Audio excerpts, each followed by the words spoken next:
Time to take control of your journey towards chess mastery. Magnus Carlsen introduces Chessable, the definitive solution for studying chess. Move Trainer uses the science of spaced repetition to identify your strengths and eliminate your weaknesses. There's no need to set up a board, remember which page you're on, or keep track of all the moves you miss. Get started now and join our growing community of over 100,000 chess enthusiasts. Chessable. Take control of your journey towards chess mastery. Welcome everybody! My name is Jan Nepomniachtchi, former World Chess Champion. Are starting a new course here for Chessable. A very special Chessable course. Master your chess with Judith Polgar. You know what? I learned a lot.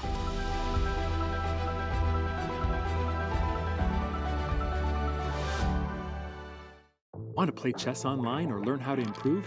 Join us at the #1 chess destination in the world, chess.com. With thousands of people playing at any moment, you'll quickly find a game with someone at your level, whether you're a beginner or a grandmaster. Chess.com makes learning fun and easy. Sharpen your tactics with puzzles and enhance your strategy with our lessons by top masters. Learn from your own games with our easy-to-use analysis tool. Chess.com has everything you need to take your game to the next level. Signing up is free and easy. Join Chess.com today.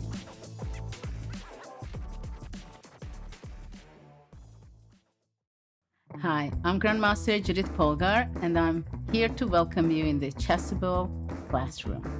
It combines a shared chessboard with live video.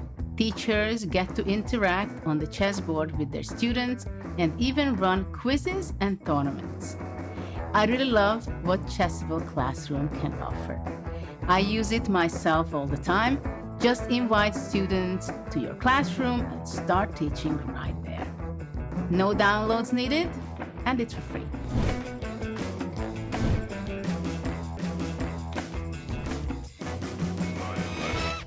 It's time to take control of your journey towards chess mastery. Magnus Carlsen introduces Chessable, the definitive solution for studying chess. Move Trainer uses the science of spaced repetition to identify your strengths and eliminate your weaknesses. There's no need to set up a board, remember which page you're on, or keep track of all the moves you miss. Get started now and join our growing community of over 100,000 chess enthusiasts. Chessable. Take control of your journey towards chess mastery. Welcome everybody! My name is Jan Nepomniachtchi, former World Chess Champion. Are starting a new course here for Chessable. A very special Chessable course. Master your chess with Judith Polgar. You know what? I learned a lot.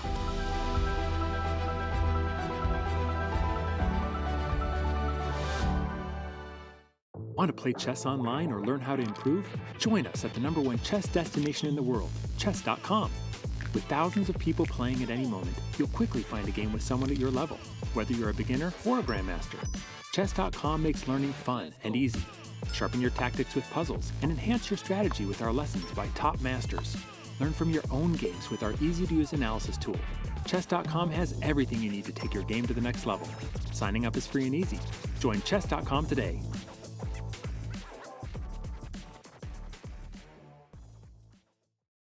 Hi, I'm Grandmaster Judith Polgar, and I'm here to welcome you in the Chessable classroom. It combines a shared chessboard with live video. Teachers get to interact on the chessboard with their students and even run quizzes and tournaments. I really love what Chessable Classroom can offer. I use it myself all the time. Just invite students to your classroom and start teaching right there. No downloads needed, and it's for free.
time to take control of your journey towards chess mastery. Magnus Carlsen introduces Chessable, the definitive solution for studying chess. Move Trainer uses the science of spaced repetition to identify your strengths and eliminate your weaknesses. There's no need to set up a board, remember which page you're on, or keep track of all the moves you miss. Get started now and join our growing community of over 100,000 chess enthusiasts. Chessable. Take control of your journey towards chess mastery. Welcome everybody. My name is Jan Nepomniachtchi, former World Chess Champion. Are starting a new course here for Chessable. A very special Chessable course. Master your chess with Judith Polgar. You know what? I learned a lot.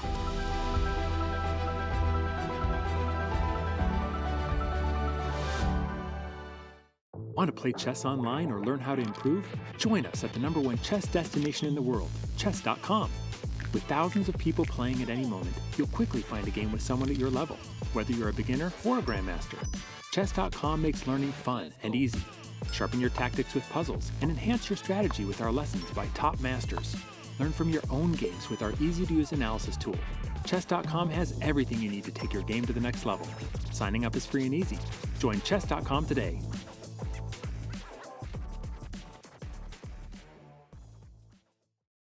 Hi, I'm Grandmaster Judith Polgar, and I'm here to welcome you in the Chessable classroom. It combines a shared chessboard with live video. Teachers get to interact on the chessboard with their students and even run quizzes and tournaments. I really love what Chessable Classroom can offer. I use it myself all the time. Just invite students to your classroom and start teaching right there. No downloads needed, and it's for free.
It's the playing hall of the 2022 FIDE Candidates.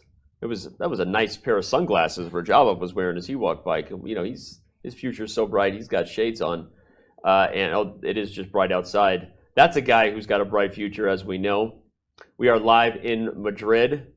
Here with us now is another guy who's got a really bright future, and it just got brighter joining us here for the candidates, right? Well, as my flight descended in Madrid, it really started to dawn on me. I'm here commentating the candidates. It's still weird to say it. I'm 100 feet from Fabi and Jan, and I'm like 2 feet away from Danny and Robert. I could not ask for anything better. It's a great honor to be here and I will do my very best. Well, I'm sure you will, and it's that the honor is all ours and for the fans. I say that to Robert too, not just you, Robert. Hi, I know you're there too. Hey, Danny. It's not like we just don't. There's so much distance between. Yeah, I drove a wedge between you. 5 seconds in Madrid, and I'm already causing all this chaos. Well, welcome in everybody to round 8 of the 2022 FIDE Candidates. That is the results from round 7. We're doing a bit of a jam-packed preview show here. Just to quickly address that, obviously there's been some technical difficulties going on with chess.com servers. We're working hard to get that back up, so bear with us for those of you who are wondering what's going on. We're gonna do a jam-packed, accelerated pregame show. Right there, we know what the 2 big results were, guys, on Saturday. Nepomniachtchi and Caruana win again for the 3rd round. The 3rd time here at the Candidates. Those 2 guys get W's on the same day. Robert, where are we at with these 2, and what do you want to say about what we saw Saturday? Yeah, I think a lot of people were blaming Richard Rapport for playing on, but you have to give Jan Nepomniachtchi credit. He came in with great preparation. If he secured a draw in less than 20 moves, that's a job well done. Yep. And he benefited from his opponent deciding not to make that draw. That's not his problem. He wins again. He's 5.5 out of 7. +4 is the best score anybody has ever had through the first half of a Candidates tournament. But he's being chased by someone who also has an incredible score. If you told Fabi he'd be 5 of 7, he probably would have taken it. He said as much. Your thoughts on what you've been viewing as a fan, now a commentator, on what the American Fabiano Caruana has brought to Madrid? Yeah, imagine telling him he's got 5 out of 7, and then you're not going to be leading. Yeah. They said of the 3rd world champion, Alexander Alekhine, that you had to beat him 3 times in the opening, the middle game, and the end game. And I think that applies to all of the players in the Candidates. They are unbelievably resilient, and that is what Fabi has been doing. He's been beating people in all 3 stages of the game, and we saw that really come out in his last game against Radjabov. I mean, that end game was incredible. He's staying sharp for the entire game. And when Fabi is like this, when all the pieces are in place, he's terrifying to play against. Yeah. Well, and now he's going to maybe prepare. You're already making Alekhine references here. We knew we were bringing this guy in studio for a reason. But no, seriously, great way to put it. Now he's going to have to go up against Hikaru Nakamura and beat someone again in all 3 stages if he expects to earn the full point. We've got an exciting set of games here ahead for us in round 8. Let's just start right at that featured matchup. Hess, throwing over there to you. Hikaru gets the white pieces. He lost as black. In round 1 of the Candidates. Your thoughts on how aggressive Nakamura will be, knowing that he's in 3rd place. If it's now or never if he's going to get a W, right? Yeah, and Hikaru has shown extensive preparation, but I didn't find that his preparation had that much bite. Liren, a couple rounds ago, played a perfect game. He was able to withstand that pressure. And so for Fabiano Caruana, after a really long, exhausting game, he himself said that he's happy to have the black pieces of such a tiring game because the onus is on the player with the first move. And we'll see what Hikaru has in store for Fabiano. But Fabiano doesn't look like a guy who's particularly worried. Yeah, no, he seems calm and collected. Maybe got a good night's sleep. It's easy to sleep well when you're winning games. And but I'm excited to see what Hikaru does. I know that at this point, look, there's no way we can all deny the fact that this is a 2-horse race at this point. I mean, Fabi was careful with his words, but he said not to speculate too much. It's almost a statistical certainty that either him or Nepomniachtchi, that guy right there, are going to win the Candidates. But that doesn't mean the other players aren't playing for something. In fact, Danya, let's remember the storyline. 2nd place might matter in this event. So maybe there's no statistical way to leapfrog both these guys, but if someone caught fire and did get 2nd place, your thoughts on whether the players are thinking about this? Well, they absolutely are. We all know what Magnus said. It's going through the players' minds. They don't have any additional intel. They're as clueless about whether Magnus was trolling as we are, but they've got to assume that he wasn't. And if you're Hikaru or you're somebody in the second half of the tournament standings, such as Alireza, you've got to be doing your absolute best given the circumstances, and given this very tantalizing possibility that 2nd place might amount to something. Yeah. And I don't think Magnus was trolling. It doesn't mean he's not allowed to change his mind. Who knows what could happen, right? But I think that the players are obviously, everybody came in to win the event. Hikaru said in studio yesterday, right, Robert, that it's the only tournament that even if you get 2nd, you typically feel like the worst thing in the world happened. But maybe not here in Madrid, and maybe we're talking about that in a few months to come. So, all right. Right now, we're going to be talking about the first moves on the board. We expect e4 from Hikaru, and indeed, we get it. You think we'll see that quick Berlin draw that they're known to play in the Rapid Chess God. Championship? Don't you dare! You mean the most exciting draw in chess, as commentated by Danny Rensch and Dina Naroditsky in our RCC, right? Don't you bring it up, because there's knight f3, there's knight c6, no Petrov. There will be no Petrov. It should be 5. Okay. I'm gonna blame. I don't know who I'm gonna blame, but I'm gonna blame one of us. Oh, A6. Okay, Thank God. We officially will not have the most exciting draw in chess. I don't think Fabiano has the Berlin as a regular part of his repertoire in the same way that Hikaru, players like Wesley So, I guess MBL do. And anyway, MBL normally on the white side of the Berlin, though. Anyway, castles from Hikaru, and we actually do have our bird's eye view up with 3 of the 4 games here. Wow, a lot of e4s. Yeah. And is that a...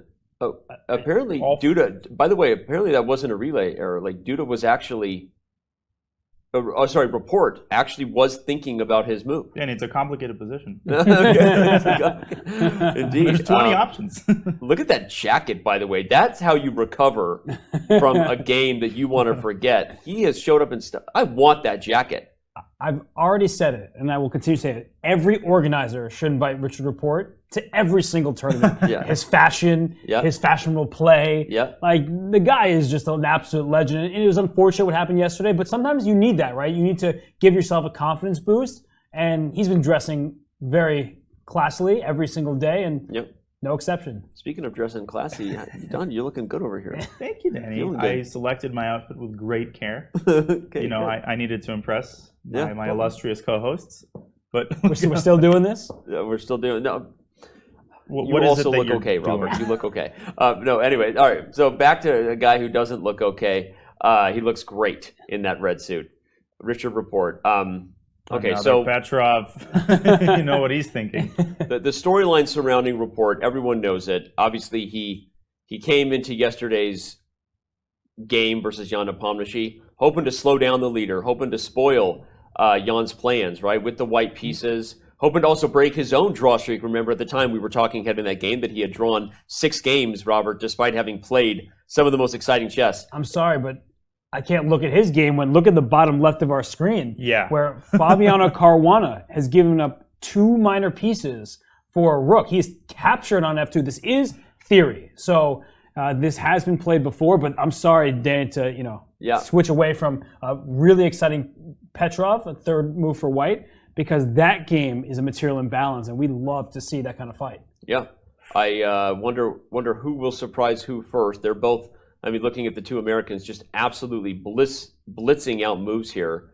Danya, your thoughts on the choice from Hikaru to go into this line? Certainly it's going to be a 3-result position at the very least. Oh, absolutely. This is a lot to swallow. Now, I'm not as surprised by the open Ruy Lopez, which has always been a very underrated weapon. It doesn't get the same coverage, doesn't get the same attention that, the Berlin gets or the classical main line gets, but it hasn't been refuted, and I think the current theoretical status is that white basically doesn't have an advantage. Now, I'm not sure where this line stands theoretically. I've seen it in super tournaments in the last few years. Robert, Denny, maybe you can clarify my memory a little bit.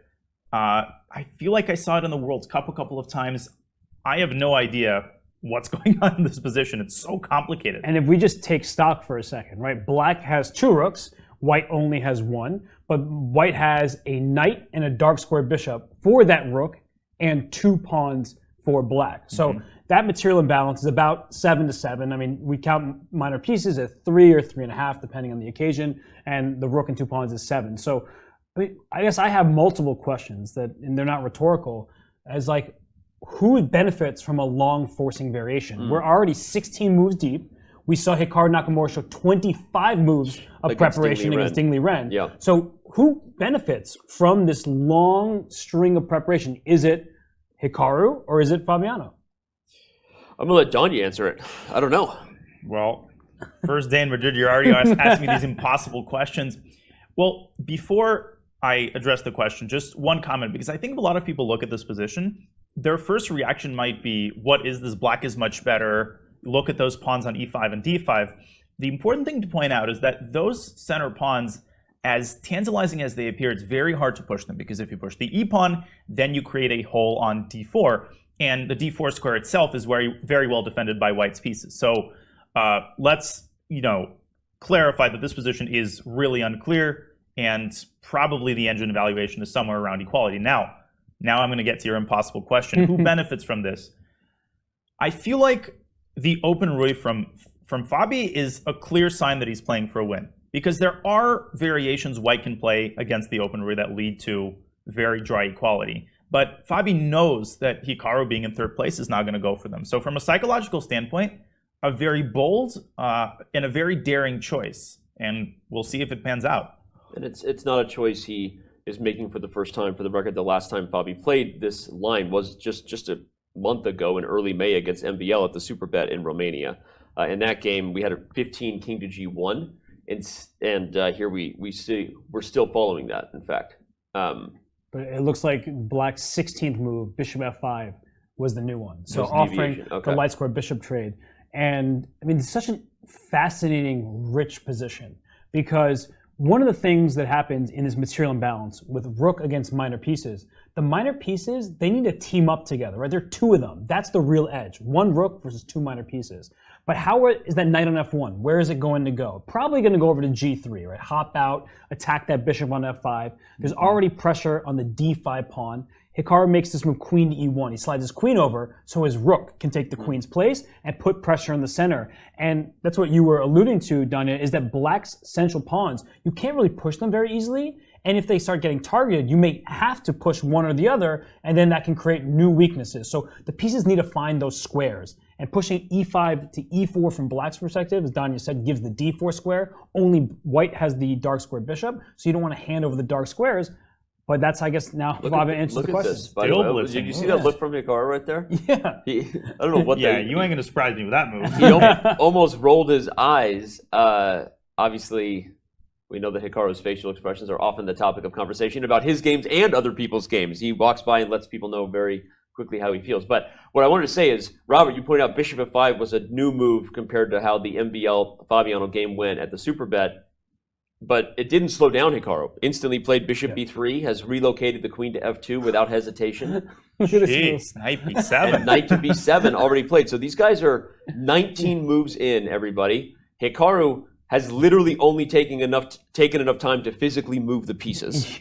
It's nuts how many times this has happened in the tournament. Let's not forget Firouzja against Nakamura. Preparation ultimately didn't achieve the desired result, but that was a good 25 moves. I mean, we haven't seen this amount of preparation since like the early 2000s, the golden age of, these 40-move Najdorf draws. This is really fascinating. And can we just talk about how knight a5, typically in any Spanish, to go after the light square bishop, but here was to cover the c5 square. Yeah, and the reason, everyone, is because white was threatening to move the bishop to c5, a skewer of the queen and rook. So the knight is actually on a defensive route, not to win the bishop, which...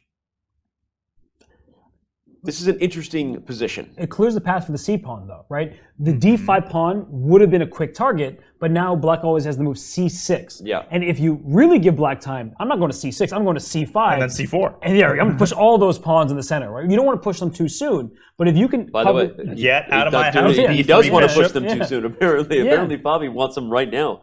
Okay. And look at Hikaru. He knows exactly what's up. He just gave that look, Danny. Apparently, we were still in that game, by the way. 19 Queen f2 was still following the game between MBL and Caruana. Wow. So we're going to keep updated. By the way, shout out to the team helping us have the stats and data we would normally have if we were at home and pulling up game database ourselves. But we're sitting on a couch and enjoying ourselves here in Madrid. So we don't have it, and our team is helping us with these game references. Hikaru hesitated a couple of times here. He's clearly remembering his file. Yeah. And I wonder what he's going to do, because c4, I wouldn't necessarily call it a threat, but it is something that needs to be addressed. And it's like he brought his knight out to g3. Okay, that's pretty logical, right? And Fabi probably needs to respond to that by moving his bishop. Wow, what a game this has been already. 21 moves of preparation, and we'll see who gets phased first. And Fabi has not responded instantly, so that indicates perhaps that he's out of his preparation. Or what I like to tell people, right, is slow down and pretend like you don't know what's going on. It's already too late. They're top 10 players in the world. Like, you're not going to fool anybody. but sometimes actually slowing down is a good psychological tool because that way you kind of give your opponent this false sense of confidence, and any sort of subjective feeling typically is not good for your chess because you want to remain objective. So if you can make your opponent feel like they have everything under control and you're uncertain, I feel like that could be a psychological ploy. Yeah, and it's more convincing when it happens in the 21st move than when it happens on the 3rd. Yeah. Okay. There's that coffee.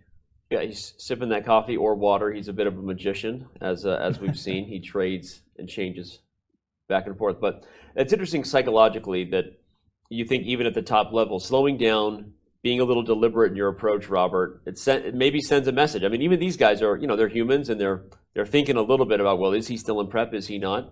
Here, Hikaru has yet to slow down, and Fabi is the first person taking a think.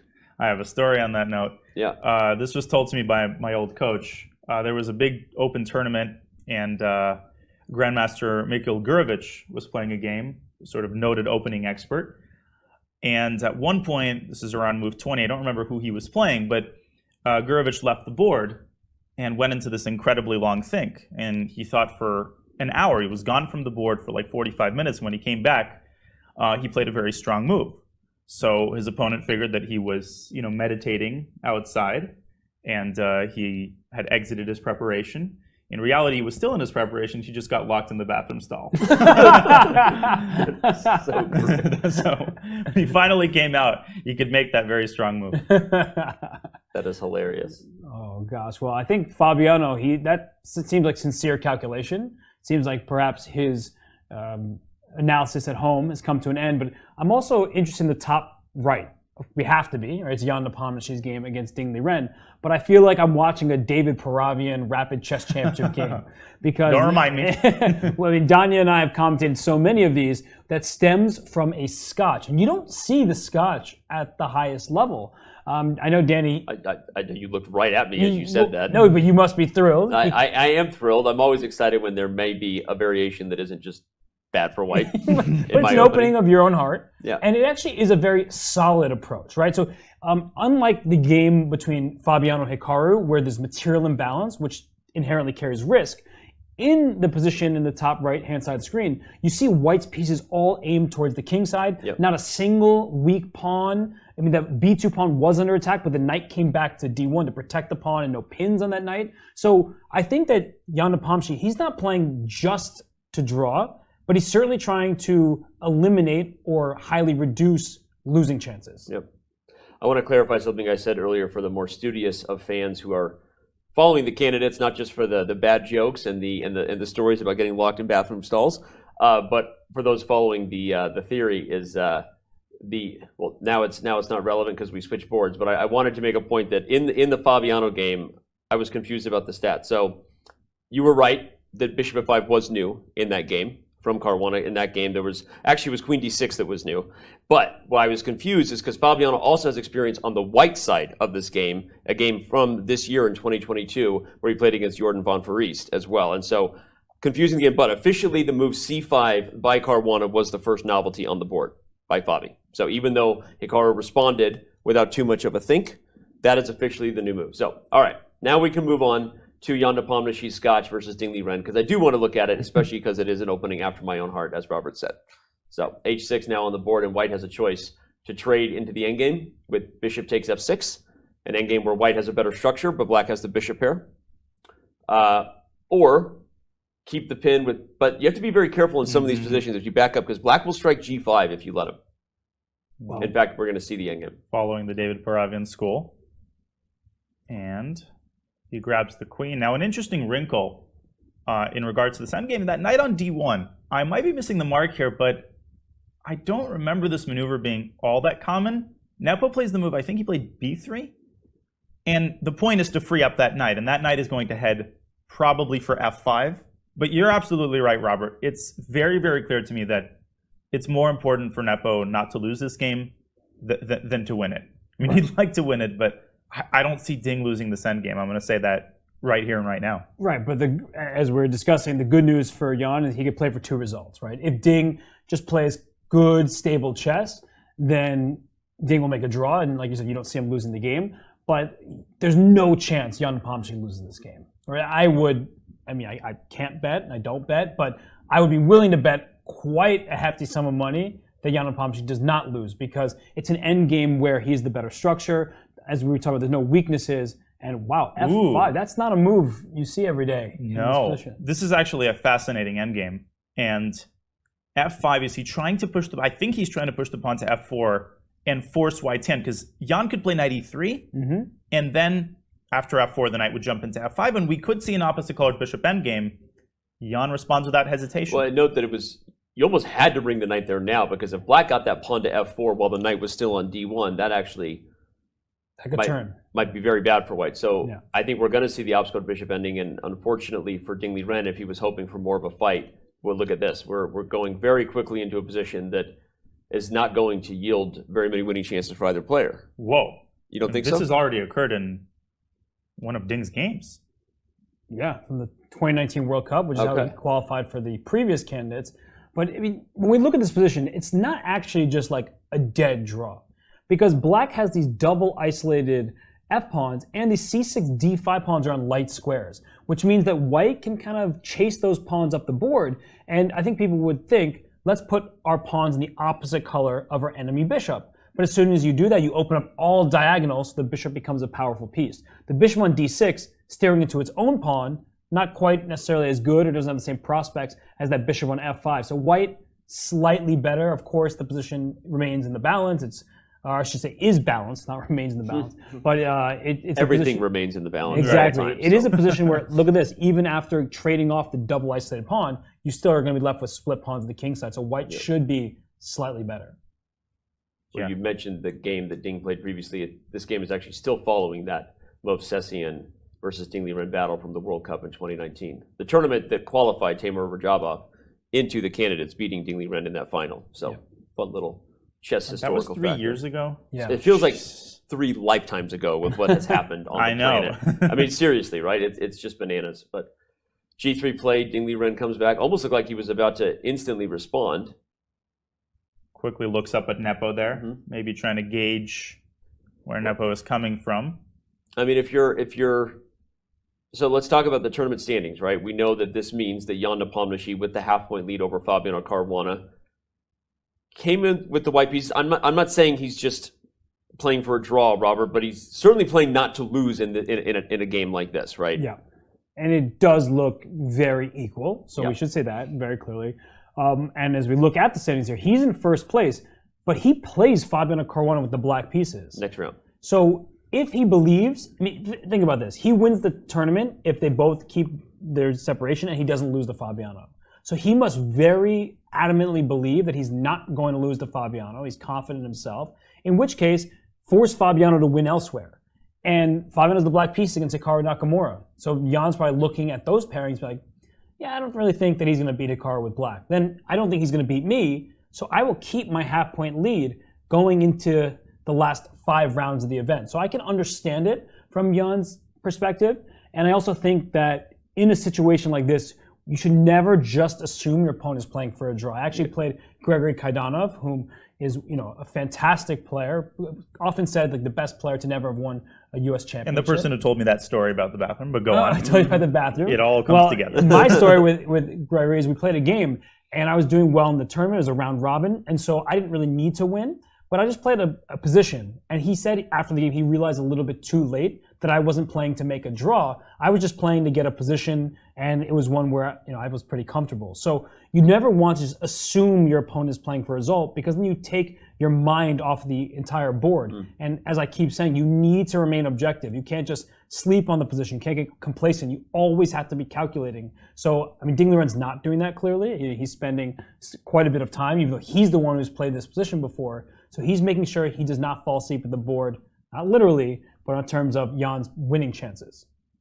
Well said, and we'll see whether Jan really wants to fight for a win or not. We'll check back in with this in a little bit, but let's head back out and remind everybody that we have 4 games going on here in round 8 from Madrid. Alireza Firouzja over there, focused in. He's got a battle with Teimour Radjabov for us to be viewing here today, and an interesting kind of Italian structure, and then we've got this trade on e6. Yeah, an early bishop e6. Yeah. In the sense that, you normally see this move after black is already castled. Now, you could transpose to a more common position if both sides castle, but white has some options here. I mean, there's more stuff on the menu. You could play queen b3 and target that pawn early. Full disclosure, I don't understand these positions at all, and a lot of players don't. I mean, this is a position that must be interesting because there are so many move orders here. Anybody will tell you it's almost impossible to memorize the theory. Right. So, which is why you pick out the contours, right? The outlines. The semi-open F file can be great for the black rook once you castle. That bishop on a7 helping him. That bishop on a7 is chilling back there, right? The open diagonal that with the f7 pawn out of the way, queen e8 to g6 or h5, a knight h5 maneuver. So we can see that black has gained some benefits for the cost of the double pawns, which they seem like they're hard to get to, but oftentimes white just starts putting pressure, like you said, with a queen b3. You can push on the queen side because you already have your pawn out on b4. So I tend to think that in the long run, white should have an advantage, structurally speaking. But in the short term, you have to parry off all these threats down the king side. By the way, bishop takes e6 on move 10 was a novelty by Alireza Firouzja. He's thinking. It doesn't seem intentional. I was going to say, I don't think it's a groundbreaking novelty necessarily. But whoops. But it was a novelty as far as the official move order goes. Firouzja, as a fan, obviously a lot of people have been just wanting Firouzja to catch fire, right? So many people rooting for him, salivating at the idea of a world championship match between the rising superstar who's breaking records in Magnus Carlsen. But from your perspective, I want to let you weigh in on conversations we've been having. What has been your take on Firouzja's form? Maybe just some things that haven't seemed to be going right for him at this point. Well, first of all, I'm sure that Firouzja himself is his own worst critic. So there's going to be the Monday morning quarterbacks who say that he did this wrong, he did that wrong. I think Alireza is aware that he's not playing as well as he would have hoped. And, knowing him, knowing his approach, he went into this tournament wanting to win it, believing that he could win it. You could tell from the very first rounds that something just wasn't clicking. And, I always talk about this when I stream. It's usually when something goes wrong at this level, it's not usually one thing, right? It's a compilation of a million little details. Maybe some of the opening preparation didn't go his way. Maybe it was a little bit too passive. The game against Hikaru, for example, that was some really impressive prep, but the line is very jarred to begin with, and maybe he underestimated his opponent's ability to improvise on the spot. So there's a lot of things, that might have went wrong to a very small extent, but taken together, they've produced what has so far been a disappointing result without question. Right. Okay. Interesting. And it's a good thing for people to remember, right? It's not only for the Monday morning quarterbacks, but usually there's more than meets the eye, right? And none of us know all the things, but. Right, and I really want to. It's not just one thing, right? You can't just point to his tactics are bad because that's often what people want to hear. It's never like that. Right. Well, we see him thinking here, and one of the things that, of the many things, as you've said, has kind of been his clock management, right? There's been some questionable moments where you just wonder at some point if he's in his own head, overthinking things. But okay, it's very early to go back to that storyline here. Right now, he's maybe just assessing a structure that he knows is about to have a lot of flexibility in life with not a single pawn having been traded on the board. So, all right, we'll let the youngster think about it as we back up and maybe head over to the I guess the one other game we haven't looked at yet is Rapport Duda. Again, we started by looking at the jacket, so I felt like we had already looked at. I mean, that jacket might be all we need to talk about for the day. That thing. I think we need to talk about that pawn on b3, but that's okay, secondary. We can do that too. All right. It looks like a normal position where like the DGT board messed up and the pawn's on b3 rather than b2. Yeah, exactly. How did the pawn get there? He decided to put it there. I think he moved it from b2, but I'm not sure. I appreciate that. That would be the hypothesis. But why? He played the move 8b3, a guy that has had some opening questions. Is that the politically correct way to say it? I don't know. There's no politics involved. There's no politics involved. To say that Rapport is not known for the depth of his opening preparation. He is the first to admit that, and I think b3 was just to stop black from continuing to push over there, and that seems like the only explanation I can come up with. Yeah, he's not fianchettoing his bishop. I think that's safe to deduce. Yeah, he played h3 to stop a piece from going to g4, and he can fianchetto at some point, but I think he's just trying to make moves, and that's kind of his style. We're talking about, on one hand, you say, oh, this person doesn't play the most challenging openings, they're not a theoretician, but that means that they can also just dabble with anything, right? They just play. And they're trying to get positions like this. They want unique two knights positions. turned King's Indian attack. And when you get a position where it's neutral territory, Rapport likely feels like he can outplay anybody. And he did that to Alireza Firouzja early in the event. He didn't win the game, but in that end game where Alireza decided to seek activity rather than play passively, Rapport had what was a winning advantage according to the evaluation board, something that he probably should have won. So he's shown he's capable of outplaying people just from a neutral position, one where neither side has preparation, and I think that's clearly what he's aiming for, is just to get a game. Because yesterday he didn't get a game, right? He was playing, his opponent was using preparation based on engine prep. So now he's like, let's just play. Let's figure this out over the board. Now that we see this position, we suddenly realize we actually have 2 games with the 4 knights in the same round. Not quite the legendary Grand Swiss moment with players playing deeply into theory right next to each other. But if we back up to the bird's eye view, we now know that we have a 4 knights in, of course, the Alireza Firouzja game versus Teimour Radjabov, as well as this now King's Indian attack from a 4 knights in Rapport Duda. So anyway, doesn't happen all the time. Right? Wait, no, it's not. Well, in Nepo. Oh, the Nepo game. That was the 4 knights gotcha. 4 knights gotcha. I almost believed you there for a second. I mean, we still have 4 knights on the board in Radjabov Firouzja. That's what you meant. Yeah. I mean, we have some interesting... Fabiano hasn't moved. Right. Yeah, so he's definitely not faking. At this point, no. I mean, this would be quite the dedicated faking thinking for 15 minutes. No, I think Fabiano, in the bottom left-hand side of our screens here, his game against Hikaru Nakamura, he's frozen because he's calculating. And it's still early in the round, so it's a good time to start thinking, especially when you've already played 20-plus moves. You're nearing the time control, but you do not want to go wrong right now, that's for sure.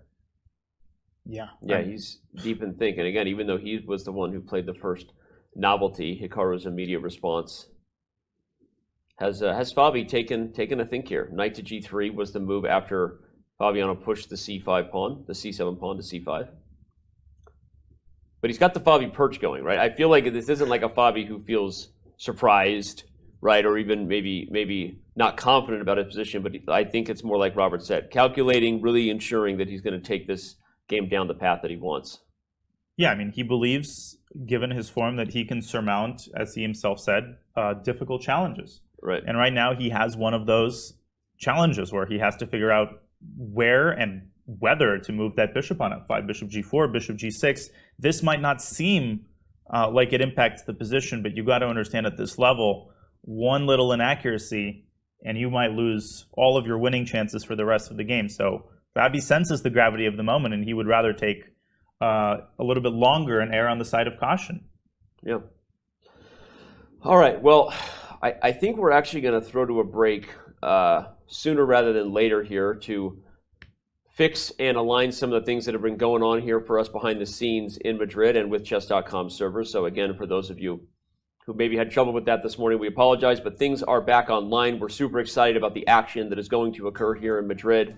A lot like the live action occurring in El Retiro, a park where people gather to play giant chess, blitz chess, all kinds of stuff.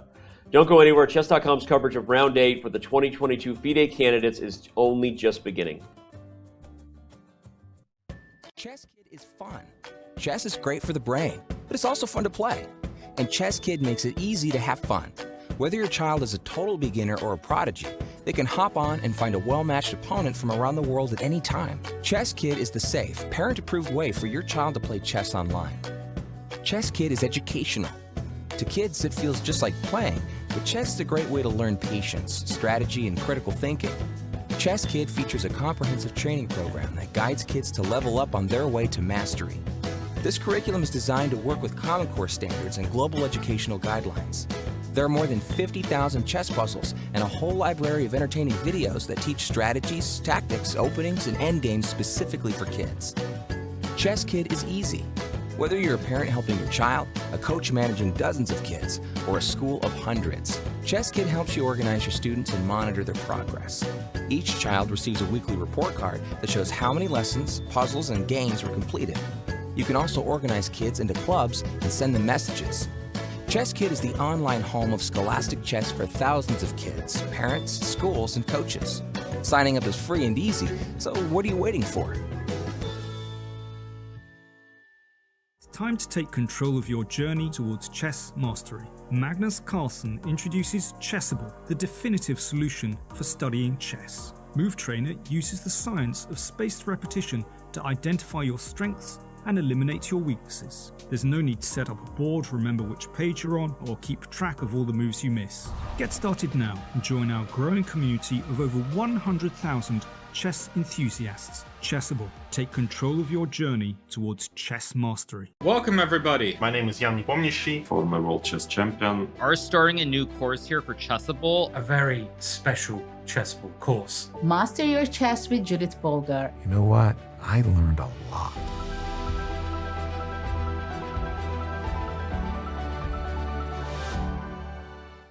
Want to play chess online or learn how to improve? Join us at the #1 chess destination in the world, chess.com.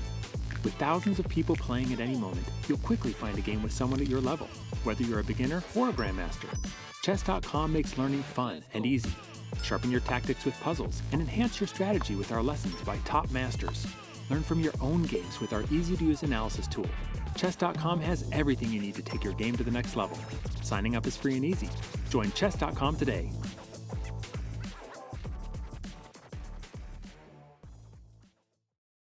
Hi, I'm Grandmaster Judith Polgar, and I'm here to welcome you in the Chessable classroom. It combines a shared chessboard with live video. Teachers get to interact on the chessboard with their students and even run quizzes and tournaments. I really love what Chessable Classroom can offer. I use it myself all the time.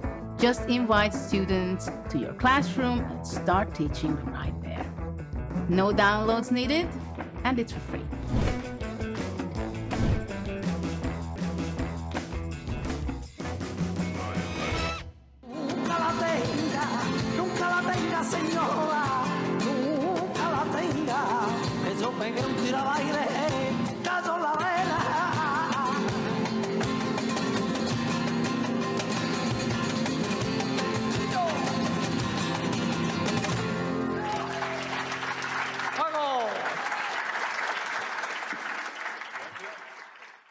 Did you know you can watch top chess events right on your phone? You don't even need to download an app. Just open any mobile browser and head to chess.com/events. You can see what's happening right now, check out top games, see results, and so much more.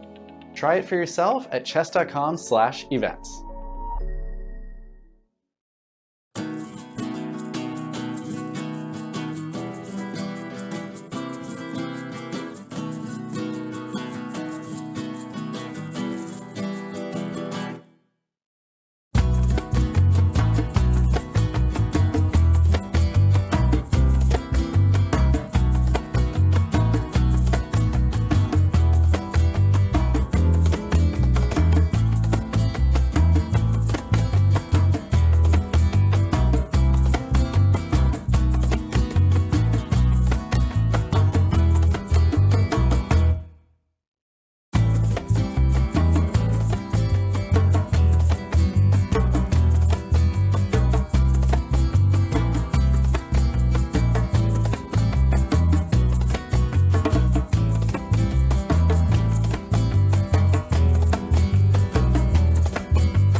Madrid.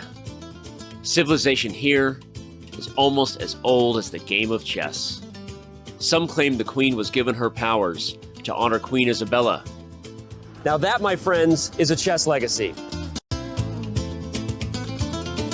Passion for chess continues to thrive in Madrid. For the first time in 30 years, Spain's capital plays host to the Candidates, the most important tournament in chess. At the Palace of Santona, the stakes are high. 8 of the world's best players competing for the right to challenge for the most coveted title in chess, the World Chess Championship. The Candidates is grueling. The winner requires mental endurance and unbreakable focus. There are those familiar with the biggest stages in chess, yet still chasing unfinished business. And others from the next wave of stars with little patience for yielding to those before them. Mis amigos, the next challenger to the world champion of chess must come through Madrid. Like Queen Isabella before them, the Candidates is all about leaving a legacy.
Take control of your journey towards chess mastery. Magnus Carlsen introduces Chessable, the definitive solution for studying chess. Move Trainer uses the science of spaced repetition to identify your strengths and eliminate your weaknesses. There's no need to set up a board, remember which page you're on, or keep track of all the moves you miss. Get started now and join our growing community of over 100,000 chess enthusiasts. Chessable. Take control of your journey towards chess mastery. Welcome, everybody. My name is Jan-Nepomniachtchi, former World Chess Champion. Are starting a new course here for Chessable. A very special Chessable course. Master your chess with Judith Polgar. You know what? I learned a lot.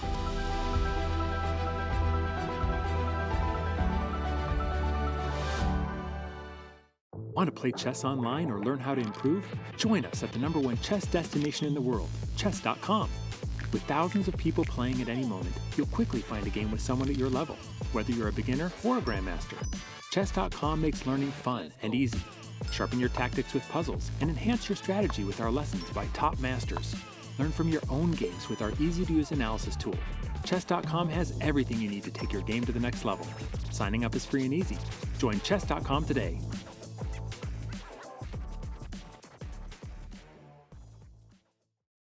Hi, I'm Grandmaster Judith Polgar, and I'm here to welcome you in the Chessable classroom. It combines a shared chessboard with live video.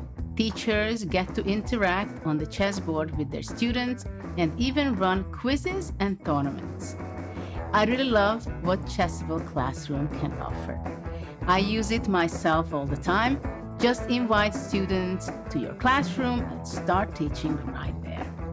No downloads needed, and it's for free.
And we are back in Madrid, round 8 of the 2022 FIDE Candidates.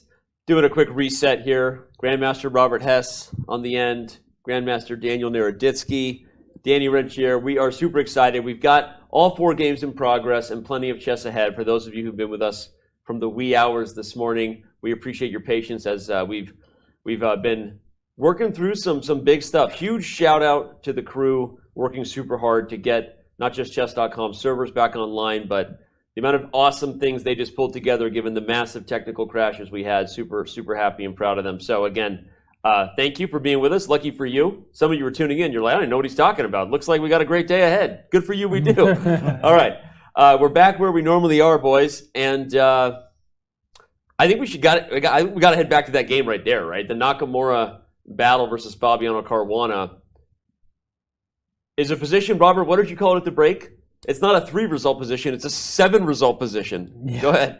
Yeah, it feels like both players could lose at the same time. Both players could win. I have no idea what's going on. Maybe they get in a fight and they're both forfeited. Who knows? But look at this, right? Black has these 4 pawns along the 5th rank, right? So very advanced pawns restricting White's pieces. But we still have that dynamic that we were discussing earlier. There's a knight and a dark square bishop for White, for a rook and 2 of those pawns, the D and E pawns. So, of course, the bishop on D3 is currently under attack. We expect Fabiano will not just blunder it, and he should probably protect it with one of his pawns, whether that's E4 or C4, not the easiest question to answer. So Fabiano has difficult questions ahead for him, and Hikaru, look at his clock. Yeah. All of a sudden, it's a 30-minute lead. Yeah. That's no laughing matter. Yeah. I mean, another 20 minutes, and Fabio will have burned through half of his time.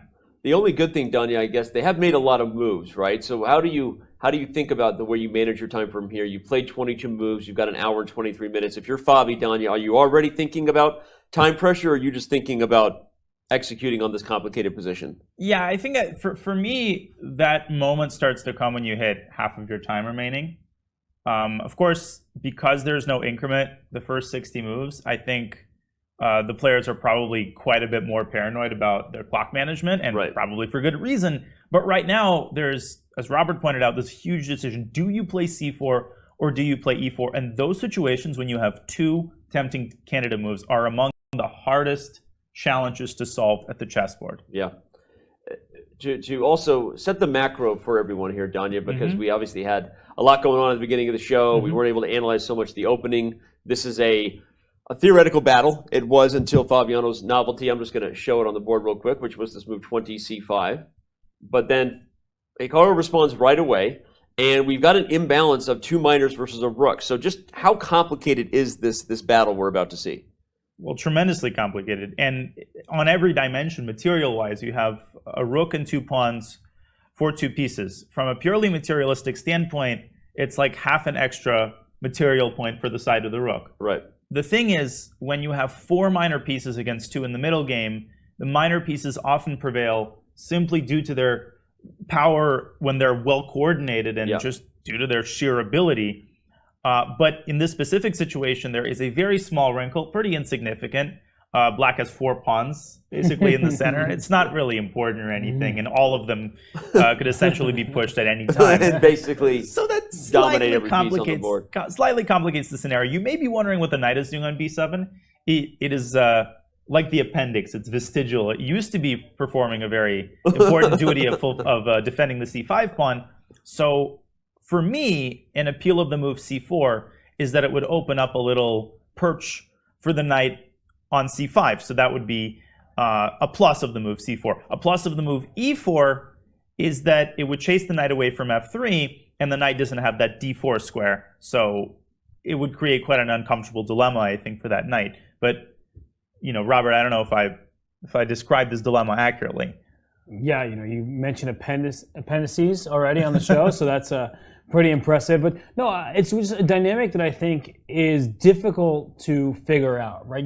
For Fabiano, he probably feels like he's in his general ballpark of preparation. For Hikaru, it's very clear that he's still there, or he thinks he's still there, because there's sometimes when you get a novelty, you may just play it the same way you would play against a different move, not necessarily recognizing the differences, and it's not to say anything negative about the players, but you just sometimes get in this mindset where I'm 25 moves deep, not recognizing that actually my opponent might have misstepped or played something new. Well, Robert is alluding to something. I'm just going to dive right into talking about it because it was mentioned live on the broadcast by Raunak Sadwani, meaning our Chess.com India coverage, said that he thought there's a possibility here that both players might be doing exactly what Robert just talked about, perhaps confusing a little bit of their prep. And I'm going to show the line here. So Raunak said that after c5, the sharper, maybe more challenging line for Hikaru was bishop to g5.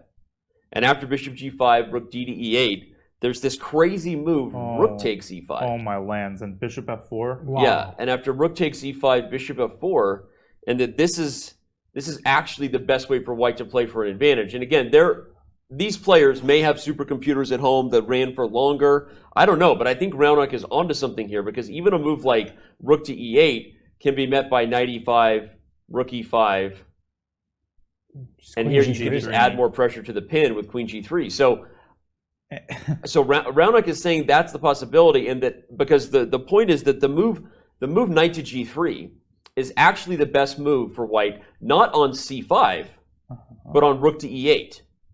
That's when knight g3 is the main line. So the fact that Hikaru immediately responded to c5 with knight g3, I don't know. It's a fun line, and certainly this idea of bishop g5, Danya, does seem like it was very dangerous because is there a concrete way to deny Raunak's findings here? This looks like just a really straightforward line. And there's a really cute finale if you go to the end of that line after bishop f4. Kind of a darkly ironic detail for black is if black goes rook e2, which looks like a very creative way of getting out of the pin. Yeah. You might think, oh, well, if queen takes e2, then black simply takes on f4. But you don't stop there, because at the end, white takes on d5 and forks that very same knight on b7, which is starting to cause black problems in the real game as well. Apparently, this is why you don't need your appendix, Robert, right there. Exactly. Exactly. Well, that appendix will be removed. Yeah. Takes d5. It actually seems like black needs it in this game. Yeah. Right? Yeah. Anyway, Right. So interesting stuff there, right? And who knows? But I think, Robert, you were talking about it. We also saw not the exact same thing, but we saw a player maybe play too fast and confuse lines against Hikaru in a different game, right? Jan Nepomniachtchi. Here it's not necessarily Fabi who played too fast or confused lines, but maybe Hikaru missed his chance. And we were complimenting Jan Nepomniachtchi yesterday at the end of that whole variation when Richard decided to play on, when the queen took on f8. What Jan did was slow down and think, do I take with the king or the bishop on f8? Yeah. It didn't seem to matter in that position, but it clearly matters in this game today. Yeah. So when players are in their preparation, they like to just blitz out the moves. But again, it's one of these situations where if you probably thought he was with his preparation, he trusted Fabiano to still be making the computer optimal moves. Right. And when Fabiano actually misstepped, Hikaru wasn't able to capitalize because he was playing so quickly. So now we're in a position that's really complicated. I just want to throw out one more thing is we're talking about c4, we're talking about e4's way to keep the bishop on d3.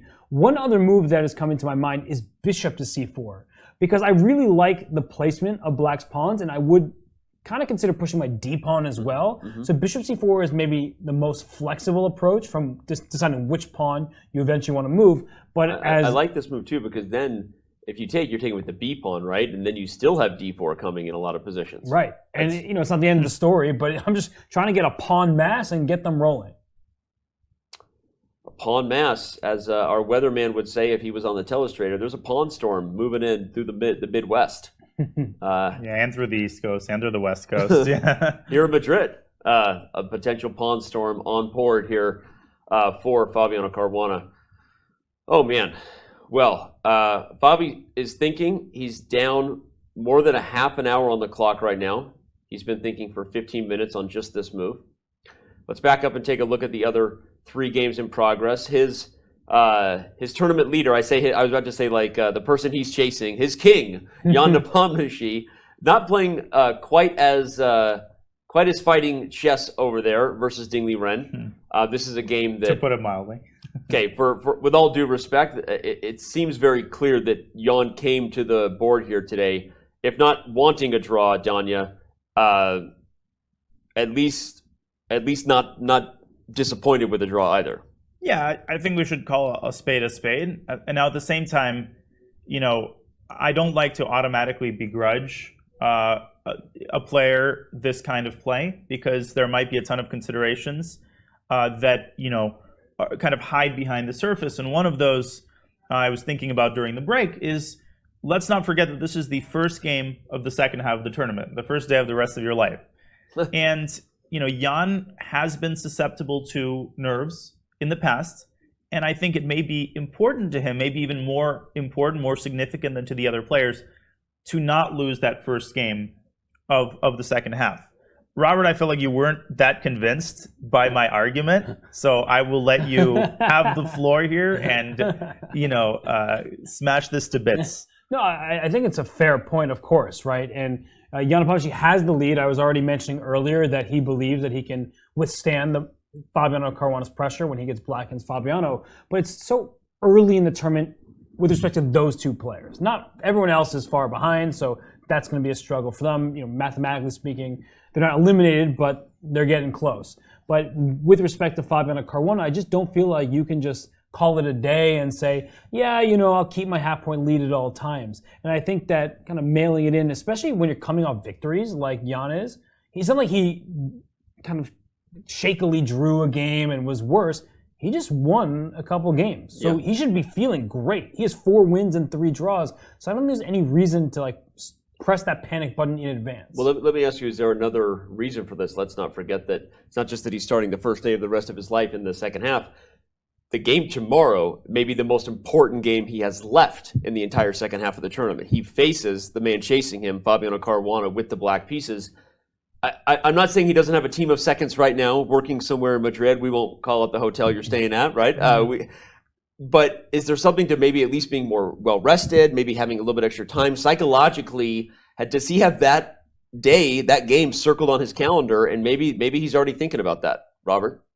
But he beat Ding Liren with the white pieces in the candidates that started in 2020, right? It's not like he has never beaten Ding. He can't beat Ding. Right. He's proven that he can. He had a really nice game. So why not try? That's the thing is, I can't fault him. He is the leader, and the points you're making are great ones. That he wants to be as well rested as possible. He doesn't want to stress. I mean, he's about to make a draw. Trade, by the way. Right? So that's basically the draw. This is a draw for sure.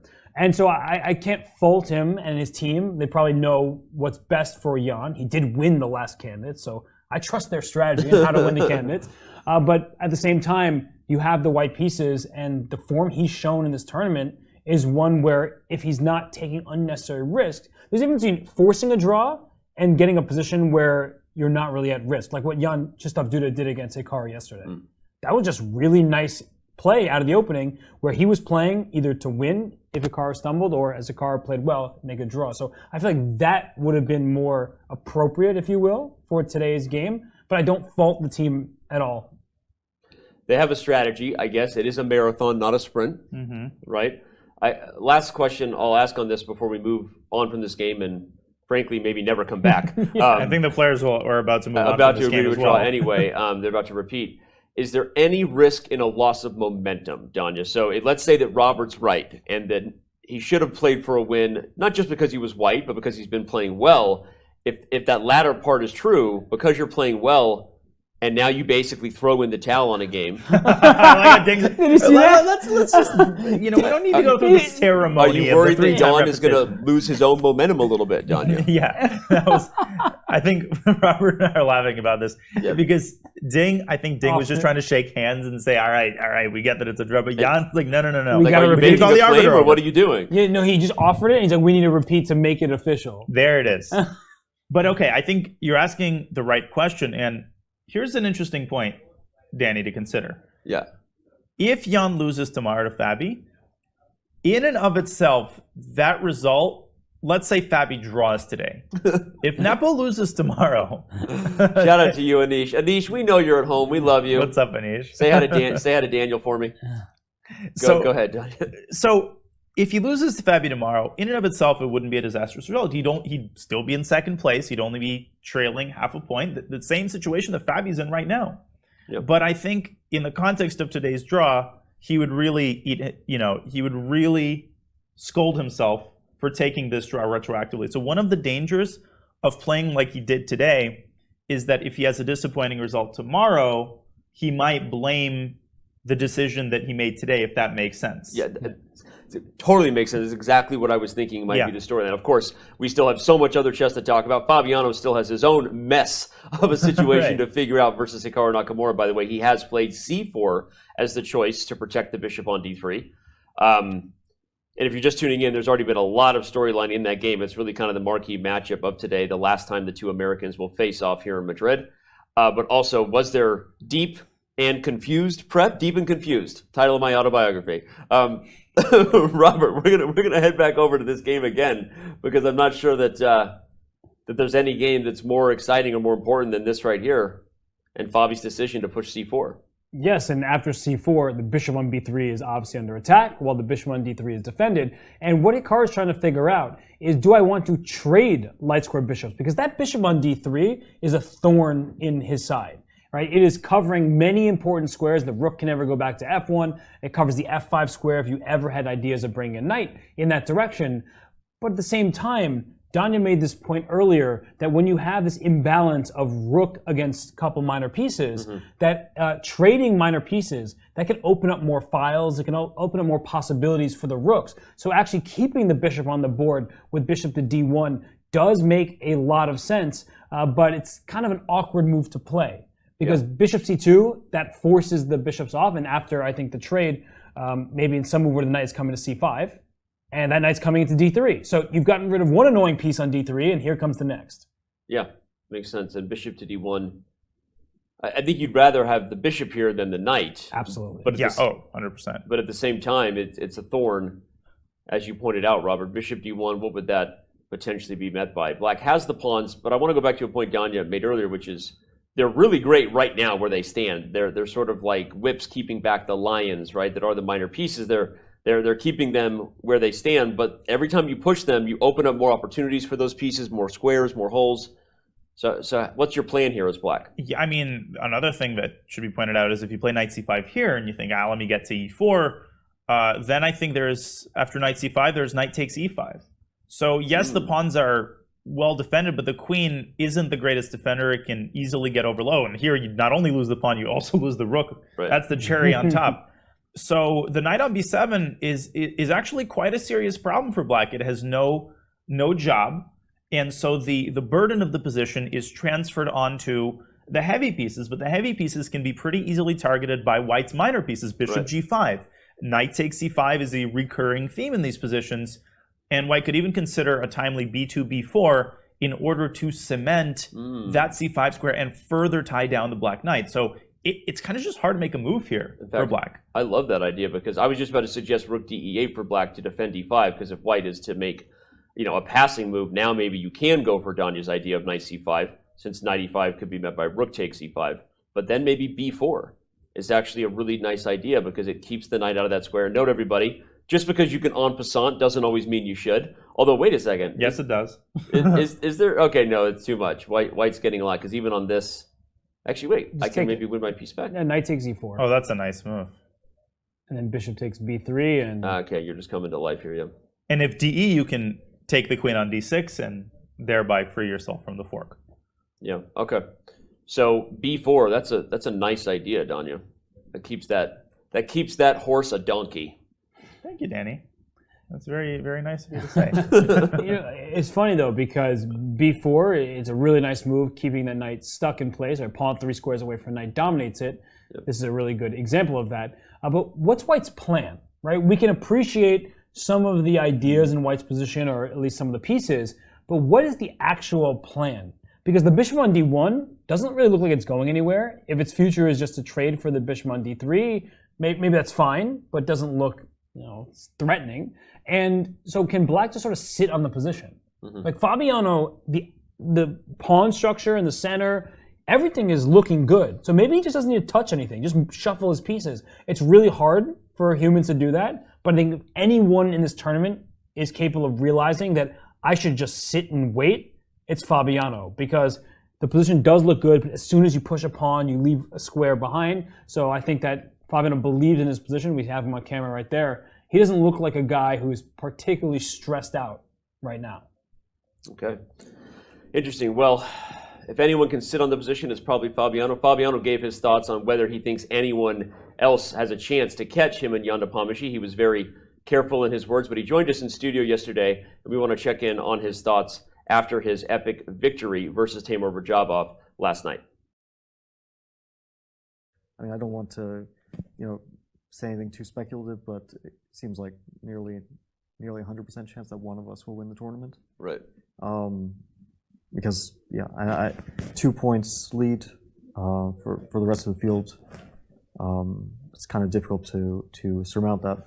So, but again, I guess crazier things have happened in the history of chess. But yeah, it does feel like pretty much a two horse race.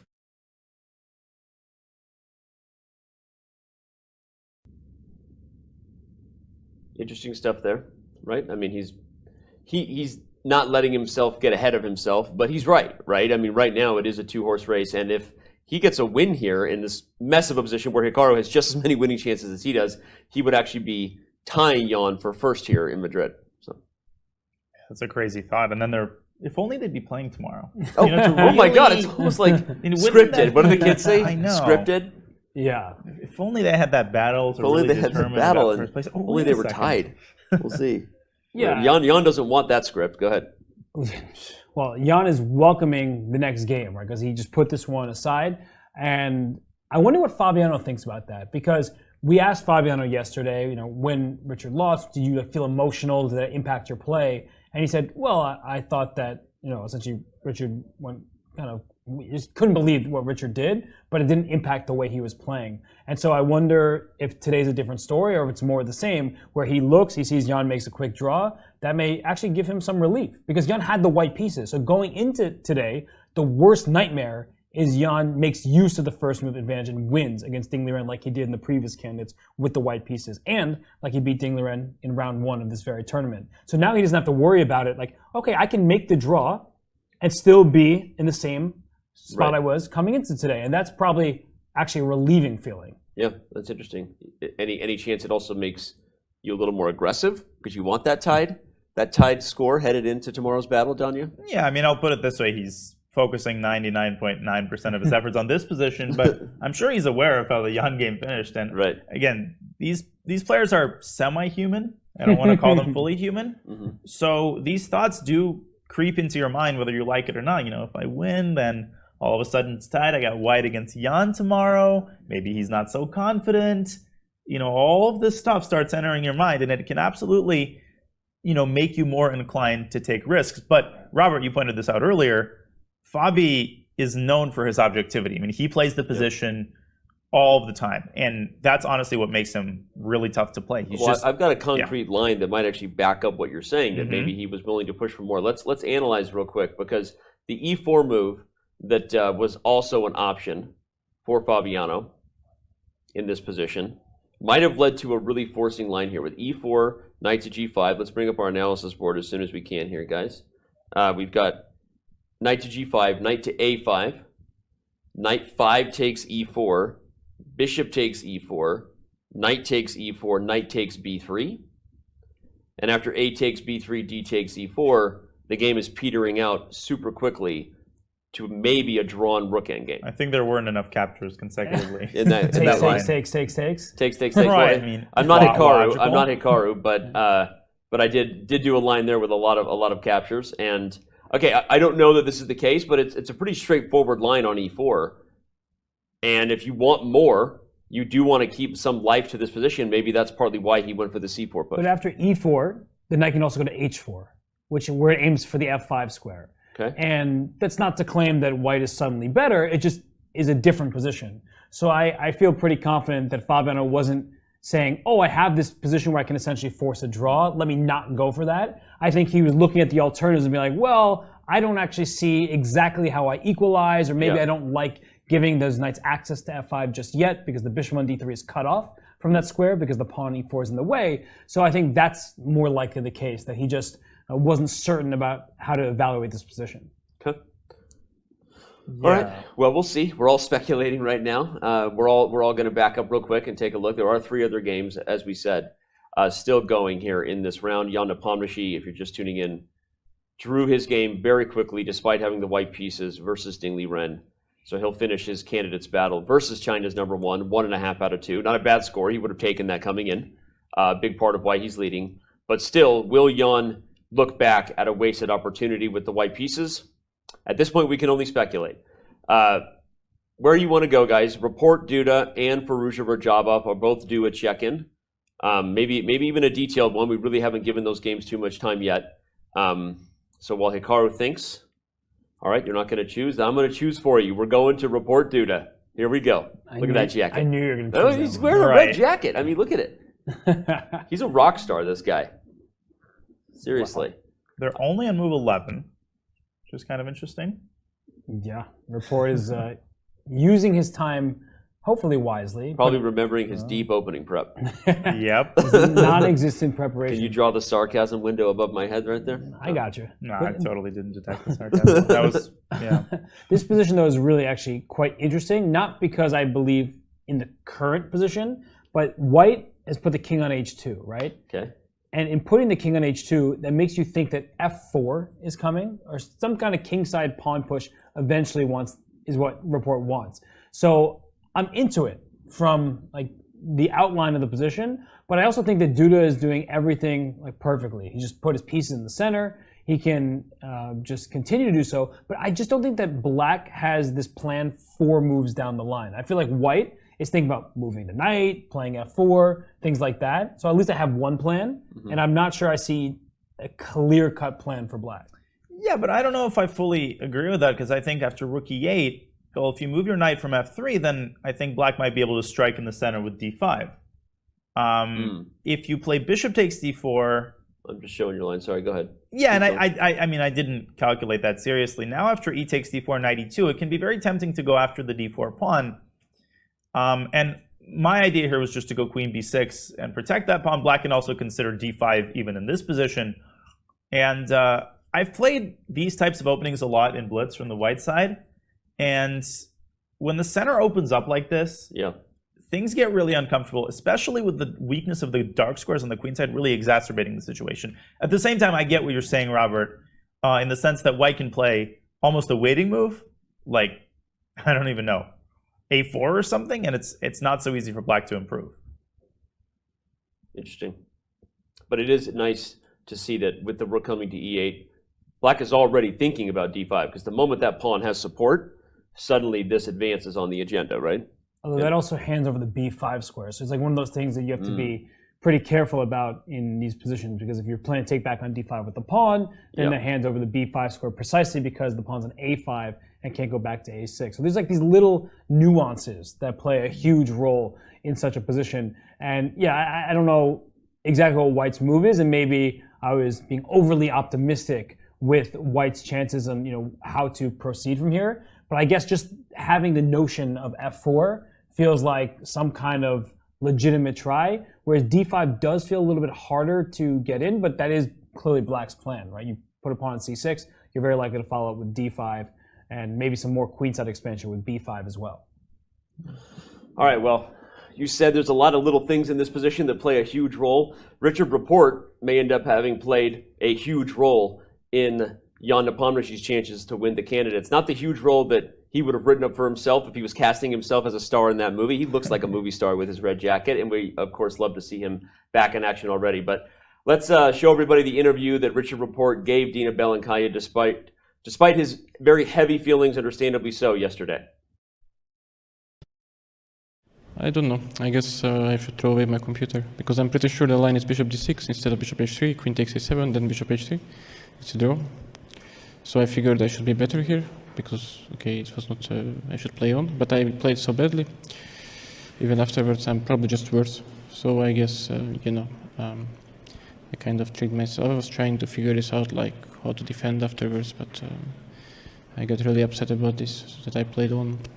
No one knows for what reason exactly, and positions clearly seems to interest. I guess there was better ways to play, because I don't think white is losing on the spot yet, but I just started to miss very strange things.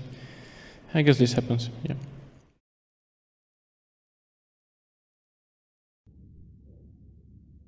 Again, we said it yesterday. It was tough to watch, but also awesome, that he's just so honest, because you love to see players when they're honest not just when things are going their way, right? When you're at your worst at times, right? And you're heartbroken with yourself. And I'm sure thankfully his wife is here with him in Madrid. We've seen her, and I'm sure that was a tough night. But it's awesome when you see someone just be honest and wear the truth on their sleeve like that. Yeah, I guess it goes with that saying, it's better to ask for forgiveness than permission. Yeah. Because nobody else in the event would have permitted him to play on there. He had told me that time, can I do this, guys? They'd be like, Richard, let's not.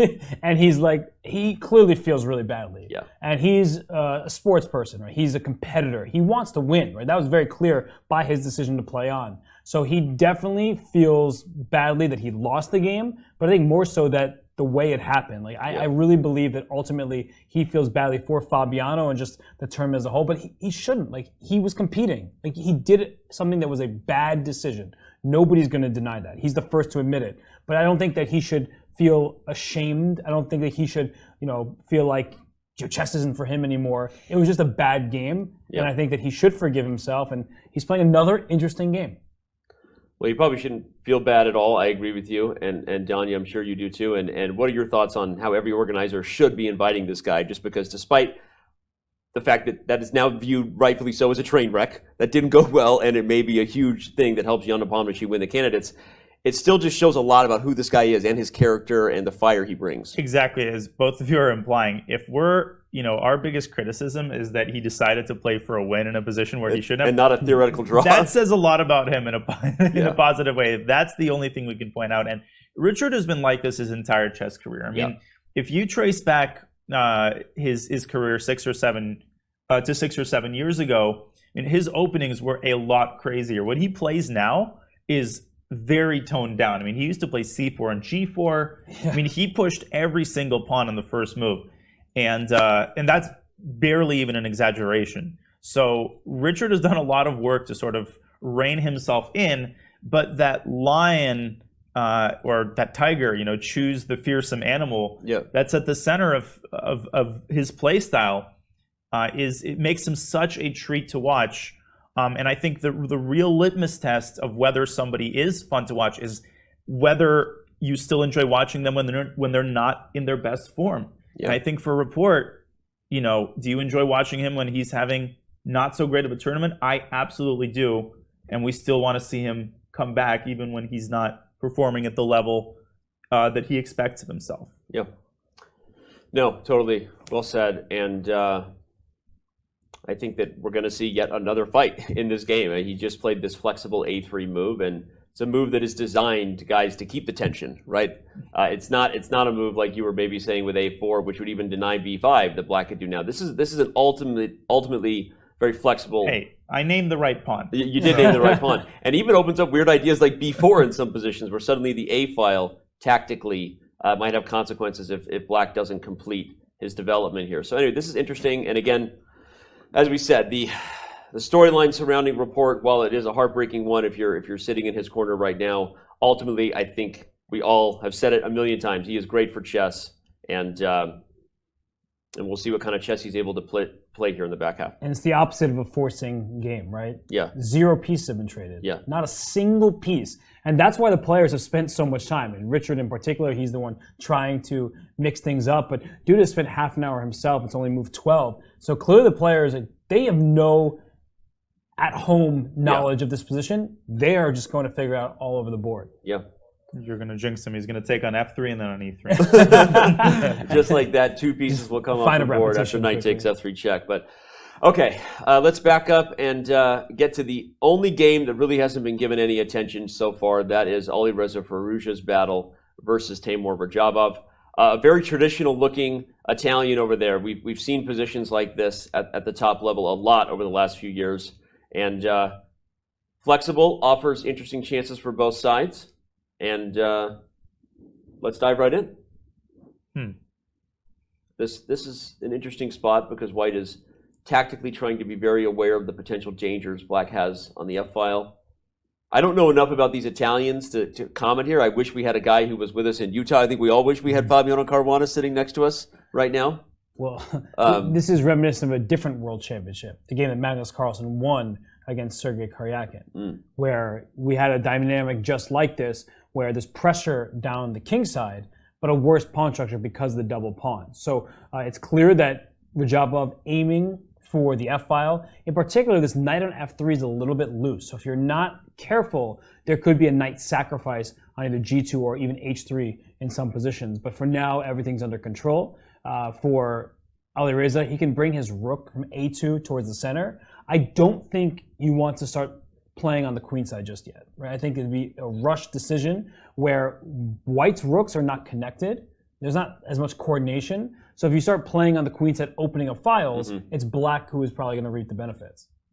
And piggybacking off of what you said about the knight on f3, you often see the move knight f3 to g1 in such positions, and that prepares g3. Ultimately, white does want to push that knight off of f4. The problem with that is that black could immediately strike with d5. And if you fall asleep, I mean, white's center is not that well defended. Black is really only 2 moves away. I mean, rook a d8 is an idea, and d5, d4, carving out an incredible outpost for the knight is a very serious positional threat. Black could even play that in response to g3. Yeah. So right away, you're saying. Yeah. Yeah, because if you take you're taking with check, and maybe the house is crumbling for white. It's interesting because the structure we've seen a lot. Sometimes you still see other pieces on the board. We know that there was a bishop on this diagonal that at some point was traded for white's dark square bishop. And we know that the other bishops left the board on e6, just looking at this position, and you can see the trade. But the fact that black already has the knight on f4, am I wrong, again, not being an Italian expert, just playing one on TV sometimes? It feels like the type of position we commentate a lot on, guys, but it feels like black is like a move ahead or something than you normally see. Am I wrong about that? Maybe we should back up and see how it... Yeah, I'm not sure it's about, it does kind of feel that way, yeah, but I think it's not so much about the moves, unless you're finding some tactic that will lead black to gain some material or some kind of advantage, because white has stabilized, right? Yeah. And Radjabov's last move is a curious one. He went king to h8. And what could that possibly indicate? Well, perhaps he wants to play g5 at some point, bring a rook to g8, the next rook over to the king side as well. So he may be all in on a king side attack. And we just saw Alireza hesitate. He was about to make a move, and then he paused. But one thing that white can do that is just so frustrating is putting this knight on e3 out to g4, because that stops d5 before you can even make it work, because his e5 pawn is going to be under attack by all the knights. And in order to kick the knight from g4, you have to make it like h5, but that gives white the g5 square. So the knight is able to just move right back, and as you see, the evaluation is going up in white's favor, and that's what chess is about. It's not just about attacking pieces, it's about controlling squares, and so a little pawn move can have huge consequences, and so knight g4, it just kind of pushes the question back to Radjabov here is, well, what are you going to do about my now stable knights? I guess the reason I was saying that is because, as you were talking about not wanting to open the queen side, right now you definitely can't do that because the pawn is pinned, right? So the first move that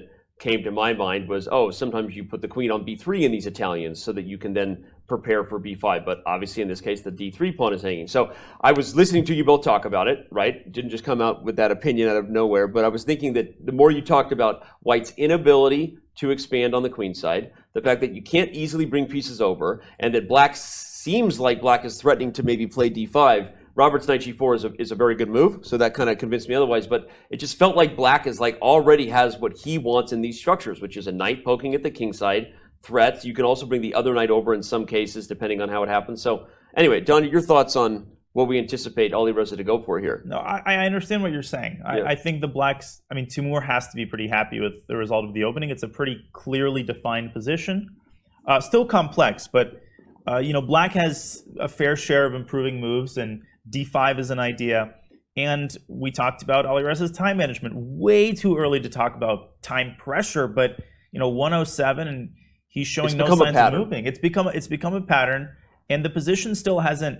There's still a tremendous amount of potential for things to get super tactical. I mean, even in that line that we were looking at with g3, d5, I mean, you're going to have to invest a lot of time calculating. So if I'm Alireza, I'm thinking about making a decision within the next 5 minutes before my clock hits an hour. He almost grabbed the knight. I think he was going to play the move that Robert was suggesting, to be honest. I mean, I think that he was wanting knight g4, Robert, or at least he was going for that knight, whether it was going to g4 or c4. I don't think you're going in that direction. I think you can't afford to bring all your pieces away from your king. So, I mean, knight g4, it just stops Black's main move, right? Black wants to play d5 at some point.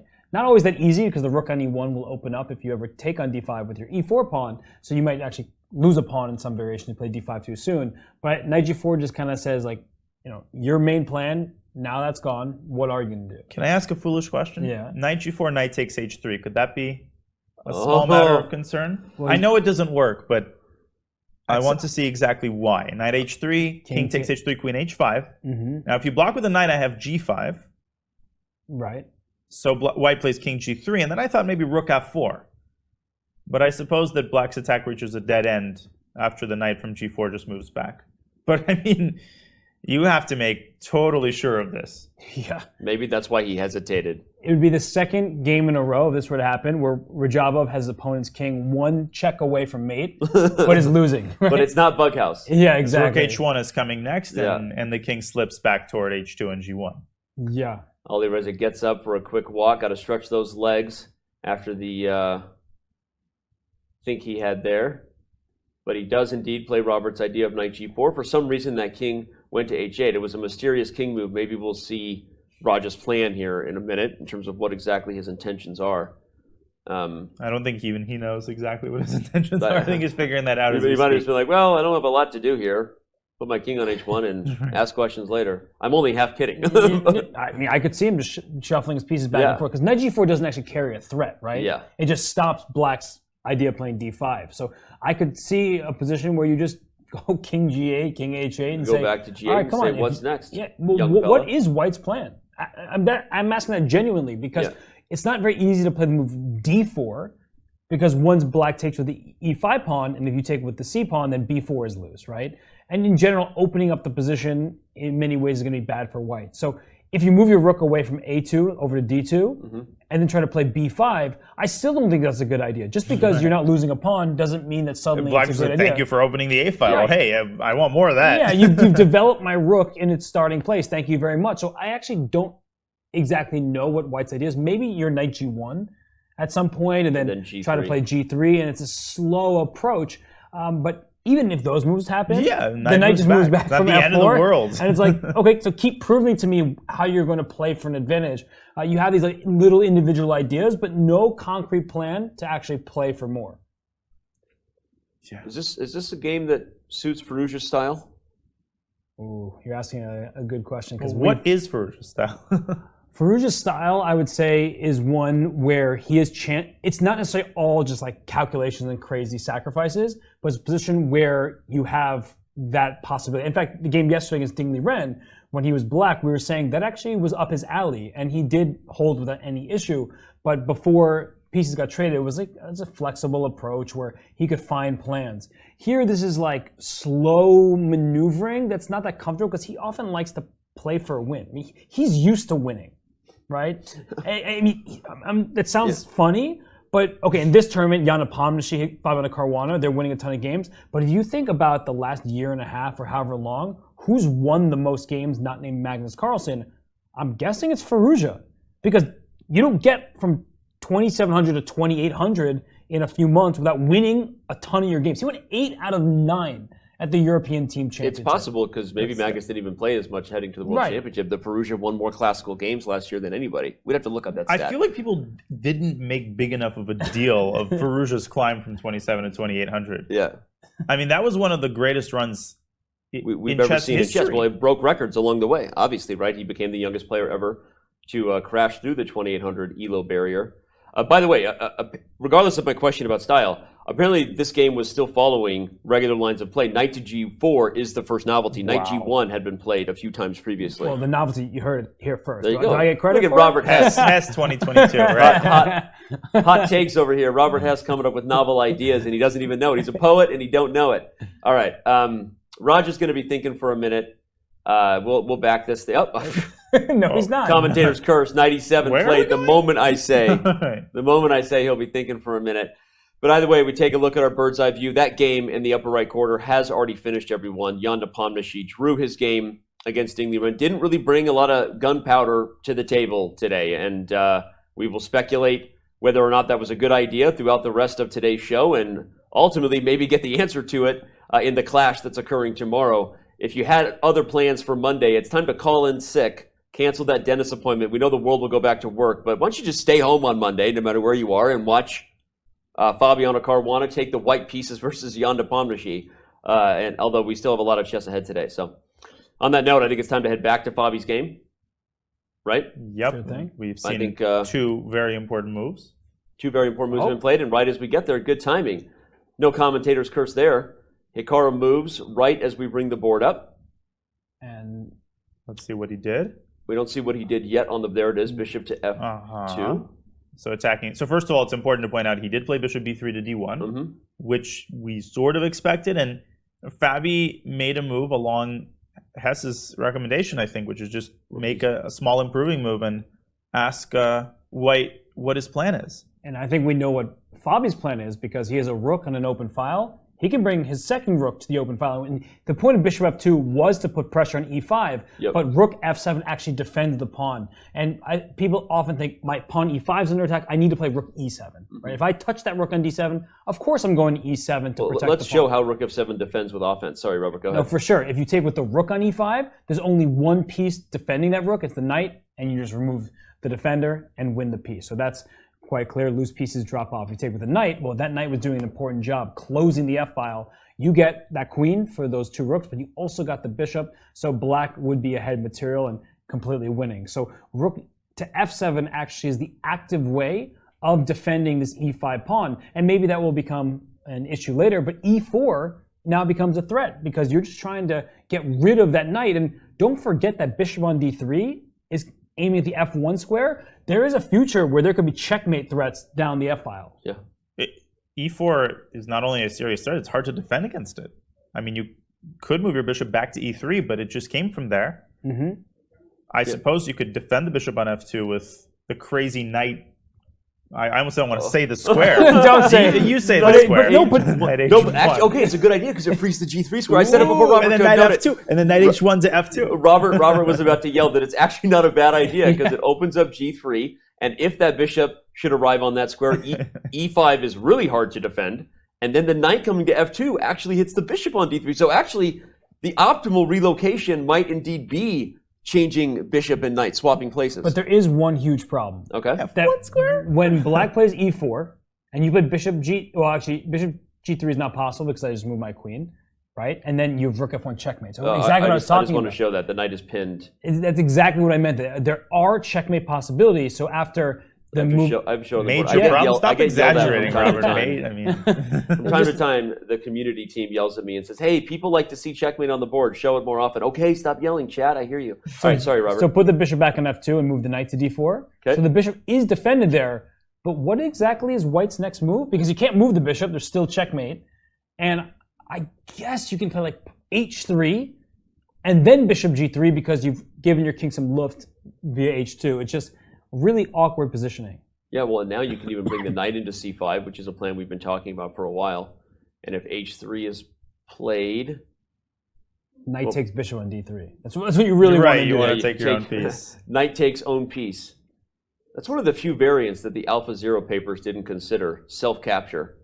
I've actually always thought about that, like, because how many times do we have chess games where you imagine and fantasize, if I could take my own pawn out of the way here, I'd crash through the diagonal. Yeah, self-capture sounds like a vacation. Just self-capture. Right.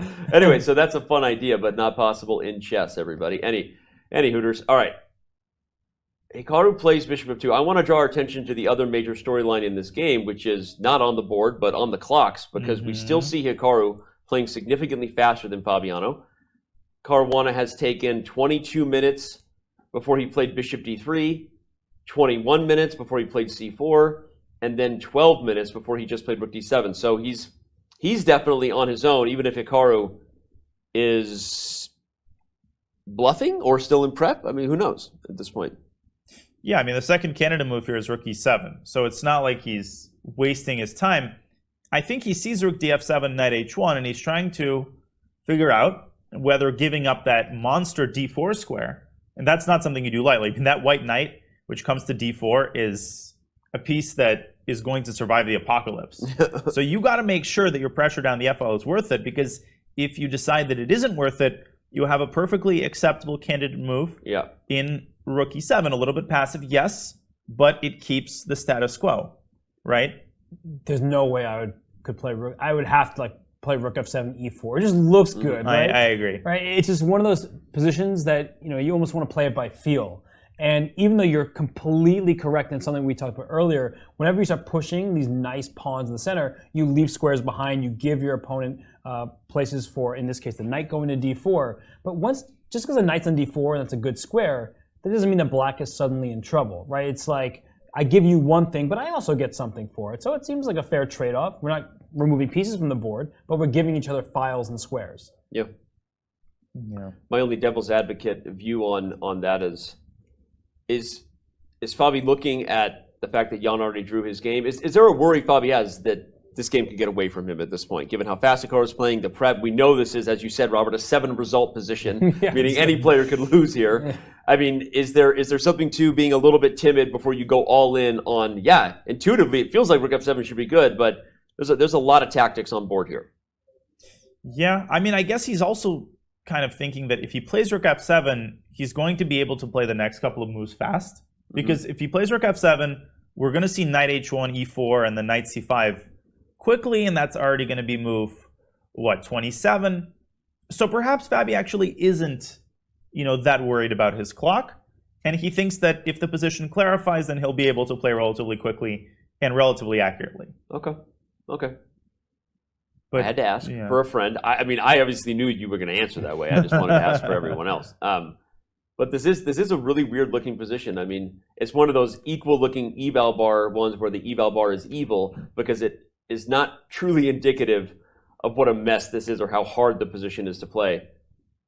I want to play h3 and go for your idea, Robert, to play bishop g3 and slowly coordinate here. My biggest question was, let's say let's go knight e6 to trade off your best piece. So how is white going to attack anything? I can understand why the evaluation bar says white is slightly better, and I won't dispute that. But with that bishop just firmly entrenched on d3, like the d5 pawn, which would be a weakness if you cleared the d file, that would immediately be a target. You can't get there. Great point. So I'm just like looking at this position like, all right, I can get why the engine says white is better, but I think from a practical point of view, when you look at this, you're like, how are you going to do anything whatsoever? Your minor pieces haven't coordinated, and it's really difficult to because of black's control of the f-file.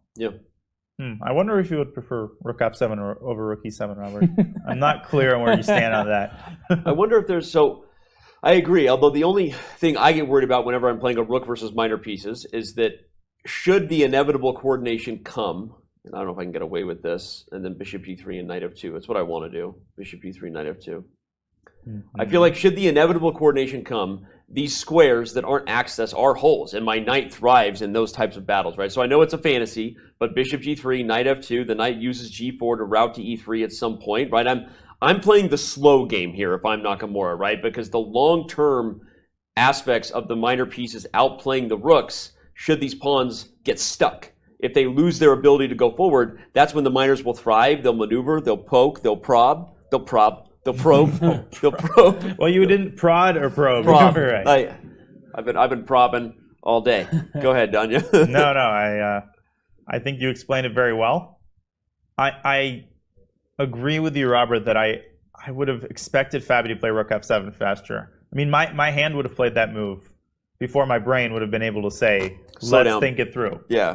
But I guess that's one of those things we keep coming back to about Fabiano, is that even when he probably senses that there is an accurate move or something that he's more comfortable with, it's something he doesn't trust his intuition. He just wants to verify, because the biggest mistake you can make is playing unnecessarily quickly and then getting a worse position. So, I mean, rook e7, right? That's the alternative, just defending the pawn directly. I think there is something to the notion that people believe that when we keep the status quo and we just defend, like that's playing it safe. But in reality, that actually could put you in more danger, because then you might be playing into Hikaru's hands. By just keeping everything as is, Hikaru gets to continue with his plan, and then what's black's plan in return? At least with the open F-file, you're like, I always have that. And that's not just like, oh yay, cool, I have a file. No, it's like really there are some threats involved in that. It restricts white's pieces. So I'm not sure which is actually better from like the engine objective point of view. I think both have their merits.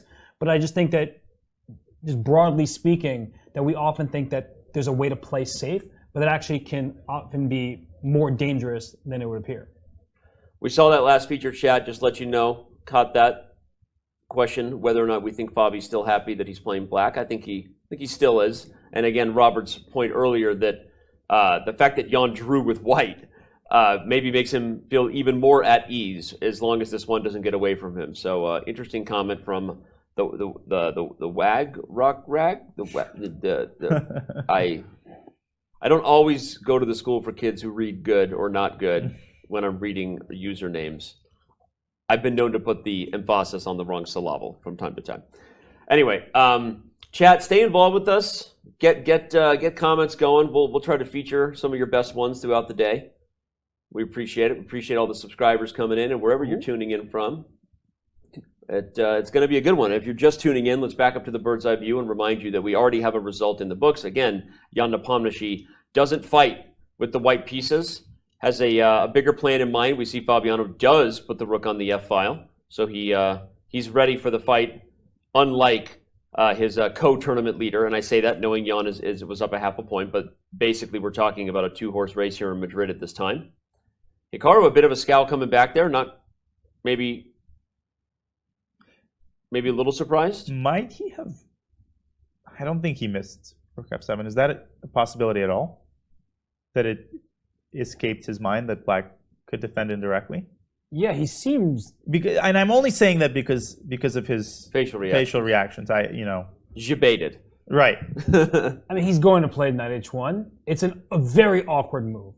Yep. It's not common that you put your own knight in the corner, except in like the samish in some positions. I'm not convinced he's going to play knight h1. I think he might go back to e3. Really? Yeah. That's the other option, is to just repeat moves. And say sorry, because at least then f1 is well defended. Interesting. Yeah, it's a really difficult question for him right now, because part of the reason why I think he will play knight h1, of course, both these players are capable of seeing knight h1. It's not about that. I think they both have it on the horizon. But I feel like Hikaru came in today wanting to win. Mm-hmm. And so if you play bishop e3, now you're repeating moves. And it doesn't mean he'll continue repeating if Fabi were just to put his rook back to d7, which I don't believe he should. But it's very difficult in general to put a piece back from the square it just came from. So I think I really do believe play knight h1, but I also agree that it looks so awkward and uncomfortable, and you're facing all this pressure on the f file.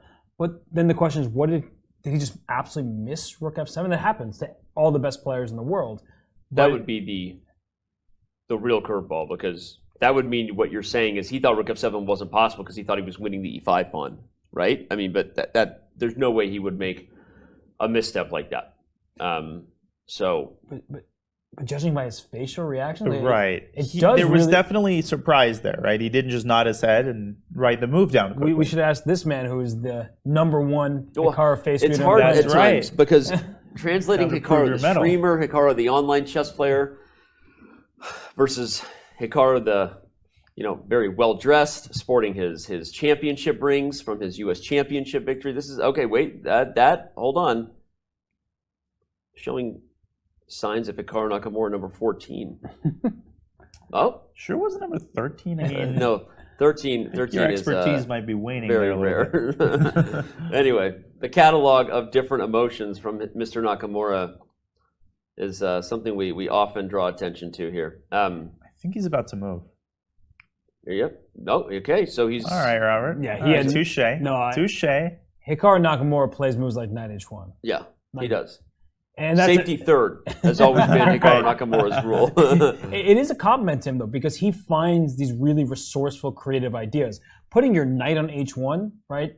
Most of the time a knight's on h1 is because you allowed a pawn to attack your knight and had nowhere else to go, and it gets trapped in the corner, right? That's the sad truth.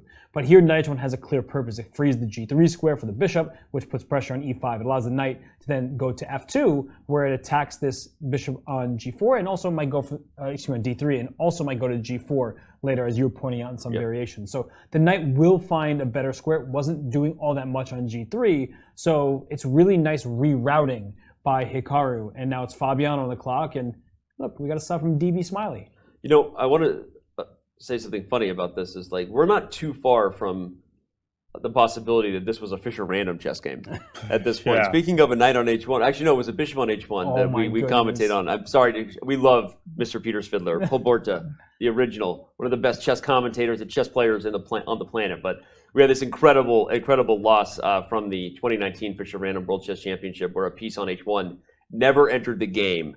And that knight just reminds me of that game. Mm-hmm. That was a really sad that bishop. was so sad. But Wesley So wasn't so sad about it. Yeah, Wesley So was not so sad about it, on his way to not just qualifying to the live final in Oslo, Norway, but becoming the first ever Fischer Random World Chess Championship. How's that for a quick highlight? Just Google it. There may or may not be future events coming there. I don't think I can say anything about that at this time. So anyway, all right, knight h1 played.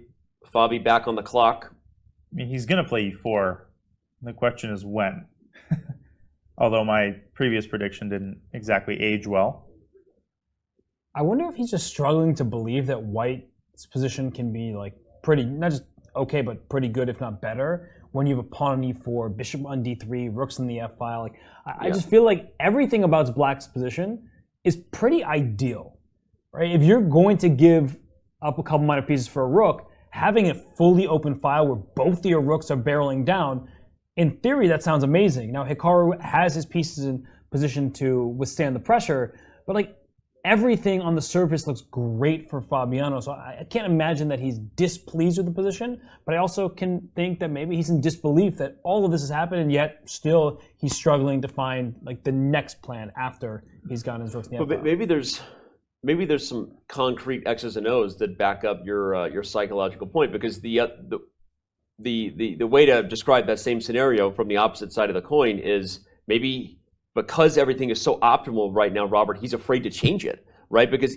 we talked about e4, and let's analyze this again to show everybody the lines we were looking at. So if e4 is played, right, and the knight moves to d4, as Danya said, it survives the apocalypse here, and eventually we get these positions where White slowly wiggles out. Again, the only way you ever lose, this is Black, and I'm not saying that's going to happen, but the only way you ever lose is if somehow these pieces just start staring into thin air, and it's White who has all the means to improve the position. Eventually, you start poking at pawns. And so what I'm getting to is there a concrete option here besides e4? And one of them might be rook f5. Maybe Hikaru didn't come in to this game okay with a draw, because this is his last chance, right, to win with White, Robert. But you could play rook f5 and see whether or not Nakamura is interested in repeating moves here. Rook f5 is the other move that sits on the structure, right, instead of playing e4. Danya? I agree with the idea that Fabi, probably part of Fabi, is frustrated at the fact that after e4, knight d4, there is no tactic, there's no... because if you could play queen h4, that would be a move to consider. That bishop is literally paralyzed. I was going to show if you could do this. Right. I mean, it wouldn't actually be that great, but you get what I'm saying. Yep. Another thing that came to my mind, after knight c5, h3, there's a move which looks incredibly tempting, and that's e3, which is a classic device. You carve out a particular square. Like, oh, that's a pawn. Well, that's mate. I know. I'm doing it for the fans. You know? Danya? No, I thought you missed it. Okay. Rook f1 is a pretty hard move to see. Okay. And after, but the problem is White plays queen takes e3, and after knight e4, in giving up the e4 pawn, you've also relinquished your control of the f3 square. Mm-hmm. And now White has bishop f3. And these variations, he's calculating them quickly, but they're very frustrating. Yeah. And he has to change his mindset, right? He's got to go from I am looking for the kill shot mode to it's just a complicated position and I'm going to play something slow mode. And that change of mentality can be hard if you've set yourself up with expectations about how good you think your position is. Yeah. Go ahead, Robert. I'm sure you want to weigh in on. But again, I think that's a really good point, right? Is before you commit to this, you got to feel good about that, right? Because you cannot take that move back, and if you lack a concrete punch, it might be White who's outmaneuvering you in the long run, right? I don't know. For some reason, I'm getting a feeling that we might see this at least one time to see if Hikaru wants more than a draw with knight to g3. Given his position, given that Fabi gets White versus Jan Nepomniachtchi in the tournament tomorrow, you could invite that idea to just find out what exactly Hikaru wants to play for. All right, well, we still have a lot that the players are playing for here in round 8. We're going to back up, leave you with the snapshot of where we stand. 3 games in progress. Jan Nepomniachtchi has already drawn his game versus Liren. We're going to take a very, very quick break. But before we do, I want to remind everybody that while the players are playing here in Madrid, you can also play every weekend. Time to take control of your journey towards chess mastery. Magnus Carlsen introduces Chessable, the definitive solution for studying chess. Move Trainer uses the science of spaced repetition to identify your strengths and eliminate your weaknesses. There's no need to set up a board, remember which page you're on, or keep track of all the moves you miss. Get started now and join our growing community of over 100,000 chess enthusiasts. Chessable. Take control of your journey towards chess mastery. Welcome everybody. My name is Jan-Nepomniachtchi, former World Chess Champion. Are starting a new course here for Chessable. A very special Chessable course. Master your chess with Judith Polgar. You know what? I learned a lot.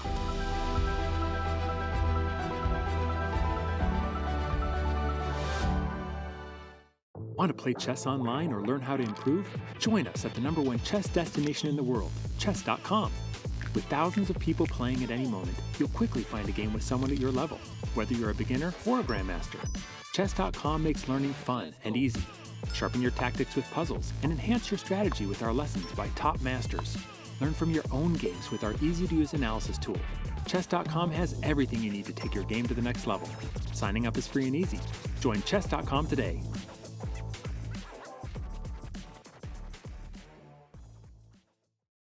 Hi, I'm Grandmaster Judith Polgar, and I'm here to welcome you in the Chessable classroom. It combines a shared chessboard with live video. Teachers get to interact on the chessboard with their students and even run quizzes and tournaments. I really love what Chessable Classroom can offer. I use it myself all the time. Just invite students to your classroom and start teaching right there. No downloads needed, and it's for free.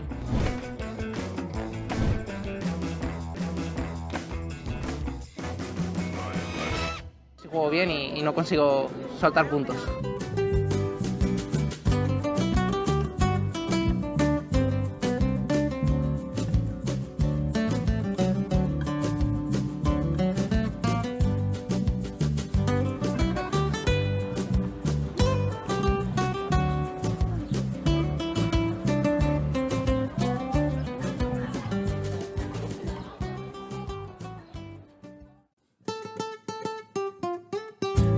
Considered by most as the rising superstar in chess, Alireza Firouzja makes his candidates debut here in Madrid.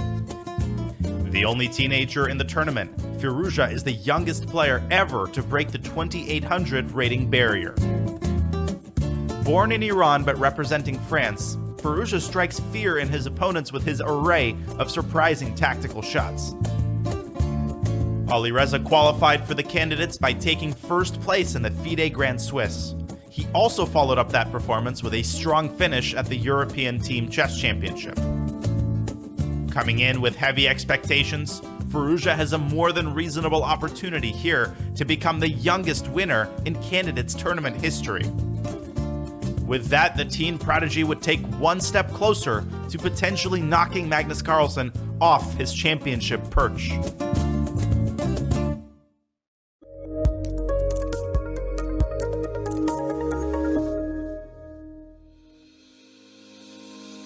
Want to hold a massive chess tournament with dozens of clubs or hundreds of players?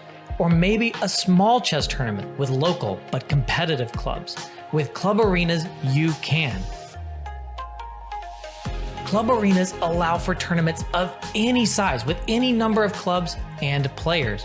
Customize the arena with any time control, with standard chess or mini chess variants, and with any starting position you want. Club Arenas are the most flexible tournament format on chess.com. Try one out today.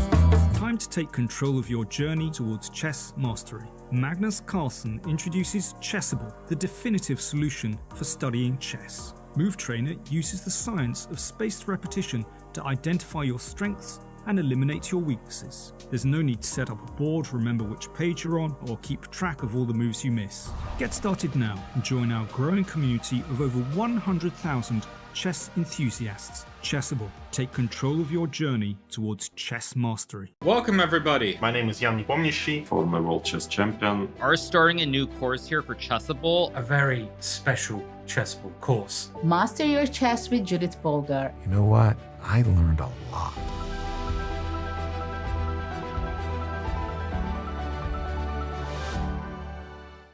Want to play chess online or learn how to improve? Join us at the #1 chess destination in the world, chess.com. With thousands of people playing at any moment, you'll quickly find a game with someone at your level, whether you're a beginner or a grandmaster. Chess.com makes learning fun and easy. Sharpen your tactics with puzzles and enhance your strategy with our lessons by top masters. Learn from your own games with our easy-to-use analysis tool. Chess.com has everything you need to take your game to the next level. Signing up is free and easy. Join Chess.com today.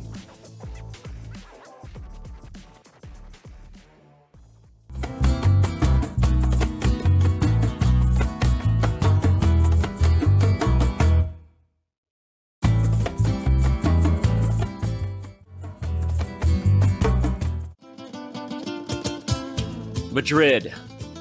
Civilization here is almost as old as the game of chess. Some claim the queen was given her powers to honor Queen Isabella. Now that, my friends, is a chess legacy. Passion for chess continues to thrive in Madrid.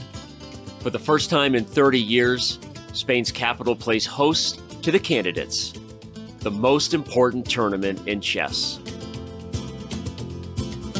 At the Palace of Santona, the stakes are high. 8 of the world's best players competing for the right to challenge for the most coveted title in chess, the World Chess Championship. The Candidates is grueling. The winner requires mental endurance and unbreakable focus. There are those familiar with the biggest stages in chess, yet still chasing unfinished business. And others from the next wave of stars with little patience for yielding to those before them. Mis amigos, the next challenger to the world champion of chess must come through Madrid. Like Queen Isabella before them, the Candidates is all about leaving a legacy.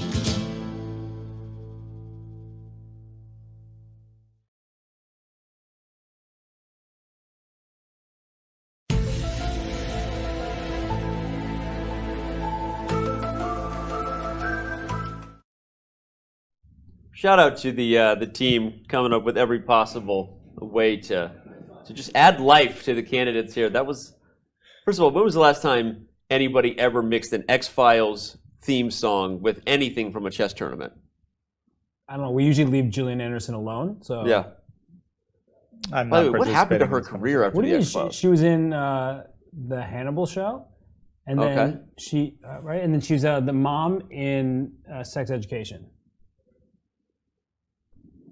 Welcome to Madrid, everybody. Robert Hess, pop culture extraordinaire. Staying silent. You're staying silent on that one. Anyway, a shout out to the team. Seriously, that video had me LMROFLMAOing. Is that what the kids say? And it was great to see the switcheroo from Hikaru Nakamura. Hopefully, FIDE doesn't fine him for that. All right, we've got 3 games going here. Rapport and Duda is getting. It's getting spicy. You're getting spicy, right? I think that would be a fun one to switch over to. Not too much has changed in the Alireza Firouzja, Teimour Radjabov, queens and knights and rooks parade over there. But I think the Rapport Duda has enough life to justify switching away from what is definitely the marquee matchup. We will not go too far before going back to Caruana and Nakamura. Don't worry, everyone. But let's talk about this position here. Danya, your first thoughts as we glimpse a kingside that has come to life for Rapport. Well, I just spent most of my time counting the pawns. And I came to the great insight that black is in fact currently down a pawn. It doesn't meet the eye very well. It almost looks like black is up a pawn after queen takes g5. So the big decision to be made here is which piece should take on g5. Queen takes g5 or knight takes g5. Queen takes is the more sort of conservative, solid option. Knight takes g5 could really pay off, but could also backfire because that open g file could cause storm clouds to gather around black's king. You're showing the move h4, kicking the knight away, then rook g1 and bishop h3. So my guess is that JKD will probably take with the queen. Okay. And I feel like black, if anyone is better here, it's probably black. Now, after queen takes g5, the last thing I'll say, and either of you can jump in and correct me, white does not have to trade queen. So queen f2 or queen f3 would be in line with Rapport's style, but apparently that's really, really bad. And I guess it's because of the rook lift. Rook e8 to e6. Well, I thought you were going to say it's because the rook was already guarding it, but yes, you're right. Ugh. That rook comes in so quickly. That knight from h7 can jump in to g5. And I guess the threats against white's king become unstoppable really quickly. And what I'm going to do is have us go back a few moves, because white started pushing these pawns. And yeah, I guess we have already shown it now, but white pushed the pawns, right? White was, if we just go back 2 moves, you're right here. Like, this already looks like a position where white may create some threats. You have the semi-open f-file, and what Rapport did by bringing his queen over to g3, he's aiming for doubling the rooks in the f-file, just going for an attack. And look at Duda's calculation here. h5, putting pressure on g4. And after g5, it looks like the knight has to move. And if the knight moves, then white plays h4, protects that pawn over there on g5, and has a nice space advantage with the semi-open file. So the move by Duda, that move h4 himself, that's really precise. That's a great move because he recognized that once the queen takes the pawn, which is pretty much forced, the knight comes to h7, he wins the pawn right back, and now his king feels quite safe. Brilliant. It's such a nice little thematic idea. It's one of those ones that call it a knowledge nugget for chat. You want to put that in your pocket and don't forget it, because when you're calculating these forced lines like this, someone's attacking your minor piece and your first instinct is often to defend it when a pawn is threatening to capture a knight. But this is an in-between move, right? A little Zwischenzug that's super key because it disrupts white's ideal structure from happening. And this is a very common theme, to take advantage of a pawn like this right in front of a queen that's sort of pinned. Ooh. And on that note, wrong again? Yeah, Duda wants more than just an endgame. He's already shown a willingness to fight, despite also a lot of draws. Here he plays knight takes g5 because he wants to keep the queens on the board. And maybe he likes Danya's idea of the rook lift a little too much to let the ladies exchange. What do you think, Danya? I'm a little surprised. So white is going to play h4. Okay. I don't really doubt that, although my track record has been spotty today at predicting. But let's see if I can redeem myself. Knight h7 is going to happen. And then the question is, which move does white start with? You can start with rook g1, but again, there's that pesky rook lift. What you can do to try to be more clever is start with bishop h3. And the cool thing is that after bishop takes h3, you can play rook g1 here. That would be a very good move in a bullet game. But it also is a pretty good move in a classical game. It forces black to play g6. Now, apart from weakening the king, this also has the effect of taking the sting out of the rook lift because, there's no there. There's nowhere to lift the rook anymore. Black is still doing well, but I don't know. I don't know if I fully agree with the eval bar here. I feel like white's got his share of chances. Okay. Yeah, I think knight takes g5, the move that Duda just played, he's willing to lose to increase his chances to win. Mm-hmm. Because if the queens were traded on g5, black is in no danger whatsoever. You feel very comfortable. You have the better pawn structure. I mean, there's no risk here. But the risk is that your winning chances also have been diminished because now we have an endgame and your slightly better pawn structure doesn't really mean all that much for the time being. Yep. So knight takes g5 initially without the queen trade. It's a pretty courageous decision because that line we were just looking at that Danya disagreed with the eval bar when white pushes h4, takes over the g file. This is not a position where Rapport and Duda are like, oh yeah, black is 0.5 better, right? Yeah. They look at this position like, okay, white has some serious attacking chances. It looks like black is able to ward off all the threats. And if you can successfully avoid checkmate and a big attack, then black should be better because of the better pawn structure. But it's not very clear one way or the other, like who's getting there first. So I think that it's just a really sharp battle between these two. I have to give credit to both. I mean, they're playing an entertaining game, and now the king side is open. We have to praise that rook on a7. I mean, that piece is doing such a marvelous job of defending the king all the way from the queen side. Yeah. Yeah. I like it. Yeah, definitely a game that's going to give us a fight, which means we get to see that red jacket a little longer. We love that red jacket. Dude's got style. He just has style. Yeah, I think he reserved that red jacket after like a painful loss to cheer himself up. Yeah, it just brings the fashion to the playing hall every single day there. And right now he's trying to figure out how to bring the heat along the G file, because that's got to be the whole key to his idea of advancing on the king side. I mean, he can't really delay h4 because rook e6. This rook lift is going to hurt. Yeah, he's got to see that because rook g1. The Otherwise, moment the rook comes over here, you got problems. Yeah. And as Dina's saying, rook g1 is tempting so that you can move your bishop and just go for checkmate down the g file. But rook e6, rook g6 ideas are not fun to deal with. So I think Rapport has to play h4. Otherwise, everything I just said about it not being very clear, no, it becomes abundantly clear who's driving. Can I show a line really quickly? Yeah, let's show it. Go ahead. So after rook g1, rook e6, you might say, well, I don't get why this rook lift is so good. Why can play h4 now? And if I have my finger on the pulse of the position, rook h6 here, it's incredibly strong. Why is it so strong? What if white moves the bishop back, let's say to h1? Well, there's a tactic. Rook takes h4 check, and then knight f3 check opens up the attack on the queen and wins the queen. So everything is very concrete in these positions. These players, they're not reasoning in terms of general assumptions and rules. They're calculating variations. And on that note, we have h4 and my first correct move prediction of the day. Well, and it should show as well that the reason the knight is going to h7 all our lines and not e6 is for the same reasons, that even though the knight is well placed on e6, and this is possible, feels like keeping not just that square open for the rook, but this diagonal open for the bishop is a lot more in the spirit of the position for black. Yeah, just rather to go, than... Sorry. Go ahead. I was just going one step further with what you're saying to illustrate that. Like bishop h3 now, and this knight is kind of vulnerable to being captured somewhere. Like white's next move is rook g1 with threats down the g file, and if you ever play g6 and white plays h5, like already white's coming straight at the king. So the knight on h7 actually helps shield the black king and can't be attacked. Yep. All right, and we saw Duda played it very quickly, and very quickly, we're going to acknowledge that we just crossed 800,000 followers on twitch.tv/chess. That means so much. Obviously, it's just awesome. Thank you so much to everybody out there hitting that follow button.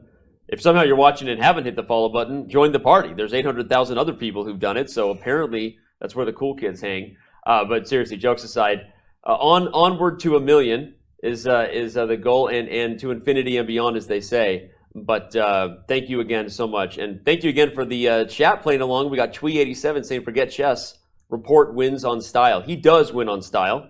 Red signals aggression. That is for sure. It also means stop. In the name of love. Oh, sorry. Okay, that was wrong show. Rapport looks like a men's magazine model. You just made another reference, so that's my cue to stay silent. He does. He looks good. GQ called. They want their chess player on the cover of the magazine. They found him right there. That's hilarious. A bad salmon if you think that's a salmon color. So I think someone in chat said that it's not red, it's salmon. Moonshot I've says. never heard of something being described as salmon color. I think Really? I might What? adopt that. No, I wear salmon-colored shorts are what all the frat boys wear. I wore a That tells you how much salmon-colored I've shirt. hung around frat boys. Yeah, it's true. I wore a salmon-colored shirt to the opening ceremony. Oh, It's like I'm glad a pink. I wasn't there. Yeah, dude got style. The Belenkaya, we know that username. Shout out to Dina. She'll be interviewing Rapport later on today in that suit, so she can comment maybe on his style and that it's all we're talking about. They're trying to get Danny to talk about chess, and all he can talk about is your suits. So I keep think it up. every time we've looked at his game, you've mentioned the suit. No, I'm not saying that in a well, look, he begrudging way. stands out in a room of suits that are black and blue, which There- no there it is disrespect, that's again. great. I'm wearing a blue suit, right? But What he did I stands tell you, out. I Robert? mean, it's Yeah. great. Bishop takes h3 now played, by the way. You could throw in your little rook g1 great bullet Actually, move. that's a hugely important moment. Because it's a chance to catch your opponent in a pre-move with rook g1? A, and B, you're preventing... I actually think Duda might have missed that move, because if king takes h3, black would have had rook e6. Let's follow Duda's reaction closely. That. Yeah, that's actually really... It wasn't just a bullet reference by Danya. He's onto something. If you take in any other way, I think king or queen, there's a rook e6. Well, queen takes h3 takes your eyes off of the g7 pawn. I think Duda might have missed this move.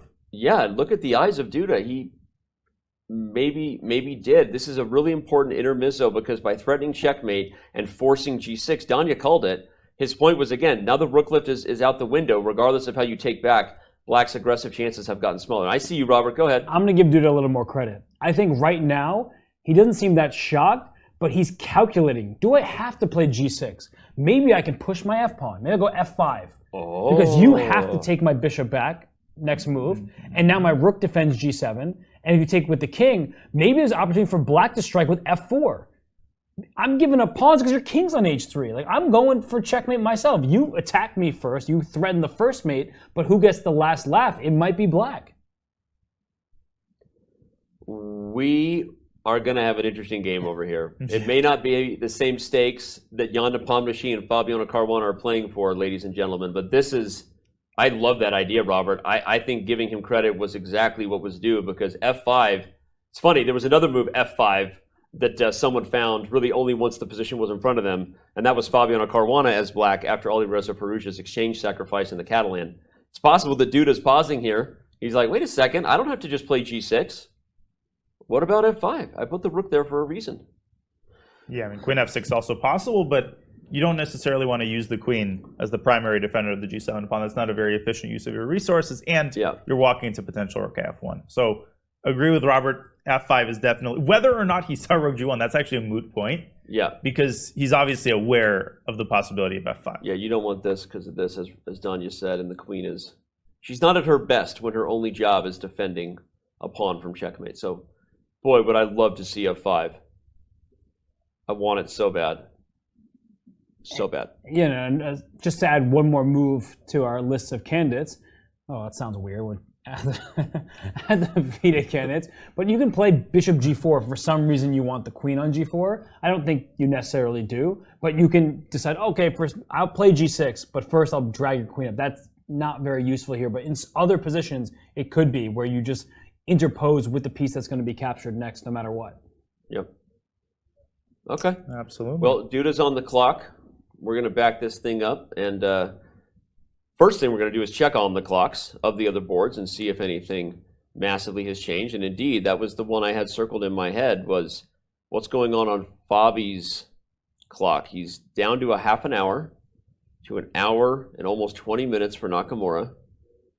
But it's Hikaru who's thinking on this turn, hey, buddy, I just looked over here. Yeah, well, we have that situation where that bishop on f2 is tied down. And Hikaru is trying to free up his minor pieces. And Fabi's trying to put pressure. It's on the lower left. He's played queen d6 to g6. Just sort of improving his position and tossing the ball back into white's court. Again, note to self, everyone. If this bishop moves, the game is over. There's checkmate on f1. That's what happens when you have a bishop on d3. So right now, obviously, these players are not blundering, and that's just a tactic to keep in mind. But it's a critical. In fact, the other thing that the queen on g6 does is not just spy things on the king side, Danya, but it opens up the d6 square for the knight, which we were so obsessed with this. There's this idea of bringing the knight to f5. I'm so glad when I make these two happy. I said d6 and they both nodded. There's this low self-esteem international master over here. Just so proud of himself. All right, GM Norm that he's awarded. GM Norm just for spotting knight d6? Yep. You guys are so kind. By the authority vested in me. So we were talking about h3 as a move to free up the h2 square for the king. So there's no checkmate here. And I'm just wondering, like with the queen on g6, that stops your knight f2 ideas. Like it takes this bishop g3, king h2, knight f2, so it takes a bit of time. So I actually really do like the queen sliding over to g6. It just makes white's plans slower. Yeah, and now you can go for this. And it's not to say that it's just better than knight c5, but it has a plan of getting to f5, because the reason I liked it is not just for the trade, but Danya's e3 might be coming to the board in some of those spots. Yeah, absolutely. It's already something to consider. The one plus of h3 is that it does create a square on g4, which you could use as a springboard for the d1 bishop. The threat of bishop e6 causes a little bit of discomfort for black. And by closing down the g-file, you're also increasing the likelihood that bishop g3 will work. So black could consider meeting h3 with h5. Committal, yes, but I'm controlling squares on the king side and preparing to meet, knight g3 also with, or later bishop g3 with h4. That just adds another tactical wrinkle to the equation.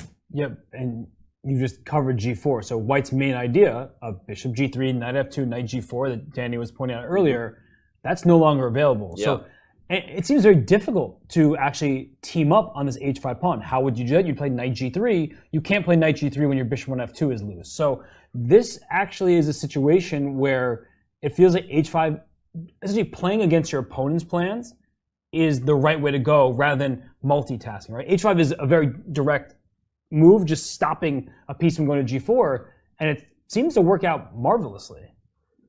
Hikaru is deep in thought, or he wouldn't be looking deep up to the ceiling there. It's not just the art in the beautiful Palacio de Santoña that his eyes are viewing. He's likely looking at a position that is not in front of him at all, trying to figure this thing out. I just thought of something else as well. Knight d6 protects the e8 square. One of the flaws of this e3 move that Donnie was pointing out before was that the queen could take and keep everything together. Rook e8. You might have rook e8 and some critical variations. Like, it's just a slight difference. But actually, if we go for a similar line, let's say, like, I don't know how to make this work, but let's go. Well, I'm just going to make a move right? randomly just to show Robert's idea. Again, another random move, doesn't matter. The point is that, in fact, e3 might even be possible. The e3 had purposes to free the e4 square for the knight on either c5 or d6, in addition to the fact that the bishop can't take it without things getting real nasty over here. But now there's ideas of rook to e8 in a lot of positions where the knight was on d6, and it wasn't before. So, again, black is trying to build up the forces, right? This isn't a position that possesses a concrete knockout. Not yet, but it's one of those spots where you're trying to get everything on the right square so that when the opportunity exists, you can strike. And Hikaru is...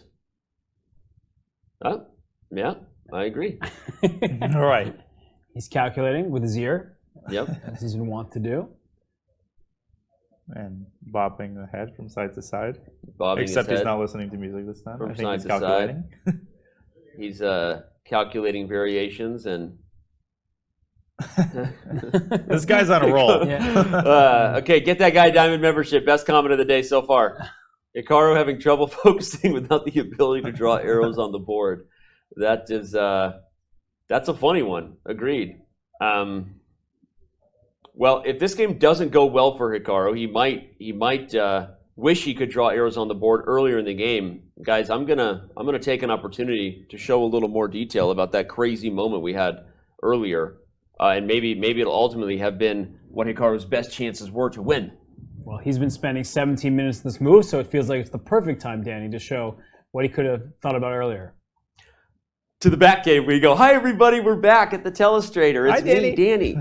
And guys, you're still mic'd up, by the way. You can also, oh, hi. You can see, okay, hi everybody. All right, so if you're just tuning in, obviously we have a great battle in store for us today. Hikaru Nakamura with the white pieces, trying to win to keep pace maybe with Fabiano Caruana and Jan Nepomniachtchi, but for Fabi, just as much at stake, even more. But this game had a really interesting moment earlier where the players were rapidly blitzing out moves. Nobody was thinking at all. And we would assume that preparation brought to the table by both players was the reason why. However, according to analysis, again, credit to Raunak Sadwani doing commentary for us over on our chess.com India channel. He was the first to spot it, now been confirmed.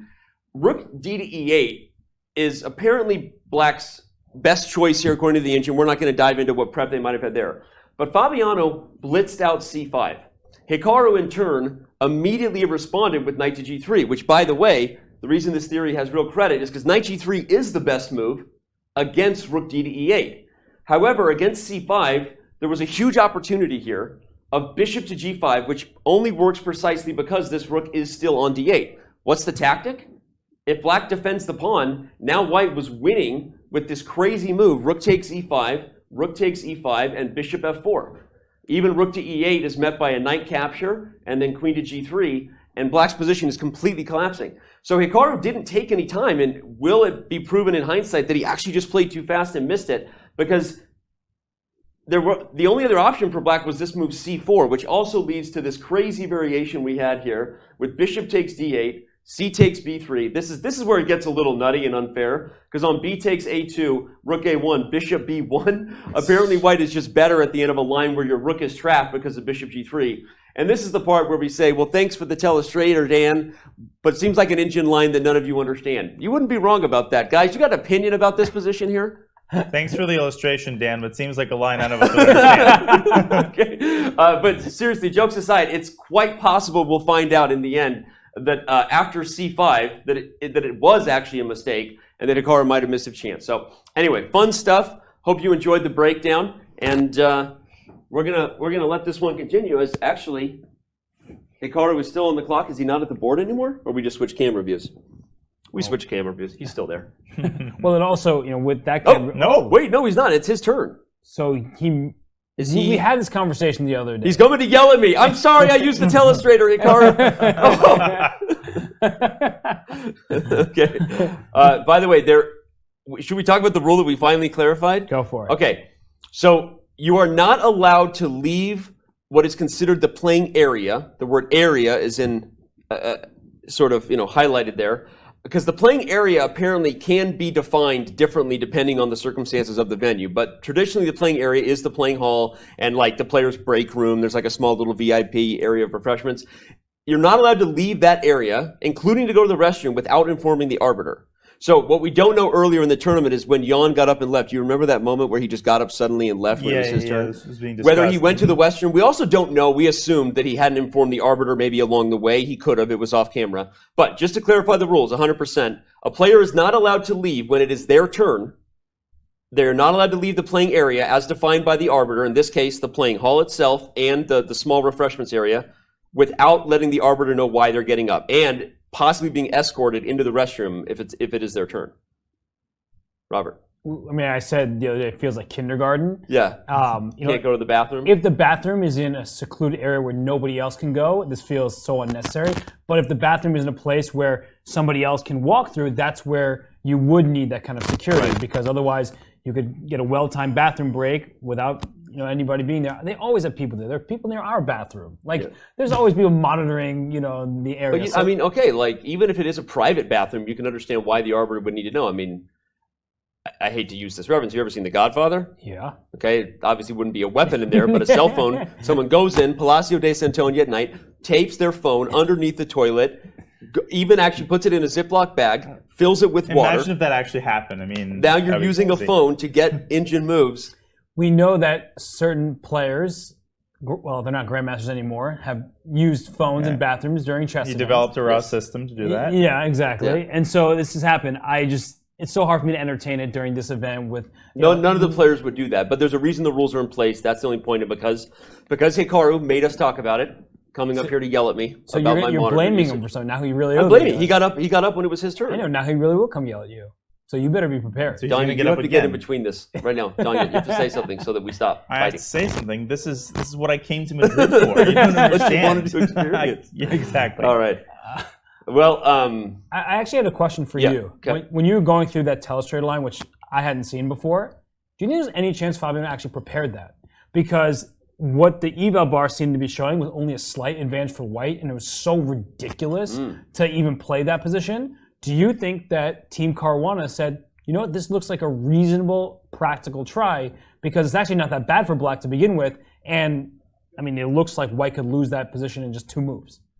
Let's look at that, because anyone who followed Fabiano Caruana's commentary with us during the World Championship in November, covering the match of Nepomniachtchi versus Carlsen in Dubai, then you know that one of the really interesting insights, takeaways that we had from Fabi's presence with us was that the idea, he said, Danya, was that top grandmasters are often looking for spots where their opponent thinks they got them, but really debated and they got you, right? And even to the point of going for positions that objectively they know are a little bit worse, but they think there's some tricky ideas. They think maybe there's a chance for them to go wrong.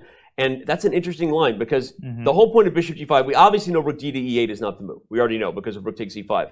But that line that we just saw was c4 captures here, the bishop coming back to h4, takes a2 with the threat, by the way, of bishop b1 to get a queen. So the only move is rook a1.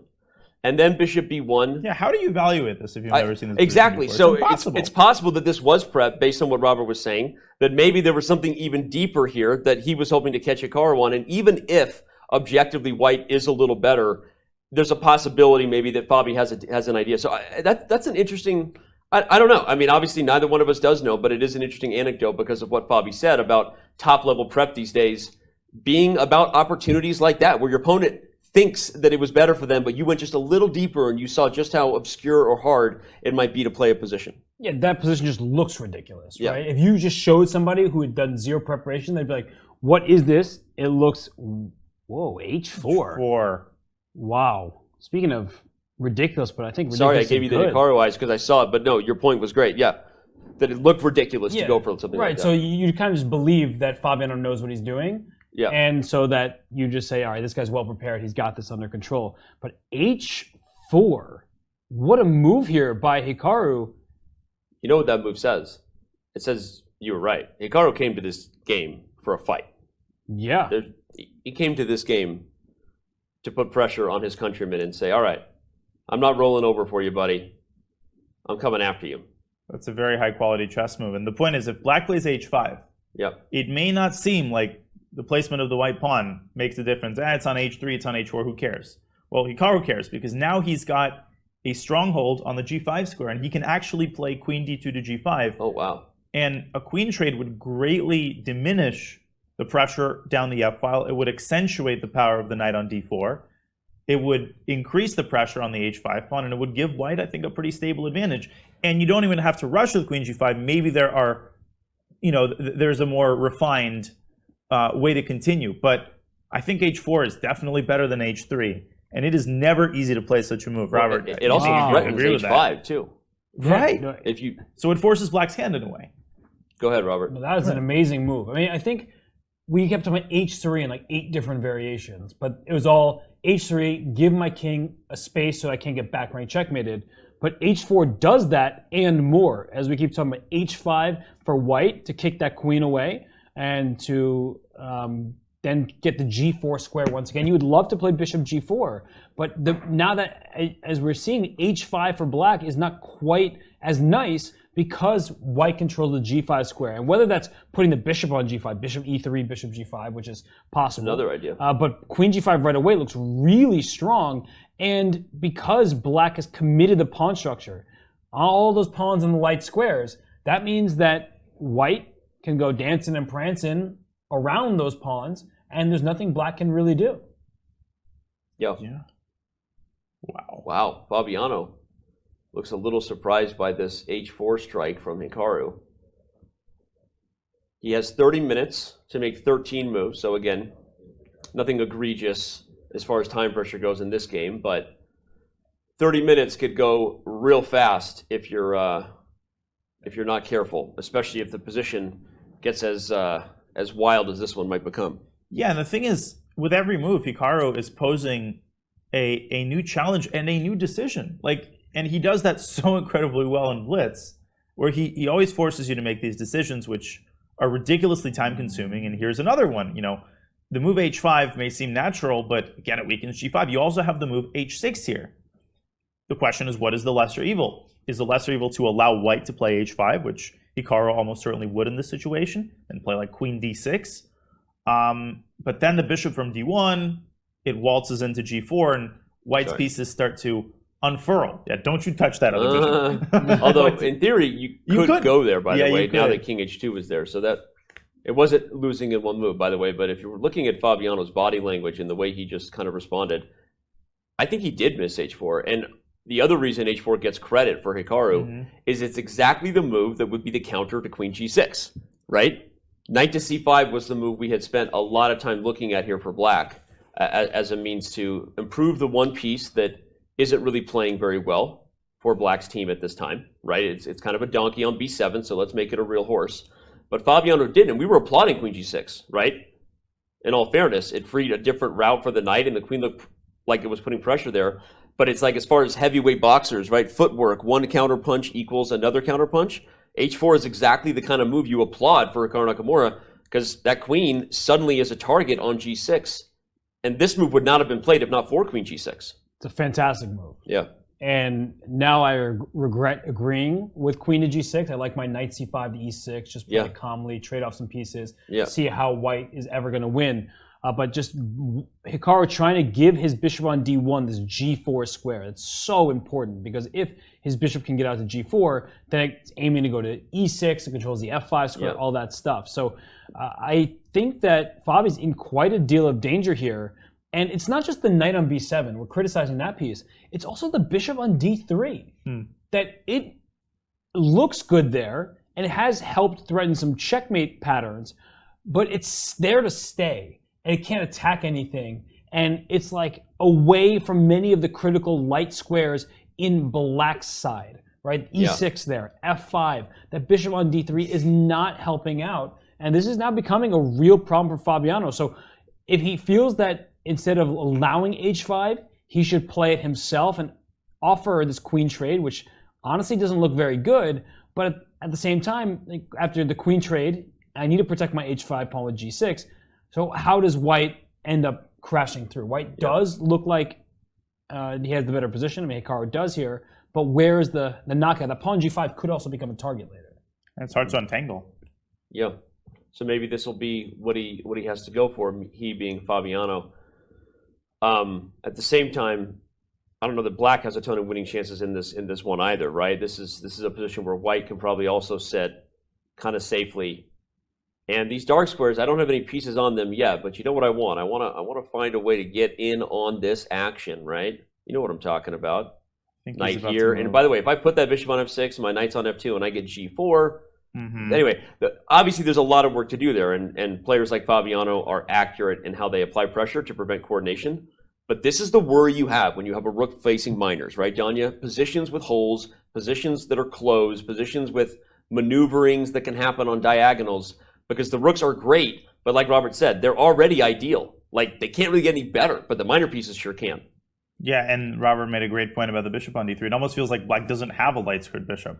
Right. It's a great pawn if it was there. Right. I mean, at some point it was fulfilling this crucial duty of pressuring the F1 square, but now that's gotten stale. Yep. You know, that's all it's doing. And, you know, it's like Carly Rae Jepsen, you know, you released Call Me Maybe, and it's been 10 years, and now how about some other Call songs? Me Later, Call Me Maybe? Exactly. Now it's time to you know, to produce other stuff, and yet it can't because it's imprisoned. I'm pushing back. Stop shaking your head, Robert. Carly Rae Jepsen is a gift to the musical world. I think it's just Call Me Maybe is a great song. She is... Okay, I'm not getting this right now, but there's more than just, there's more than just Call Me Maybe. First of all, and Carly Rae Jepsen loves chess. Okay, look what you just I did. take it back. Now I'm going to be all over Twitter. If anyone wants to share this clip, if you're out there, somehow you have a loose connection, 6 degrees of Carly Rae Jepsen, get a hold of her and let her know that we know she likes chess. She's played chess. Hey, my statement was complimentary at the end of the day. That bishop on D3, I've seen worse bishops than that. Backpedal, backpedal, backpedal. You just poked the bear on that. Yeah. Here's my number. All right, here we go. Fabi poked the bear with Queen G6. He sure did. He's in time trouble now. Yeah, he's in real time trouble, and he might be in trouble, and that would not be... Hess was not happy there. Shout out to Will, one of our guys working super hard. Emotion Best 2015 album. There you go. See, I can't really agree with Chad. It goes against my brand. Yeah. But okay, I'll make the Chad a deal. Put some effort into Carly Rae Jepsen. Go ahead. I'll listen to some more songs tonight. Okay. All right. In exchange for people to call, giving me a pass. I will listen to Call Me Maybe. Well, and this is crazy. But Fabi might have missed H4, and his position could get shady. Oh, wrong time. Okay. It's seriously though. This is his chances might be slim. Whatever you say, Marshall, just make sure it matters. Even though I think the next time he'll stand up from the board will be after move 40. Okay. He needs to be careful not to lose himself in the complications. Somebody help me, please. Somebody. He's only got one moment, so he better own it. Yeah. He'll need to marshal all of his pieces. especially that knight on b7. Okay, let's back up to the bird's eye view and look at all 3 games at where they stand in progress. Again, I said 3 on purpose. That wasn't a mistake. If you just tuned in, Jan Nepomniachtchi drew his game with no real effort against Ding Liren made, despite having white. Although if Fabiano gets in trouble here and somehow loses to Nakamura, he will look like he played it 100% correctly, and that he started the back half calmly, didn't do anything crazy, maintained his lead to prepare for the battle with Caruana tomorrow. This does not look like a Fabi who's happy to be in this position. No, he completely missed h4. I mean, obviously, we didn't even mention it while we've been analyzing. And it's a great move by Hikaru. It's actually one of the best moves of the entire tournament. It's a shocker. And it came at the perfect time for him because he is over an hour on the clock and he's feeling this position. He went knight h1. He's doing everything that could be asked from him from what this position demands. So when we see h4 here, threatening h5, Fabi knows that it's now or never for him because if he doesn't play h5, Hikaru has it pre-moved. Right? Like, I'm going to play h5 unless I legally can't do that. But if I do that, do I still have good chances to survive? And the answer apparently is yes. And I also don't really see too many other appealing ideas for Fabi because if you allow h5 and the bishop gets to g4, it just feels like more of white's pieces are coming in. Not that I love the endgame without the queens, but I just don't like the look of this bishop coming to g4. The next bishop can come to g3. It just feels like all of white's pieces are coming to life. No, you're totally right. And as much as you don't want the endgame, the more we look at the position, it doesn't look like Fabiano has a choice here, Danya. I mean, his time situation is becoming a disaster. Yep. It's really becoming a disaster. 13 moves. I mean, he's thought for about 8 or 9 more minutes on this move. And you can just sense the agony. I mean, he can't decide. He can't make a decision. He doesn't like anything that he sees, and you can't really blame him. It's particularly frustrating for Fabiano, too, because he knows how much this game matters in regards to the overall tournament standings, right? This, not like you want to lose any game in the candidates to anybody, but knowing that his the person he's chasing is getting a little bit of help from time to time, from example, Richard Rapport in the previous game yesterday, he can't afford to slip in a game like this to Nakamura. We actually caught up with Fabiano and got his thoughts, his candid thoughts on just how he felt after seeing the way Rapport approached Jan Nepomniachtchi in round 7. I felt kind of sick, to be honest. Yeah, I bet. I mean, it's one of the most shocking games I've seen from a top player in a long time. Yeah. It's like the line that's played is known. It's been known for like a decade that it's a draw. Like you don't really go for this for white, and if you do go for it, you take a draw because f3 is just worse for white. Once you end up in that situation that like your preparation has gone wrong, he's down an hour on the clock and he's out of preparation. Why is he going for this? I mean, it's totally insane. Yeah. It's like some sort of hypnosis or something went on because I can't explain it otherwise. You know, I want to start with you, Danya, because Robert and I have talked a lot about this at this point, given what we saw yesterday. You were watching as a fan, seeing what was happening in Rapport and Nepomniachtchi.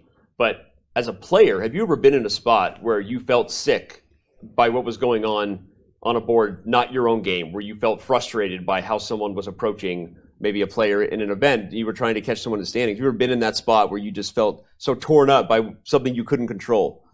100%. I mean, and obviously more than once.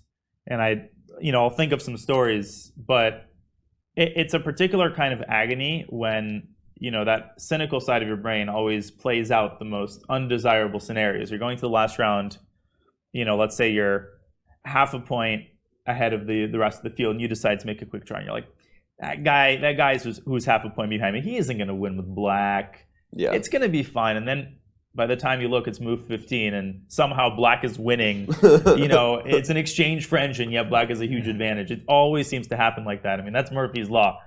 So it's a universally shared experience. And I want to get your thoughts on that again, Robert, but one more comment on that is, what else? So knowing how you felt in your own games and then knowing how Fabi said he felt, what were you thinking as you saw Rapport kind of crumble in terms of his prep, right? You're watching Jan Nepomniachtchi at one point take a 1.5 lead over Caruana as a fan yesterday before you hopped on your plane. What was your take on that game? It was, I don't think quite as shocking to me as it was to Fabi because he's actually playing the tournament. I think I understood it from the perspective of Richard Rapport wanting to influence the course of the tournament. It was the last game of the first half of the tournament. He had the white pieces. And I hate to use this phrase because I think it's so overused, that I really do think it applies here. I think his emotions got the better of him. Yeah. And I think his desire for to create a fight with the white pieces, to not let Jan, just bail the game out right out of opening preparation. Yeah. It superseded his rational thinking, and that happens to everybody, but I think it happened in a very clear way in his game. Well, Robert, you know what Fabi said yesterday. You were here, and now he's in this tough spot. What do you think is going through his head right now? You think Fabi has the ability to just stay focused here and not get emotional himself? Think about what's at stake outside of the what's on the board, or do you think he might start making some rash decisions? Well, he just moved as soon as you asked me the question. He brought his knight to c5, and we saw the eval bar start going up in white's favor. Now, I think that it's not misleading. Obviously, we are starting to like Hikaru's position. Yeah. But it's really a complex position. So it's not one of these +2 advantages where you're just like, okay, I see how white can do no wrong, and it's just like easy to press forward. It's still really a tough position for both sides. I do like white's bishop on d1 coming out, but to answer the question, to take a step back, for Fabiano, I mean, he knew this was going to be a tough game, right? This never was going to be an easy game.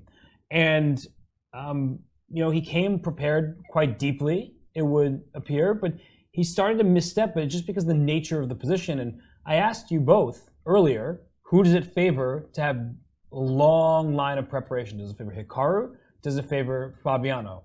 And Hikaru does have the first move advantage. He has a position where he has an imbalance. And based on what we're seeing here, it's clear that Hikaru won the opening. He's been ahead on the clock all game. Fabi's in really bad time trouble with only 18 minutes left after 27 moves. So maybe Fabiano, he might regret not going for the Berlin, like we've seen in the rapid chess. We're making a joke about it. Yeah. But perhaps there was something a little more solid, a little less confrontational that he could have played that would allow him just to have a slight disadvantage, but one that wasn't like so combative and hard to play.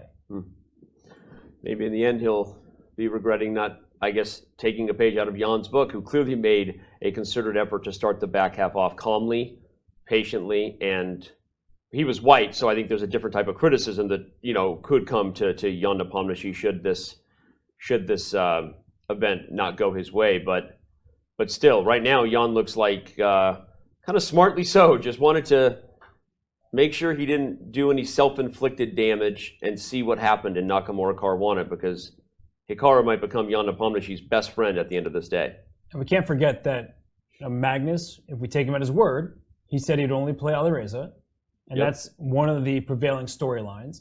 That there's a huge fight for second place, especially if Hikaru can beat Fabiano. He'd only be a half point behind Fabiano. If Rapport or Duda win their game, they'd be 1 point behind Fabiano and still get to play him.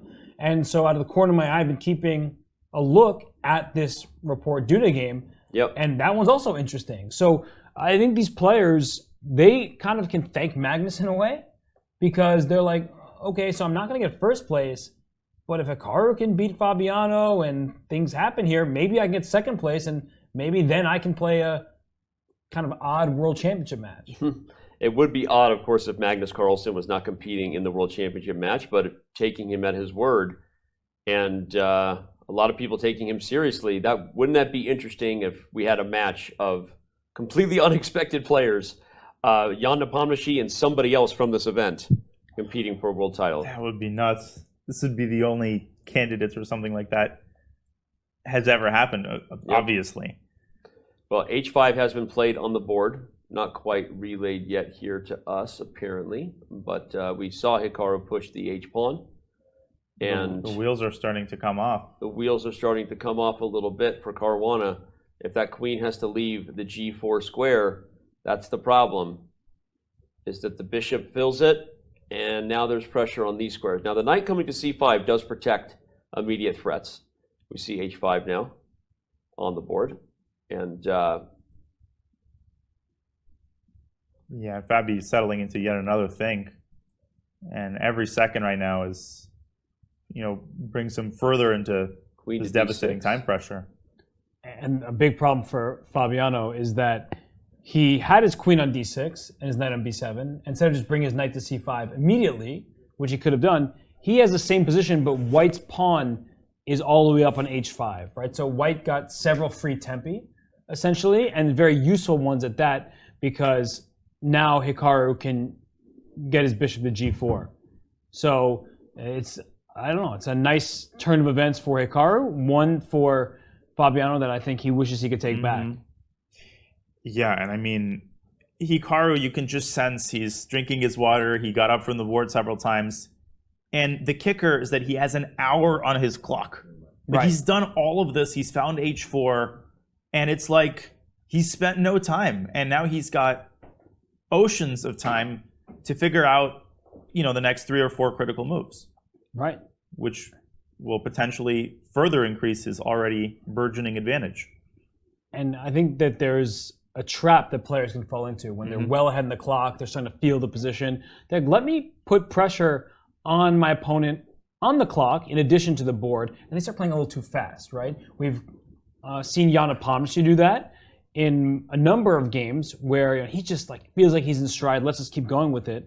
And here Hikaru, he made a quick move, bishop g4, and he's playing quite fast, but he's not rushing.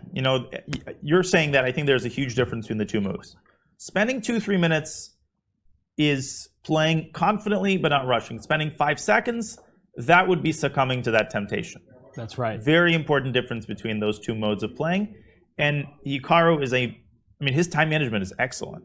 Yeah, that's the thing about him, and we've seen him do that in bullet chess championships, in all sorts of speed chess championship blitz events, where he can play instantly and play super well. He, people were saying, he hasn't played classical chess, all this, but he has been working on his chess by playing so many of the top players in the world in all sorts of formats. So we see now the position up to speed.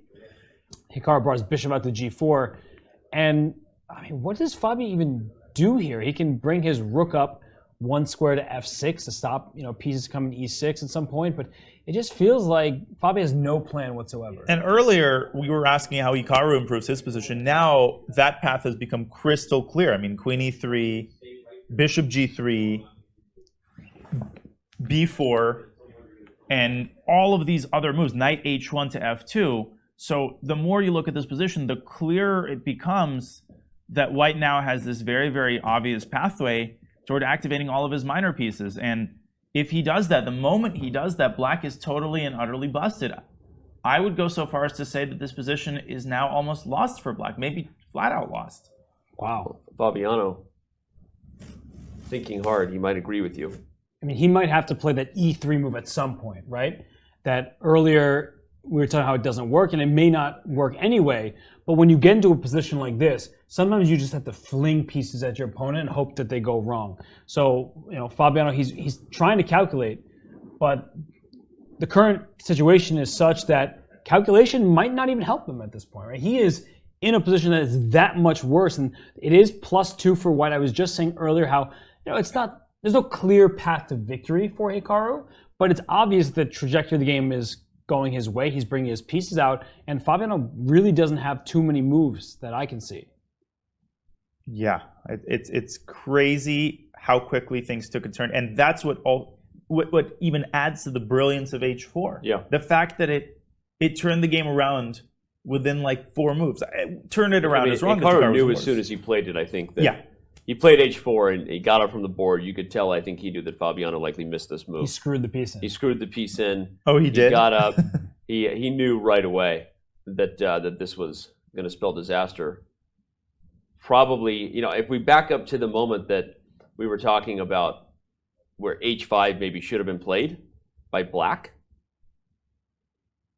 I think that was such a hard thing to play, Robert, because getting the queens off the board in some ways almost feels worse, right? Of course it's not. Objectively, we saw the computer saying that this is a safer way for black to play.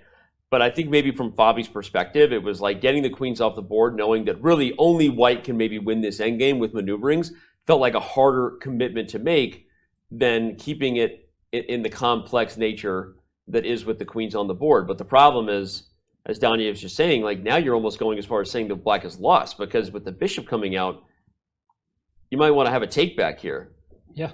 And if he was afraid about the bishop on f2 going to g5, which was another possibility, instead of the queen trade after black played h5, you're giving up one of these g squares for the bishop anyway. So it seems that he picked the worst bishop to allow out of the box, and the bishop on f2 is still getting involved in the game. So it's like you allowed both bishops in rather than just one, and that's going to cost Fabiano. He's down under 15 minutes, and it's the 29th move. So that's barely over 1 minute per move, and in this position, it's like such a complex battle still that Fabiano really just doesn't have time.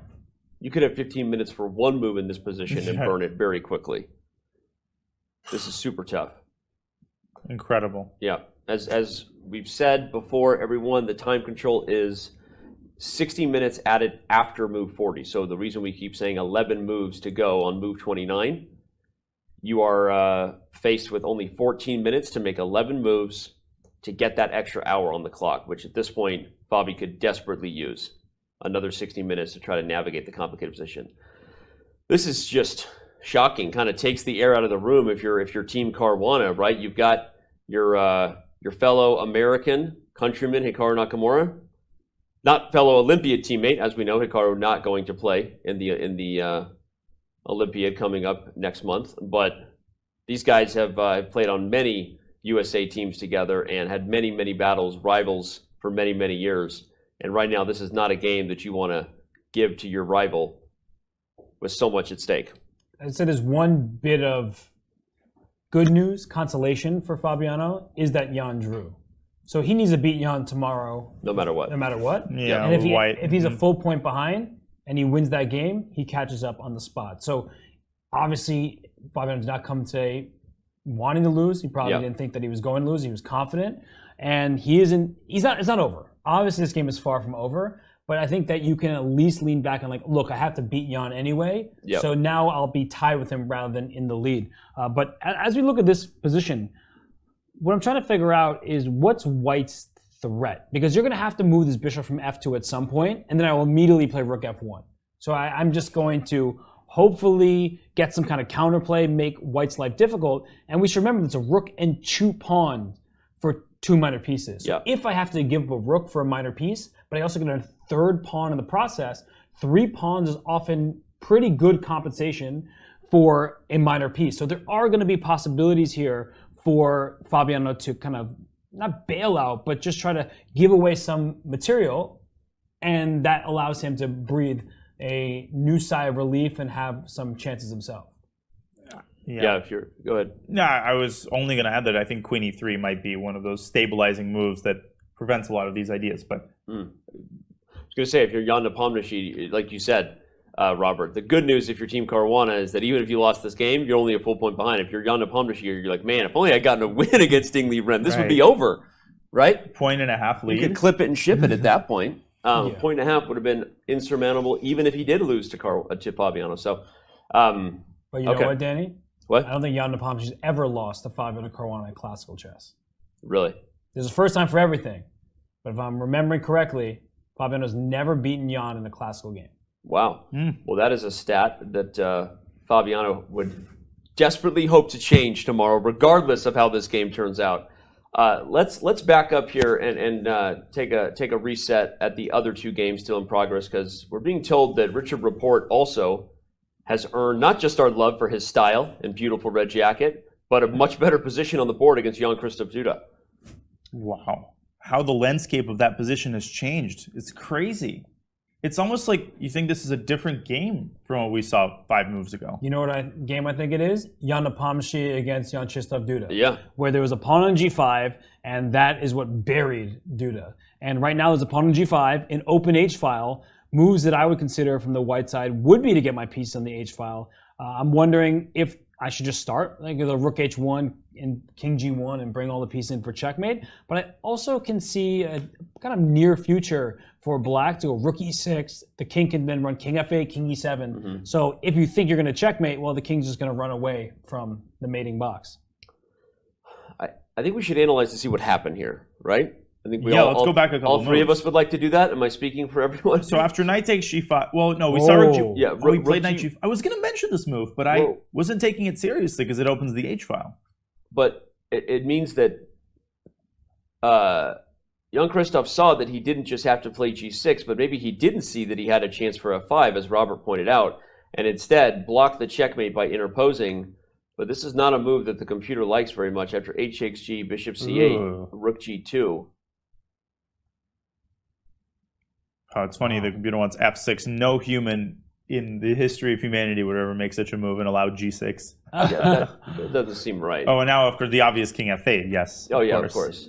And king e7. King e7, rook h8, rook h3. You didn't see that in advance? But apparently that was the idea. The hairs are graying. Yeah. Brain isn't what it used to be.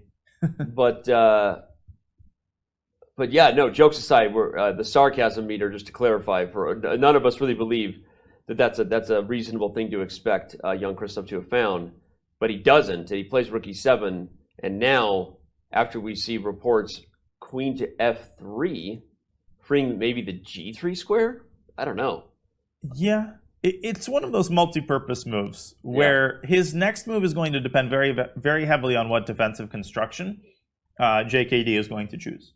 Because one of the benefits of putting the queen on the f-file, as we discussed, Robert pointed out the idea of black going rook e6. If that happens now, then you can meet that with a very nasty move, rook f1, throwing a spanner in the works. Because now, by defending f7, black is simultaneously blocking the king's pathway to salvation. Yeah, now you have moves like this and quickly getting on the h-file. Yeah, no, it feels like all of white's pieces are coming to the party. The one piece that's not involved is the knight. But another thing that queen f3 does is it vacates the g3 square. That's a bit far away, but knight e2, knight g3, if you want to bring that knight in, and knight to h5, things like that. So it's a long way. It's a long journey, but it's just another thing that I'm noting. So queen f3 looks like a very nice move, a kind of precise move from Rapport, just making sure that king's not running away. As we keep talking about, rook f1 will force a piece on the e7 in many of these positions, and that's the escape square that black needs. So hard to face such a move. Yeah, queen f3 is a super... I like Robert's idea of knight e2, knight g3 a lot. I think that's a very clear reason to have played queen to f3. His clock, though, is a little bit concerning. 25 minutes for 15 moves. Yeah. Yep. So he'll have to put a move on a little bit. Although I think that very soon Duda will be the person down on the clock, right? Agreed. Yes, exactly. Yeah, especially the 40 will become a 4. Especially after the move queen f3. That's a really nice move. That's a nice move. And once again, there's this move f6, which is incredibly ridiculous because after g6, it looks even worse now. Yeah, how are you not made it? How are you inviting this idea? But although actually after f6, can I just take on f6? Maybe But doesn't g6 lead to forced mate with queen h5? Like, how does black defend against that? I thought the king was running away, but now I'm... All right, we got to look at it again. Oh! Okay, if f6... Oh, your queen gets trapped. Look at this. No! Yeah. Because if it moves to the h-file, there's rook Yeah. So, tell me what you're thinking, because I can't follow you, Grandmaster. G6, rook c7, rook c7, queen h5, king f8, no, queen h8 check, king e7, queen takes pawn, king e6, and your queen gets trapped because you go to the h5, rook h8. Can we just walk out now and let the computers play the rest of the game? Sure. Let's explore Madrid. Goodbye, Madrid. So, again, it started with, and then they went into their head. I was with you, Chad. I was also lost. I couldn't follow the line they were thinking of, but that is an insane idea. The computer is suggesting f6 here. And again, white doesn't take the pawn. Right now, you're starting to open up your own. This also looks terrible for black. It also looks terrible. Serious? But after rook f7, it's actually hard to continue, because if you just take everything and trade here, at the end of these lines, black is getting things like queen h4 check, and that just feels a little scary. So the computer in this position suggesting f6 is bananas, and it's because of that bleeping line. And it's like, you don't have to bring your queen up and get a trap, obviously, but like rook c7 by itself still looks bad for black, right? That knight can go from e2 to g3 and so on. So yeah, just the thought of allowing a pawn to g6 feels incredibly wrong. Yeah. That's unplayable for a human. if someone finds that idea at the board, it's time for the arbiter to check them the next time they go to the restroom. All right. Well, let's back up and take a quick look at where all three games stand. We do owe Alireza Firouzja and Teimour Radjabov a check-in. We'll probably do that on the other side of a quick break, assuming that Fabiano is still holding against Hikaru Nakamura. I think he will be, but that advantage looks like it is increasing for the other American. I don't mean that that I'm putting Fabiano ahead of Hikaru in the tournament, but as far as the standings go, yes, Fabiano is in first place, the leading American at this point. But right now, it's the other guy in third place who might be about to shake things up big time. So we're gonna take a quick break and come back to that action. But before we do, remind you that when the candidates is over, it's time to take control of your journey towards chess mastery. Magnus Carlsen introduces Chessable, the definitive solution for studying chess. Move Trainer uses the science of spaced repetition to identify your strengths and eliminate your weaknesses. There's no need to set up a board, remember which page you're on, or keep track of all the moves you miss. Get started now and join our growing community of over 100,000 chess enthusiasts. Chessable. Take control of your journey towards chess mastery. Welcome, everybody. My name is Jan Nepomniachtchi, former World Chess Champion. Are starting a new course here for Chessable. A very special Chessable course. Master your chess with Judith Polgar. You know what? I learned a lot.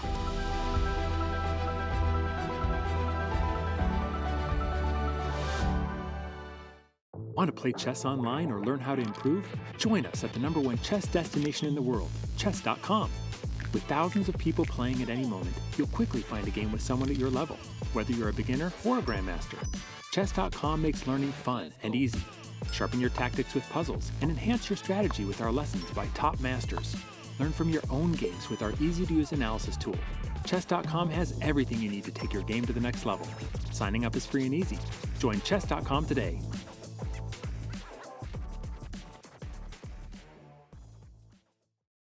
Hi, I'm Grandmaster Judith Polgar, and I'm here to welcome you in the Chessable classroom.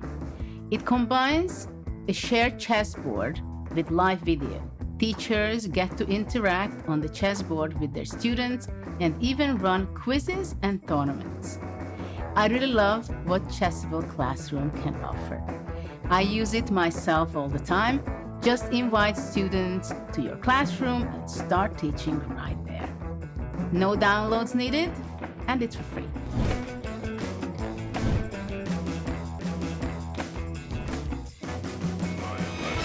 Feature. Like these positions against Hess? Rook there for rook e2! And he blunders mid one! Oh my goodness! I'm awful!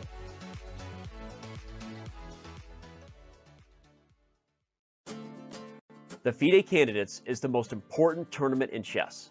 Taking place every 2 years, the Candidates qualifies the victor to challenge the reigning world champion in a World Chess Championship title match. The 2022 Candidates will feature 8 of the world's best chess players. They've all earned their spots through 2 years of fierce competition. They now head to Madrid, Spain, where everything will be settled over the board. One of those 8 spots is always reserved for the previous World Chess Championship challenger. Jan Nepomniachtchi would love nothing more than a second chance at the throne, but he has to get through 7 other great players in Madrid first.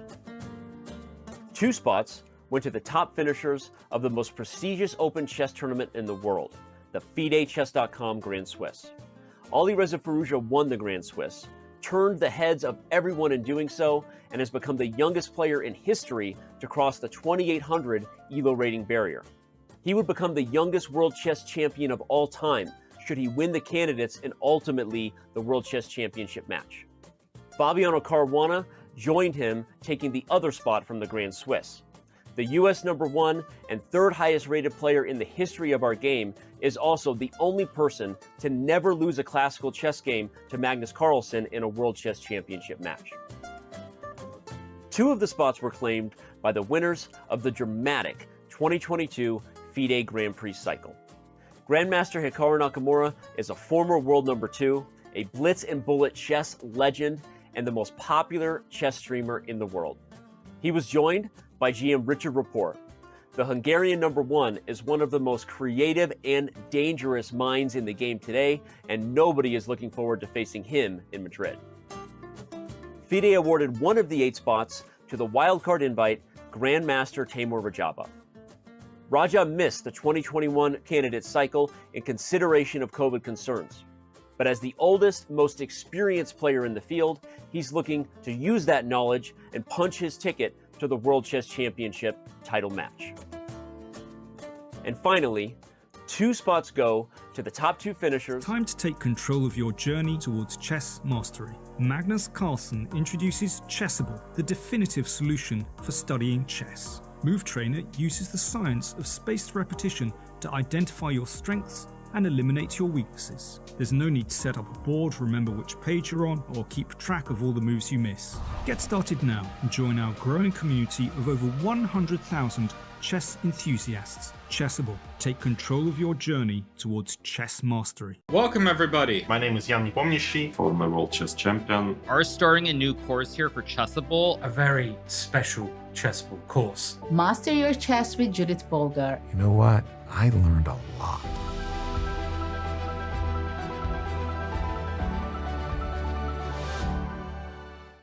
Want to play chess online or learn how to improve? Join us at the #1 chess destination in the world, chess.com. With thousands of people playing at any moment, you'll quickly find a game with someone at your level, whether you're a beginner or a grandmaster. Chess.com makes learning fun and easy. Sharpen your tactics with puzzles and enhance your strategy with our lessons by top masters. Learn from your own games with our easy-to-use analysis tool.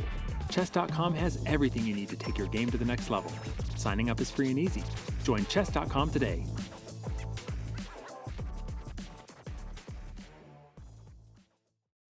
Hi, I'm Grandmaster Judith Polgar, and I'm here to welcome you in the Chessable classroom. It combines a shared chessboard with live video. Teachers get to interact on the chessboard with their students and even run quizzes and tournaments. I really love what Chessable Classroom can offer. I use it myself all the time. Just invite students to your classroom and start teaching right there.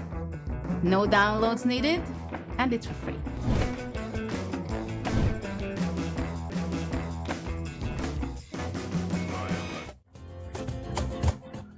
And we are back here, round 8, for the 2022 FIDE Candidates in Madrid. It's the Palacio de Santoña. We have a live audience in attendance daily. It's a ton of fun here, a beautiful, beautiful and historic building where some historic bleep is going down here. Some historic stuff happening.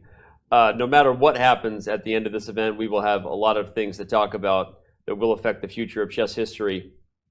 Could a crazy scenario where someone like Hikaru Nakamura gets 2nd place, competes for a world championship title because Magnus Carlsen doesn't play? Who knows? Fabiano Caruana obviously wants another chance at the king. Teimour Radjabov's just happy to be here. No, I'm just kidding.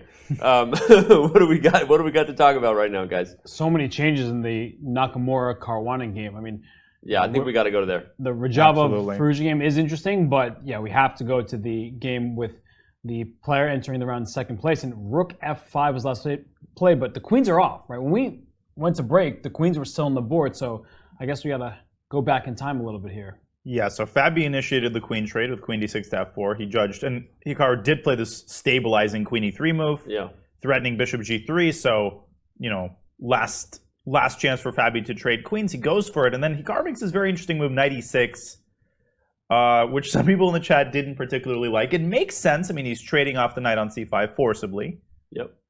I think it's a simplifying move. It does make sense. It makes a lot of sense, yeah. And then he wins another pawn. But Fabi trying to win it back. From White's perspective, getting rid of that pawn is so key to eventually maybe getting rid of all of Black's stranglehold over the center here. He may lose the h5 pawn, but the 2 minors will outplay the rooks if they can just get loose, right? h1 and f2 are not the desired squares for Nakamura's minor pieces.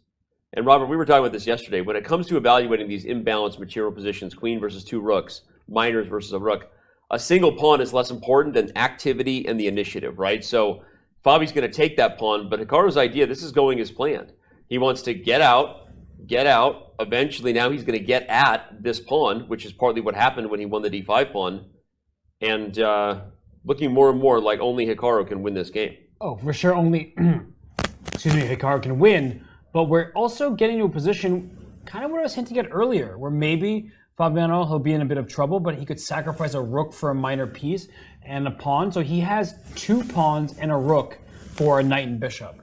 And it's not clear how Hikaru is going to start scooping up the queenside pawns, for example. You can attack the base pawn. A pawn chain is only as strong as its base pawn. A6 can be defended or pushed because b5 is defended by the other rook. So black's rooks are not really harmonious, but at the same time, how does white proceed? You should go after the e4 pawn, that's for sure, but taking on e4 could allow some liquidation that may in fact help Fabiano's chances.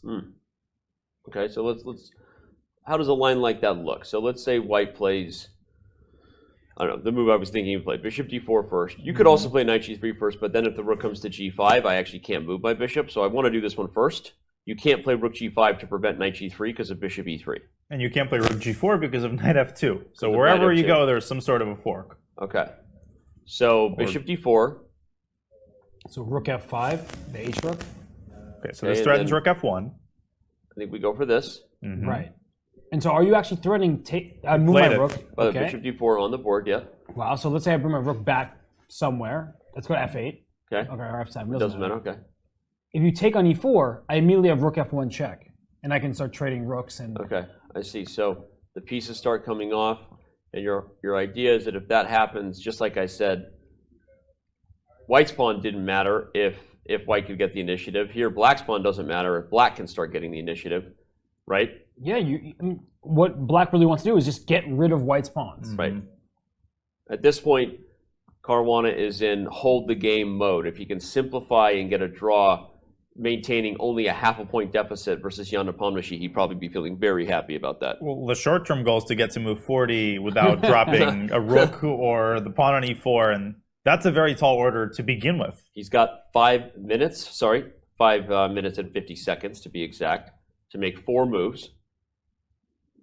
And these are maybe the biggest 4 moves of his candidate's campaign at this point. Yeah. Can he tamp down this rapidly developing initiative? And rook hf5, I think, is obligatory. You cannot allow... knight g3 is a huge threat. Knight g3, rook g5, there's again this bishop e3 move. Yep. So I think Fabi has to save some time and play it immediately, and I think he's about to do it. Yeah, I think maybe he's preparing his next move because he anticipates knight g3, and he's thinking, okay, my rook doesn't have many squares. It has to go to f7 or f8. Is there a difference? And maybe I can play the follow-up quickly because ideally you think on your opponent's time. Yep. So rook f5, I think that, as you said, you have to play this move. And then he's trying to spot the difference between rook f7 and rook f8. So rook hf5, we're anticipating. Knight to g3 might happen. And the rook comes back to f8. What else would Hikaru go for here besides taking the pawn? Let's analyze that. Maybe a move like rook e3 to get the rook off of the first rank so that after knight takes e4, you've taken the sting out of rook f1 check, largely. I can't defend if I'm on f8. If I'm on f7, I could play rook e7. Right. Can you play rook c8 here and just chase the bishop around? I know that looks like it allows bishop b7 to win a6, but actually I think I might want you to take that pawn to give my rook some activity down. Rook a8, you want to come around that way. Yeah. And I don't want to take this pawn? I don't think you do, no. So if you go for it, I'm going to, of course, trade pieces. And after you take with your knight, this is a type of position where I feel like it's going to be hard to target black's pawns. The 2 rooks will always defend. And obviously white is better in playing for a win, but I do feel like there's some pretty decent chances for black to hold just because it's hard to organize all of your pieces at one particular pawn. Got it. Yeah. Fascinating. And another, just really quickly, another issue with such positions is that if you're not careful, you will allow, the rooks can always get active. Right. There's always an inkling of hope when one side has 2 rooks and the other side has only 1. Yeah. So you don't want to trade pieces here until you can really corral all the pawns. So bishop e7 might be the move. And after... Oh, I can't even play rook b8. Rook b8. That's wow. just savage. No, bishop e5. Bishop e5. Bishop e5. Bishop e5 is instead of the move instead of bishop takes a6. Yeah. Yeah. Just look at all these Goodbye. forks with the bishop. Everywhere. They're everywhere. Gosh. 3 minutes. Hikaru seeming pretty relaxed there. Yeah, he's swiveling around in his chair. He's just sort of waiting for Fabi to move. But he hasn't put on his coat. He hasn't put on his coat yet, so he knows the game is not over. Fabi only has 3 minutes to make 4 moves, or this game will be over. That's less than a minute of move. Rook H F5 on the board, as anticipated. And adjust. Yep. And we know that Fabiano Caruana is now, I think, the 3rd highest rated blitz player in the world. So his blitz skills have really improved throughout the last couple of years. So don't be fooled by some of those older notions about Fabiano. You know, he has 4 moves to make, and he has plenty of time to do it based on his skill in all disciplines. I think, like you said, he probably was calculating not just Rook H F5, but what his immediate response will be on Knight to G3. Definitely. And then Hikaru is about to return that favor, though. He will, I think, likely want to use some time here to make sure that before he blitzes the moves out, we keep talking about this a lot, right? You don't want to play blitz chess just because your opponent has to. As much as you may be the best blitz player, one of the best blitz players in the world if you're Hikaru, the smart thing to do is to really make sure that you've zoned in on what you want your next line to be before you put Fabiano back on the clock. The interesting thing, I think a lot of people might not know this, back when Hikaru was in the 2600s during when the dinosaurs roamed the earth and, the woolly mammoths were destroyed by meteor. Yeah. Hikaru used to have a problem of playing too quickly in late middle games, especially in winning positions. And there was a pretty well-known game at the time around 2005 or 2006 where he lost to Josh Friedel in round 1 of a U.S. championship. And I think I read in an interview that that game was like a light bulb moment for him. And ever since then, he didn't, he still has really good time management. He plays fast at times. But like I said earlier, he never rushes. He's discipline always prevails. And I think we're seeing that here. Yeah. It's hard when you grow up, literally calculating people off the board faster than them by a mile, right? I mean, it's hard to develop that muscle until, like you said, a light bulb moment, right? Something happens that makes you hit rock bottom, so to speak, in regards to really forcing yourself to slow down and develop the maturity that we're seeing here from Hikaru. Because regardless of whether Fabiano has some decent holding chances, he knows this is his game to win right now, and he needs to be accurate if he's going to keep the pressure and figure out a way to convert. And I wonder how his memory of this tournament can impact him, because he lost round 1 to Fabiano. Of course, he wants revenge. He then beat Radjabov. But after that, he had that game against Jan Nepomniachtchi, where he had actually the same advantage, according to Eval Bar, as we have right here. Right? The same approximate evaluation, a very different type of position. In that game, it was even material.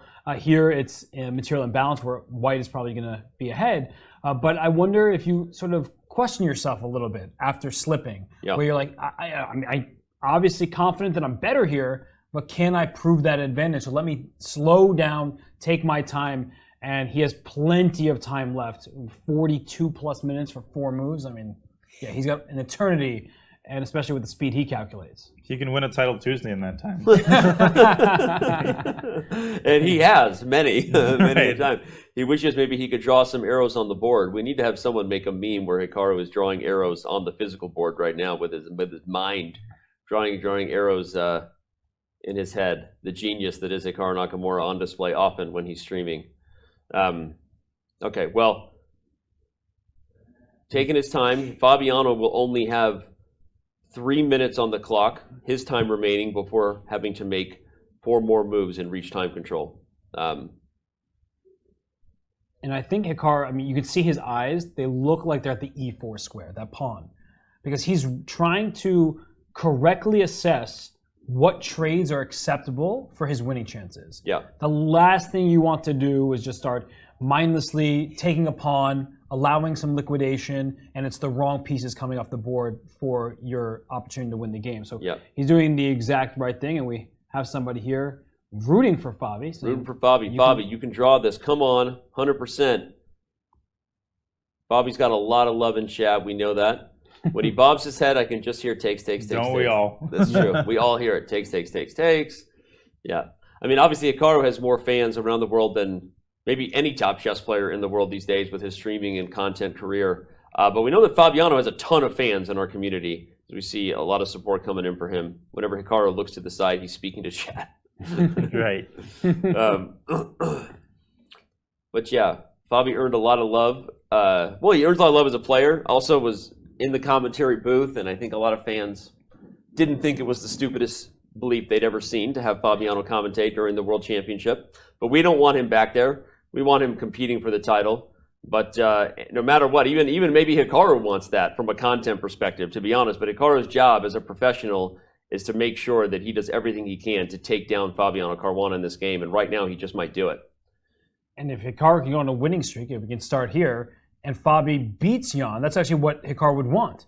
Because Hikaru... That's the recipe that is the improbable recipe we talked about. Yes, it would be. If Hikaru wins this game and Fabi takes down Jan, and then Hikaru can start winning several games in a row, that's the exact recipe for him to catch up and have a chance at first place. And we were talking about this, I think, with Maurice, Ashley, Danny. Night. Yeah, how if there's one player who can just suddenly go on this crazy hot streak, we both called it. Yeah, of course there's Jan Nepomniachtchi who's already done that, but if somebody who hasn't done it yet, it's Hikaru. Yeah. Well, Hikaru was in studio yesterday. We asked him how he's played so far. He said, I think I'm playing pretty well. He feels on form. Right, and so we were walking home with Maurice yesterday, and we all we had that conversation. Okay, besides Jan and Fabi, we were just saying, who's the other player who might catch fire?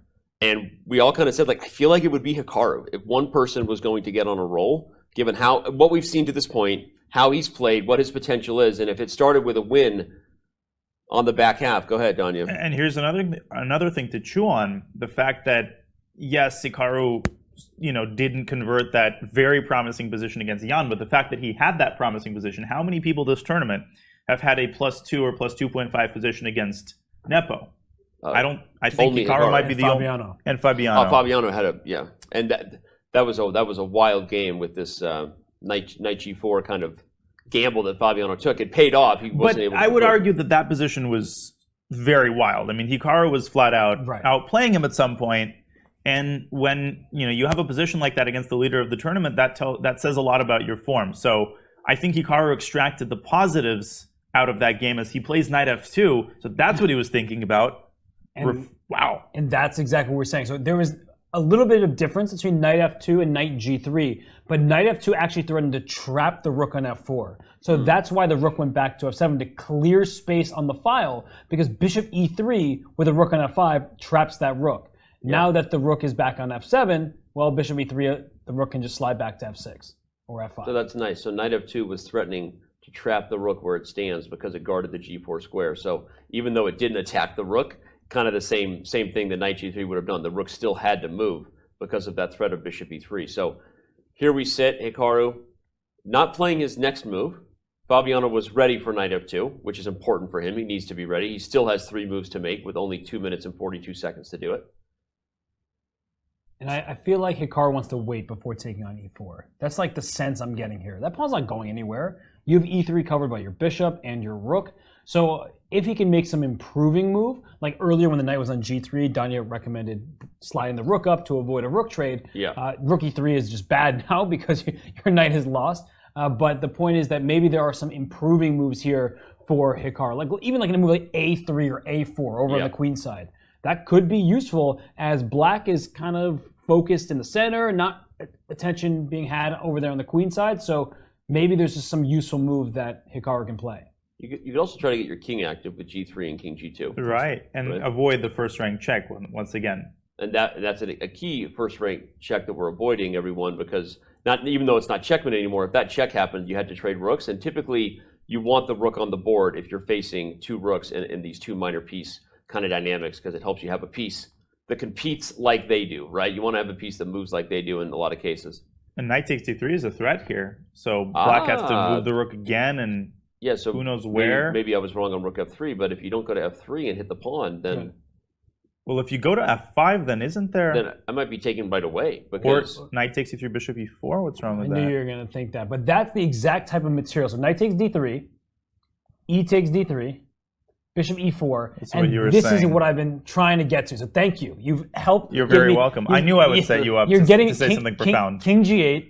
Oh, no. Oh, yeah, sorry. Then g4. Then g4. King g8, bishop takes rook, rook takes bishop. This is what I've been looking for. So Yeah. Danya helped me out here. It's 2 pawns for a bishop. So materially speaking, obviously white is ahead, but black has pretty good chances to hold this game because you have 1 pass pawn and a nice connect 4 pawn chain. Yep. And then you can create a second pass pawn on the king side. So white's forces are distracted and there's not much more to attack to begin with. So this actually might give good chances. I want to speak engine for a second. You know I don't like engines to begin with. Speak it, baby. When it's about +2 in a position like this, it often means that there's some kind of fortress down the line. Yeah. And when Magnus Carlsen played the 2016 World Chess Championship, his first game against Karyakin, it said something like -3 or whatever it was, but Karyakin built a fortress, and Magnus couldn't make any progress. So that is something that players are really good at spotting, and these two players, Hikaru and Fabi, and Hikaru's probably thinking, what material win do I not really want? And this looks like one of them. And from Fabi's perspective, he's always looking for an option just like this, that when on the surface, it appears that white's winning chances are actually not quite as high and black's drawing chances are greatly improving. Mm-hmm. Interesting. And I will just add to your excellent description that what I think would fool a lot of people here is that they look at this position and say, okay, well, I'm fully restraining the d3 pawn. That pawn's not going anywhere. The problem isn't in its current state. It's in the fact that it is not allowing white's rook the freedom to get active. Because the moment you're going rook e7... I can't just go here? Right. Whoop. No, you can't. Right. Exactly. And No, then d2 and the pawn promotes. And there's very little you can do about that. Yep. No, and I'll also add to Robert's point, because it was a great one, that he already said that it's this type of eval, 1.8, 1.7, and, you know, you added a concrete point. The rook is literally trapped to the first rank in some ways, and the king is trapped on the f-file. So if you just look at the specifics here, everyone, this might actually be a weird kind of drawing fortress, because the king can't enter, and the rook can't leave without d2. The bishop, while looking very beautiful there in the center, doesn't actually maybe do what you want it to do here. It can't undermine the pawn chain.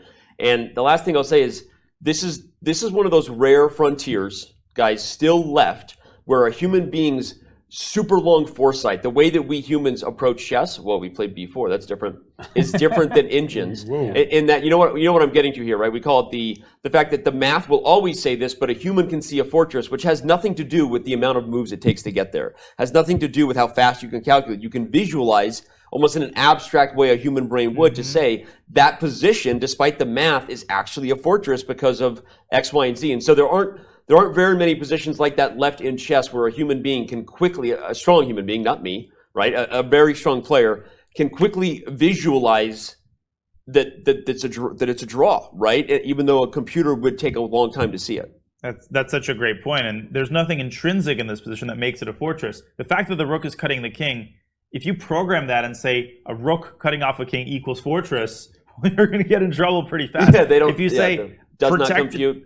Protected passer on d3 equals fortress, I can give you 50 examples where pass pawn on d3 doesn't mean anything. Right. Well, okay. I think Fabiano Caruana down to 1 minute and 40 seconds. Yeah, we got to get to that. And Fabi look only at has the 1 minute. move He was played. surprised. b4 caught him off guard. And what is he going to do as a response to this move? Because that actually is really nasty. Maybe white can start trying to pick off those queenside pawns. The pawn a6 stuck in place. And what move did Fabi play? h5. h5. Wait, bishop?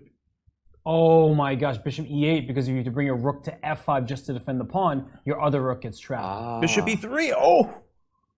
There is rook h4, but then g3 really traps that rook over there. And if bishop e8, rook e7, are you saying that you just take on h5, or is there something more? I'm taking what you're offering. Pawn gobbling.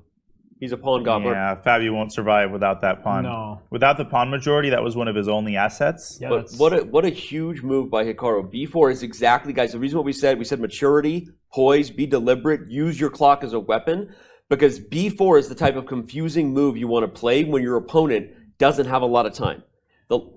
That's the kind of response you sometimes get, is a mistake from your opponent. Yeah, because b4 is like, you can't really do anything as black, but maybe there was an opportunity just a moment ago. I mean, I'm sure we can look at it after the game, but right now, Fabiano plays h5, and bishop e8 just looks like a game ender. And not just that, if you take bishop takes e4 check, even with the knight landing on e4, now now it's g5 different. or c5, Yuck. and a6 is stuck in place and just going to be picked off. B4 was such a strong move, the kind of move that just irritates you because you ask your opponent, do you want to en passant? Now he's like thinking about, wait, that's a huge commitment. I can't en passant because of, undermining my own bishop. But if you don't en passant, you're panicked about the long-term weakness that is now the a6 pawn. And it's just passive enough, it's non-forcing enough that you get a minute off your opponent's clock just for that. That was exactly the kind of move. Take note, boys and girls watching the show, of moves like B4 when you have 40 minutes on the clock against your opponent's 2 minutes. That's how you get people to make blunders in time pressure. Yeah, and he's definitely deciding between bishop e8 and bishop takes c4 check. But bishop e8 seems to be the more concrete, the more decisive of the two options. Yeah, wow. But it is amazing that bishop takes e4, the kind of move you would never want to play last move because it's the forcing move that lets Fabi reach time control just from trades.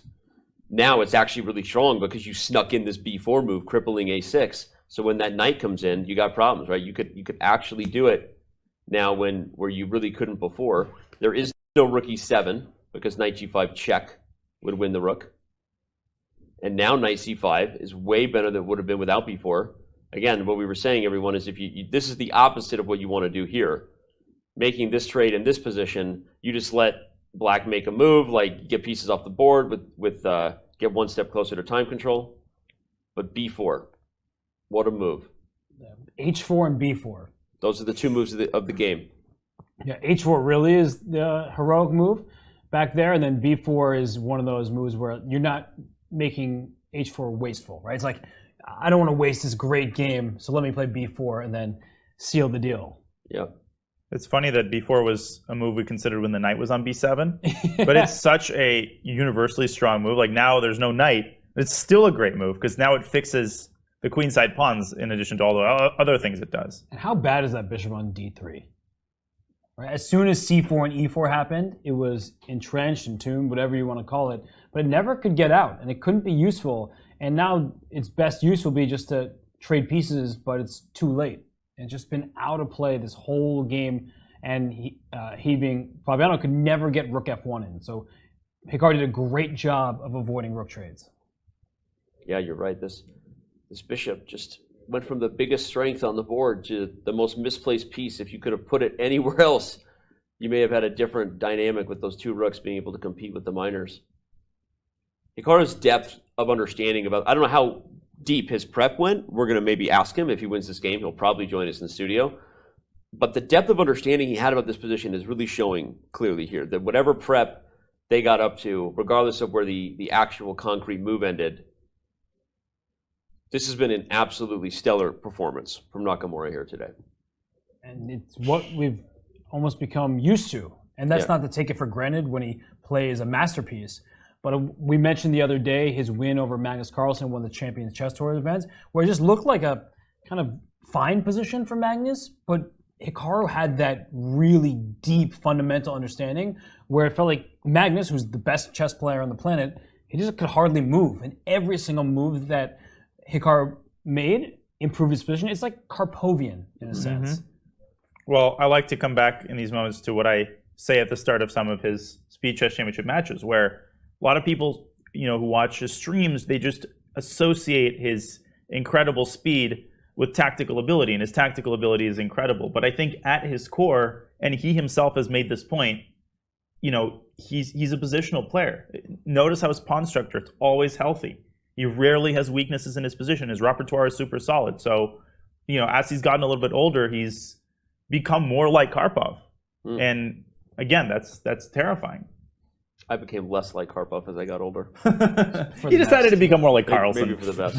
Any Hooters, we're going to back up really quick, look at a bird's eye view. We're not going to leave this game, especially if Fabi gets on the clock, but I do want to pay our dues. Okay, somehow Rapport and Duda is getting more unclear by the second. Did that pawn get to f5 and allow? How did it get there? What happened to en passant? Wasn't there a checkpoint at f6? Wasn't there Maybe a he went straight to f5? I don't know. Do not Did he pass play go? f6 and then f5? Oh my, okay, so we'll have to unpack that. Also, Firouzja and Radjabov, unfortunately, we haven't given that game as much as maybe the X's and O's itself would be due. It looks like a very interesting battle. The reality is that we've had some other games with slightly more at stake at this point in the tournament, so all apologies. I feel like they've had the same position for like 30 moves. Maybe it's fascinating for us to go back and look at, but yeah, that's true. They haven't traded anything in a long time. They haven't traded anything in a really long time. The bishops left the board and they said, that's all we need for today. That's all right. it. I don't know why my shoe is cutting off my ankle circulation today. I tied it too tight. You okay?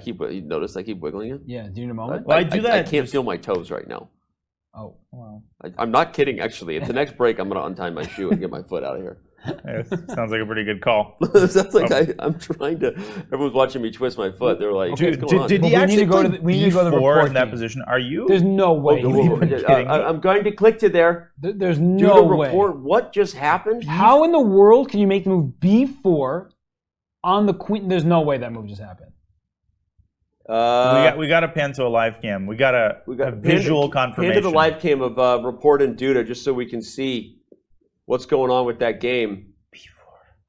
I don't know if the team can hear me. How do you possibly play the move B4? Right, like the H file is open. There's all sorts of checkmate threads.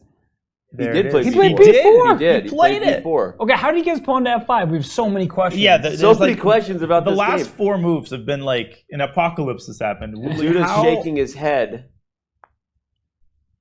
Okay, let's go there real quick to the Rapport Duda game. Everyone keep an eye on Hikaru's game. We'll pop right back to it. But what just happened? How did the pawn get to F5? He did get there, and there was no en passant. Wait, he played G6 and F5? Wow. Yeah, we're keeping the cam on Hikaru on purpose, because the moment he moves, we're headed back there. But he played... Okay, I think he wanted en passant to happen, he being Duda, because he would play rook H7 check, take the rook on H1, and then play king F7. Oof. And just say, that pawn's an umbrella, right? It actually shields my king. Maybe I can take it back soon, but wow, what an idea. Back to Nakamura. I'm on the board. Ooh, he didn't play neither bishop e nor knight takes e4. Played A4 and now takes A4. Okay. Fabiano has... This is his last move to make. One move to make before time control, and it is now with a minute on the clock. He's probably going to go H4 or something. Just try to keep the status quo. Well, if you want to... Oh, yeah, you can't... We rook to F5, you rook to I think he had to play H4. He gets an hour in doing so, and we can take a breath. Hikaru says "Jadub," the French word for adjust, for those who don't speak Francais. I'm surprised Hikaru didn't play bishop E8. Yeah.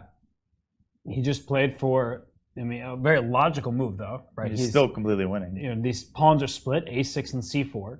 Yeah. So objectively, the position is still clearly great for white, but it just feels like maybe Fabiano has a little bit more life than before, because the knockout, right, that final touch still isn't abundantly clear, at least not to me. And watch out for black to throw in this move E3 at some moment, because you can't, to free the bishop, you can't take with the rook without losing your knight on D2, that you need the bishop directly protecting the F2 square. And if you take with the bishop, there could be like a rook E7. And all of a sudden, there's this pin on the E file, and we might get a rook trade, which is what black really needs. So I'm not counting Fabiano out yet. Of course, with proper play, Hikaru should be able to take this one home, but it's not that clear. Mm-hmm. Yeah. Feels like he gave himself more clarity with A4, right? You said it was like a simple approach in a good way. It makes black's position even worse on the queen side, but it may not have been the most concrete knockout that he could have had with that pawn on H5. Easy for us to say, I guess, as a group of 3 people commentating in the help of an evil engine.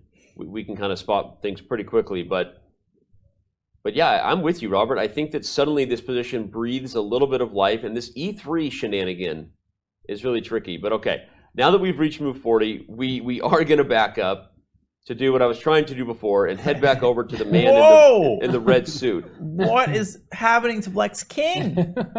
No pieces are defending it. Oh my god, this looks terrible. This looks horrible. And queen H5. Queen H5. Yeah, just... Oh my god, queen H5, rook G7, there's knight E4. What was the deal open the with F file. E4? Sheesh. That is just dirty. Can you play that move when you're about to get mated on the H-file? I don't think you can. Maybe he just thought he was getting checkmated no matter what. Or so it was a yeah. Or he succumbed to the sort of Pavlovian instinct that white would move the knight, which is not going to happen in a million years. And if he moves it, he's moving it to e4. Yeah. So queen h5. Queen h5. Threatening queen h8 and queen f6 and rook h8. So rook g7 is forced to try to slice off that pathway. With knight e4. Not the only, I mean, g6 is also easily winning. Yeah, knight e4 because you're opening up the f file. So if f takes e4, you have queen h8 check. And At a king minimum. f7, you have rook f2, and bye-bye. Apparently g6 is mating even faster, but he would resign probably after knight e4. Yeah, this is pretty straightforward. Robert, you called it when we had the pawn on g5, and we were already seeing a little bit of the pressure as Rapport. I think he played knight e4 first. Does play knight e4 first. Duda, did you see his face? He can't believe it. He looks over. He knows he's done. I was going to say you called it when that pawn got to g5. You said this looks a lot like Nepomniachtchi, Duda, and Jan-Krzysztof hasn't enjoyed himself defending kingside pawn storms here in Madrid. And Duda found this brilliant idea. h4, queen takes h4, knight h7. Usually when you find such an idea, it's like the game starts going your way. But I honestly think this decision to take on g5 with the knight was bad. That's what started it all. And it's so easy for me to say that now, of course. But you're right. Missing H4, rook g1. That's what decides these games, these tiny subtleties. Taking with the queen would have been the easy way for black to maintain an edge, simplify the whole purpose of what Rapport was doing, which was to try to get a reckless attack. Because with the queens off the board, that kind of attack is just no longer. Instead, Duda got really excited about his own attacking chances, taking with the knight so that he could keep this rook lift idea open. But I think both you were right about that, and I think Robert, as he points at me, was also right that maybe rook g1 was missed. Well, I was a little in between move. I also was going to say that knight g5 the second time was also not good. So it was the double culprit. It's cursed. Knight g5 is cursed. Yeah, but it's funny. I think maybe if he didn't miss it, he might have underestimated it and then made this wrong decision. And it was a couple of knight g5 moves that in the end were not to be desired for Duda. But Rapport gets a ton of credit, by the way, showing up with fire. But Duda's distraught right now. Yeah, this is falling apart. Hard to watch. He can't believe it. And I think because of that moment, knight takes g5, he was playing for a win. Right? He's looking at this as this is my opportunity to try to come back. And if you don't get first place here, you get last. Or although in this occasion, second place might also be kind of like first place, depending on what Magnus Carlsen's up to. So I think for Duda, he needs to strike at some point. But Rapport and Duda deserve a ton of credit. These guys are as combative as they get. They're at -1, both of them. Rapport, after a tough day yesterday, he strikes back, and Duda isn't. I mean, he just doesn't want to be anywhere near a chessboard right now. And he's literally talking to himself at the board, talking himself in circles. Probably not even talking to himself about the current position at hand, thinking about where this game was earlier and what went wrong. It's the jacket. I think that's pretty clear. It's the red jacket. We've eliminated all the other hypotheses. Well, I was about to say, as we were catching up on how it went down, Rapport got a ton of credit for how he went after this game, right? Yep. They both get credit. Like Robert was saying, they've been playing a lot of fighting chess despite a lot of draws that they had to start the event. But yeah, this is a heartbreaker for the #1 player from Poland.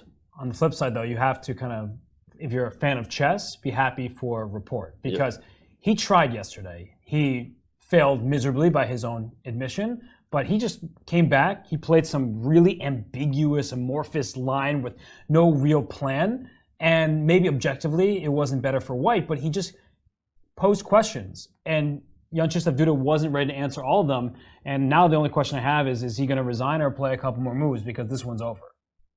Yeah. I feel like he's going to stop the clock at any moment, such as in the next 15 seconds. But I mean, this he's a youngster. He's only in his 20s. He won the World Cup. He eliminated Magnus Carlsen. He won the Grand Chess Tour Rapid and Blitz event in Poland. He's a hero in Poland.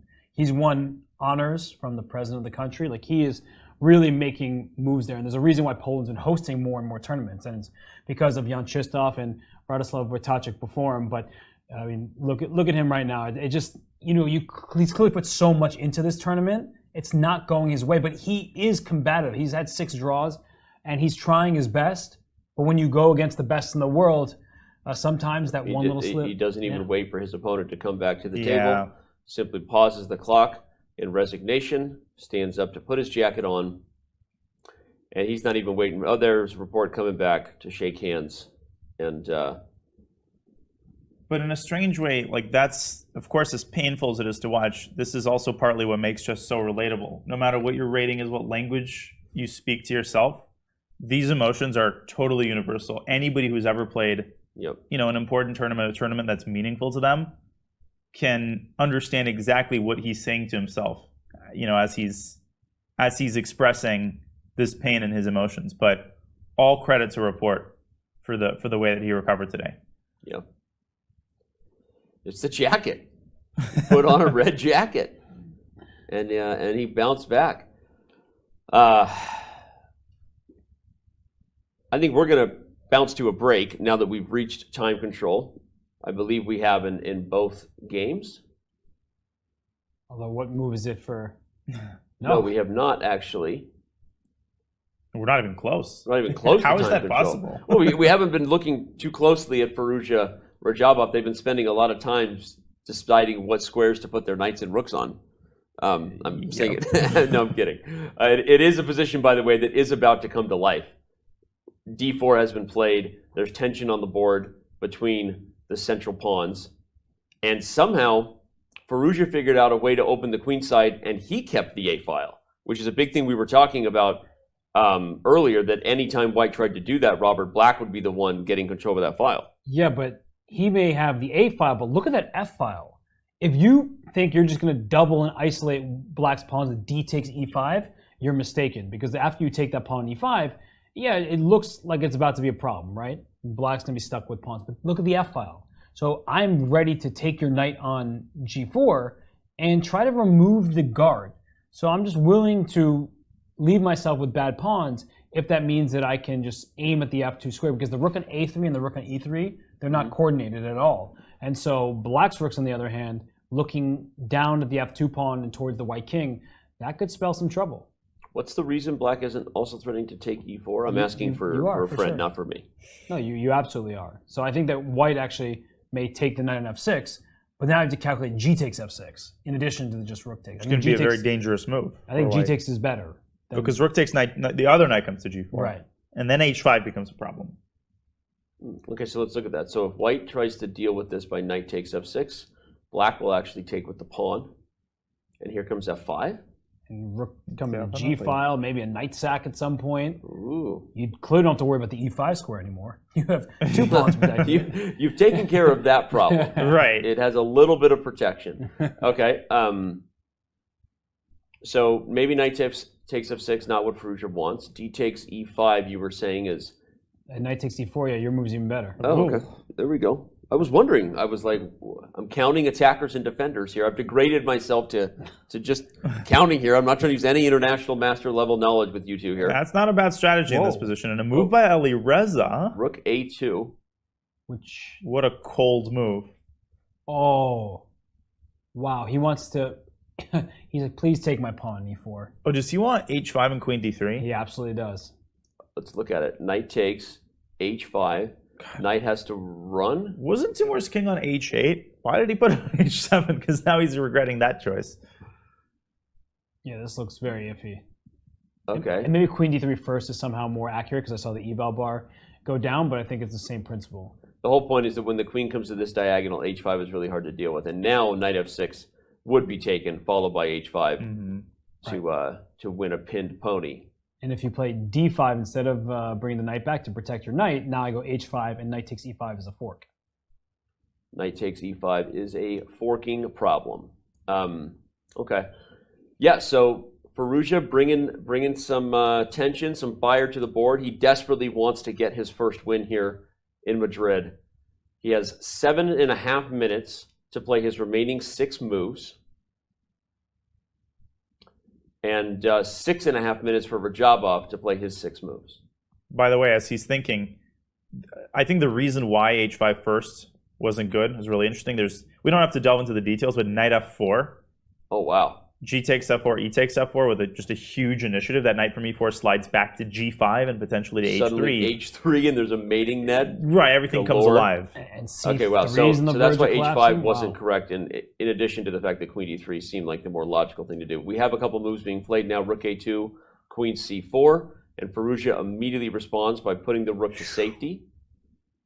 What a scary position for white. Still 5 moves to make for Firouzja, 6 moves to make currently where we stand for Teimour Radjabov. This game took a long time to heat up, so we didn't give it a lot of attention earlier. With all due respect, there were also some other crazy games going on. Rapport and a red jacket did damage. Well, now that rook left a2, I'm wondering if black at some point should think about rook a8. Swing back? Yeah, to go over to that side of the board. And I mean, there's so much interesting tension from d4 to e5. I don't think that black wants to take on d4 that badly. You know, you could take with the queen on d4, but you can also take with the pawn on d4, and opening the c file should be to white's advantage because the c7 pawn is backwards and target. So it's a really, really difficult position to assess for the players, and they're down. Radjabov down to 5.5 minutes. Alireza 7.5 minutes. This is a blitz game, and it's not easy to parse through the details. Especially because it's a blitz game with no increment. Yeah. We don't even do that to the players in the Speed Chess Championship. We're kinder than FIDE. And Robert called it. Rook a8 swings back, grabs the a file. And you know what's interesting? In terms of cataloging why this is such a complex position, I think that the most complex positions are ones in which the tension is occurring on all 3 parts of the board at the same time. Yep. Like you've got queenside tension. Obviously, there's a battle over the a file, or you know, it's like black ran unopposed, won the election. There's tension in the center on the e5 square, and obviously there is massive tension on the king side with that knight on g4, the possibility of h5, and conversely, black's pressure down the f file. So stuff, moving parts everywhere, hard to keep track, and we're in for a roller coaster in these last 5 moves. Firouzja on the clock. He has 5 moves to make in 6 minutes. Remember, once they reach move 40, they get 60 minutes added back onto the clock. They don't get increment yet until another 20 moves are made. You have to reach move 60 to start getting 30 seconds added per move. It's been a storyline throughout the event, the fact that this is a major event without increment, really for the first time in a long time. The first candidates without increment in maybe the modern era here in the last decade or two. So the fact that these time scrambles are not coming with any relief to the players makes the drama and tension very real. With jokes aside, that's one of the reasons, and that's one of the pros arguments for the time control is these moments are very exciting because the players are very nervous. And now Alireza is under 6 minutes, and there's no clarity here, right? So do you take on f6, but that allows g takes f6. We were just talking about that, where black gets a capture toward the center. The e5 pawn is well defended. The g file opens up, so watch out for some kind of knight sacrifice at the right moment. And there's still this tension on d4. The c3 pawn is a bit loose, but the rook on e3 is doing a good job of defending. Can black go rook a3, bring the rook back, second rook over to the a file? There's so many questions here, and white's foundation is good, right? The pawn structure is pretty healthy, but I feel like I would prefer the activity that black's pieces have. Especially in the context of the time situation. I agree. White's structure is strong, though, like you said. The house don't fall if the bones are good. I feel like Alireza, nice. King G2 is a move. Okay, another reference? That means... It's a great reference. Firouzja has moved. Rook F3. Ooh. Putting that rook on the file to pin the knight, actually. You're trying to force Radjabov's rook back to F8. Yeah. Saying, go to F8 whence you belong. The problem isn't that where black wants to put the rook? I mean, you were highlighting, Robert, that by coming to F8, you now maybe allow rook a3 at some point. The other rook can follow suit. Black is switching to the queen side here. Knight e3 almost traps the black queen. I was just like looking to see how many squares there are. There is the c3 pawn hanging, and the queen can go back to c6. But for a moment, I was wondering if rook f8 actually allowed your queen to get trapped, but it doesn't. Radjabov putting the other rook on f8, trying to say that maybe, hey, why don't we just repeat this one so we can both get some more time on the clock? What do you say, kid? It's not, I mean, I think it's pretty unlikely, but it's not totally out of the realm of the possible. Yep. because it's so hard for White to make a move, and now he's down to 4.5 minutes. 4.5 minutes for 4 moves for Firouzja. Roughly the same for Radjabov. God, their hearts must be beating out of their chests. You can just imagine, you can feel the tension on that board. It's kind of funny because I almost don't know what to play because there are like 8 different moves that all look like they're decent for both sides, and you're in this position where there's too many options.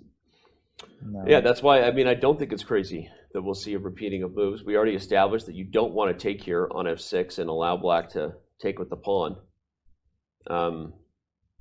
Yeah, a glance at the clock, a little shake of the head, a very universal kind of motion. Yep. You know what that means. He doesn't see a better move. And that increases the likelihood of rook e3. Looks at his score sheet there. 3.5 minutes for 4 moves. Firouzja glancing at the clock and the score sheet, back and forth. 4 more moves? 4 more moves. Clock, score sheet. Clock, score sheet. Alireza definitely wants to win this game, but compared to earlier, right, where he was up on time by a couple minutes just a few moves ago, now he's the one who's down on the clock, and it's not getting simpler. Right? No trades are happening. You often want to see a few trades, the position will clarify, but right now, the knights are having a stare down. The rooks on the f-file, 2 for black, only 1 for white, and that rook on b2, that's been like the piece that you want to use. It is protecting the f2 pawn, which is very important in the event of rook e3, but other than that, it just feels like kind of a defensive piece. Mm-hmm. Yeah, it's got very little future, as you said, other than its assigned role of protecting f2. And with every passing second, it seems that his frustration is palpably growing. I don't think he wants to play knight f6 and now g takes f6. I think something about that is concerning him, especially as we get down near move 40 and only 3 minutes approximately remaining for white. Knight takes f6, g takes f6, that kind of transformation of pawn structure. That feels like now you have to think all over again about an entirely new position. But what's going through your head from like, you're balancing the practical emotion you feel with trying to solve the position, which is at some point do you just, like I said, at some point do you just say, I'm going to repeat moves so I can get more time on the clock? You have no other choice, and now and Radjabov doesn't hesitate. The same. Yeah, this is, you called it not improbable. Turns out it was more than likely. And probably Teimour is not going to try any shenanigans. And him playing rook a8 almost instantly, that further increases the likelihood that Alireza will repeat. He's just not giving him any time. Well, he's kind of, nope. Oh, whoa. Alireza says no, he's tired of draws. Let's go. He's tired of draws. He's tired of being in the bottom of the standings. I'm going to go for it, but will that be a mistake he regrets? If Radjabov plays g takes f6, then he's saying, hey, I wanted that, and now I'm gonna flip this thing around. Radjabov has to play g takes f6. So rook takes f6, runs right into h5, followed by knight g4, followed by d takes e5. You're just going to lose a pawn. Okay, So he's going to take with the pawn. And he does. So I'll just show real quick. If rook takes f6 had been played, it was actually not just a matter of black wanting it, but it actually was no choice. It was take on e5 first. Take on e5 first so that you win the pawn. And you win the queen. Oh my god. That's hilarious. No, you didn't. Remember I mentioned earlier the queen was running out of squares? Bye-bye. Right. Nice idea. Okay, but g takes f6 was played. We see that Firouzja responds with knight to f3. Radjabov has 4 minutes to make 2 moves, moves 39 and 40. Ooh, f5 is very interesting here, and then meeting h5 with something like knight f4. Robert, you pointed out that idea. Yeah, Black strokes come to the g file in an instant, and the c3 pawn is really weak. Wow, and Alireza down to 1 minute and 22 seconds. I know he only has 1 move to make. But if f5 is played, that's not going to be an easy move at and all. Radjabov put him in a situation where he has to make a very committal choice in move 40 without sacrificing objectivity. Yeah, Radjabov puts head in hands, plural. He's going to figure out what he wants to do to make this last move for Firouzja the hardest possible move on the board. You want to make sure that your opponent has a chance to blunder in these spots.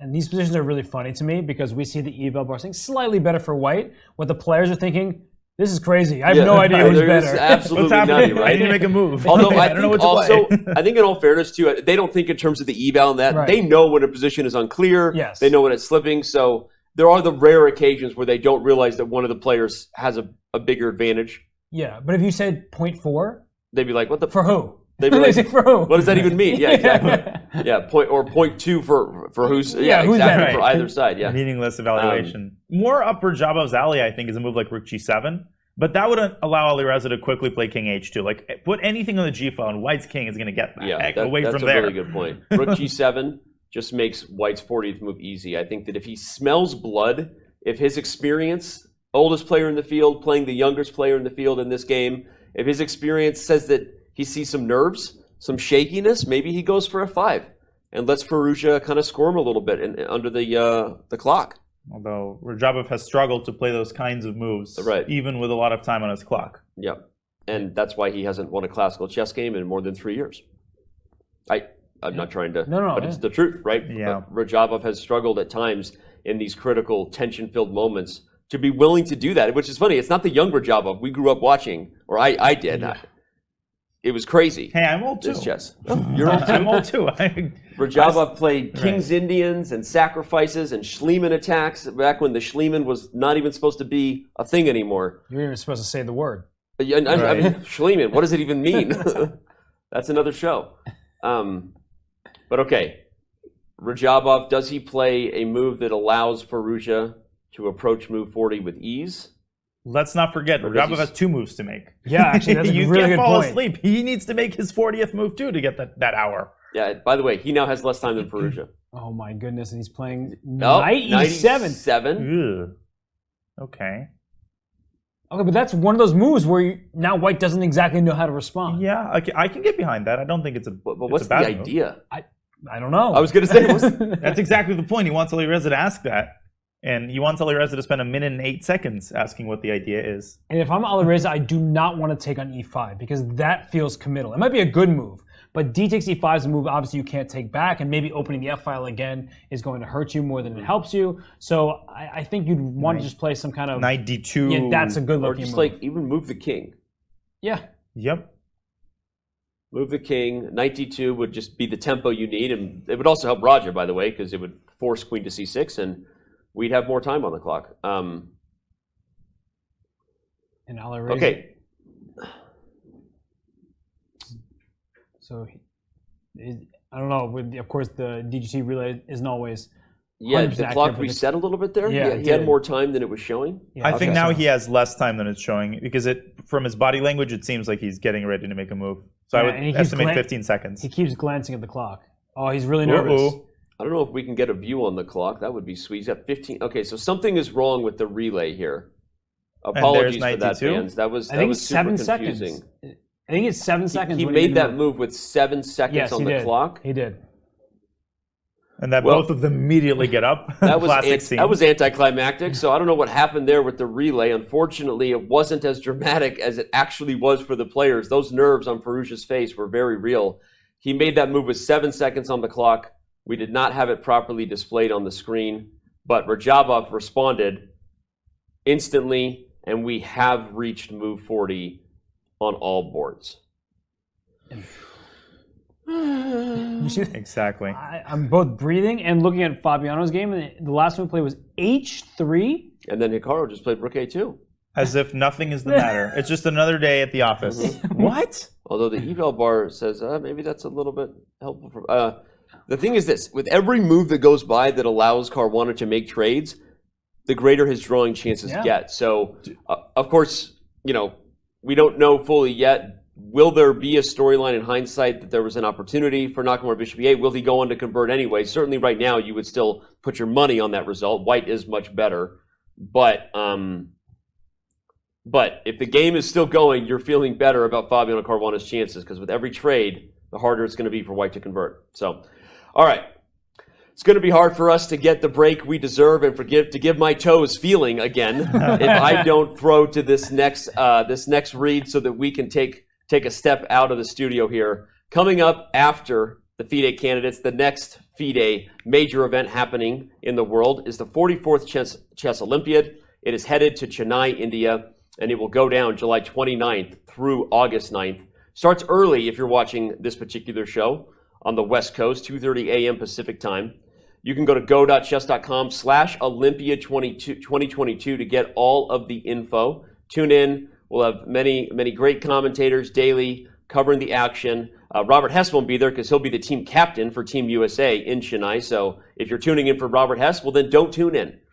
It's time to take control of your journey towards chess mastery. Magnus Carlsen introduces Chessable, the definitive solution for studying chess. Move Trainer uses the science of spaced repetition to identify your strengths and eliminate your weaknesses. There's no need to set up a board, remember which page you're on, or keep track of all the moves you miss. Get started now and join our growing community of over 100,000 chess enthusiasts. Chessable. Take control of your journey towards chess mastery. Welcome everybody. My name is Jan-Nepomniachtchi, former World Chess Champion. Are starting a new course here for Chessable. A very special Chessable course. Master your chess with Judith Polgar. You know what? I learned a lot.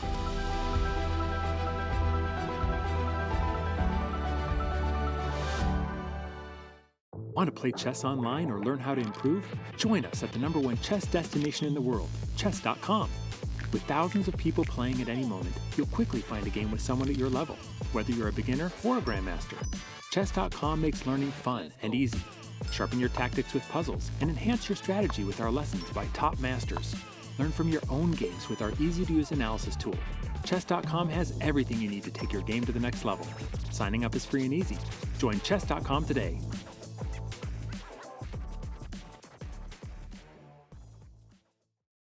Hi, I'm Grandmaster Judith Polgar, and I'm here to welcome you in the Chessable classroom. It combines a shared chessboard with live video. Teachers get to interact on the chessboard with their students and even run quizzes and tournaments. I really love what Chessable Classroom can offer. I use it myself all the time. Just invite students to your classroom and start teaching right there. No downloads needed, and it's for free.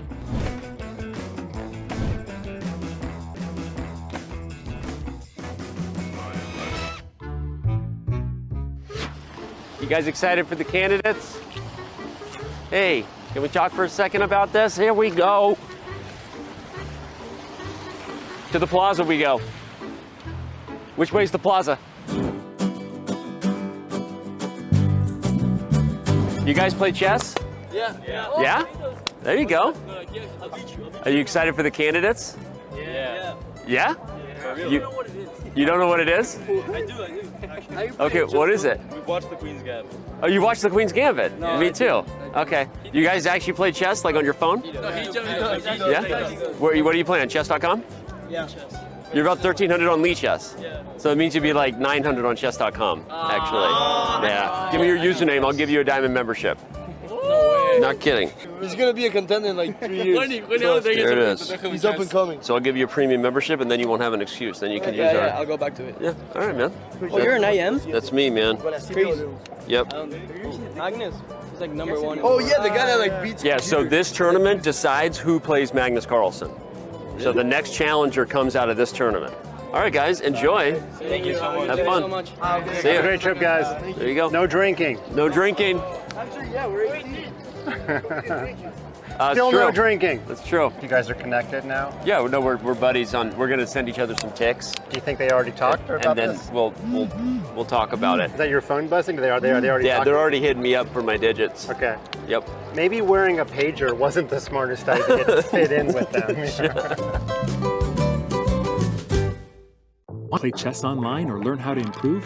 Join us at the #1 chess destination in the world, chess.com. With thousands of people playing at any moment, you'll quickly find a game with someone at your level, whether you're a beginner or a grandmaster. Chess.com makes learning fun and easy. Sharpen your tactics with puzzles and enhance your strategy with our lessons by top masters. Learn from your own games with our easy-to-use analysis tool.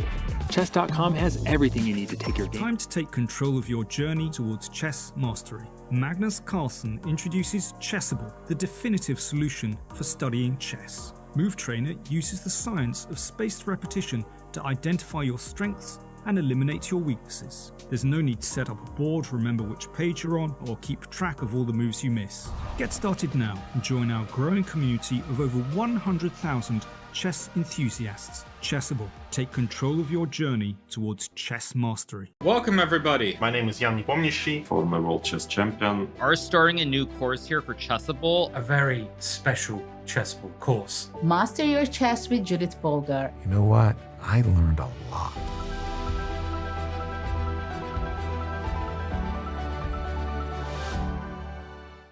Want to play chess online or learn how to improve? Join us at the #1 chess destination in the world, chess.com. With thousands of people playing at any moment, you'll quickly find a game with someone at your level, whether you're a beginner or a grandmaster. Chess.com makes learning fun and easy. Sharpen your tactics with puzzles and enhance your strategy with our lessons by top masters. Learn from your own games with our easy-to-use analysis tool. Chess.com has everything you need to take your game to the next level. Signing up is free and easy. Join Chess.com today.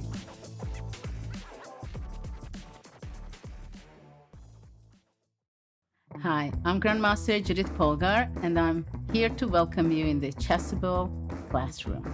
It combines a shared chessboard with live video. Teachers get to interact on the chessboard with their students and even run quizzes and tournaments. I really love what Chessable Classroom can offer. I use it myself all the time. Just invite students to your classroom and start teaching right there. No downloads needed, and it's for free.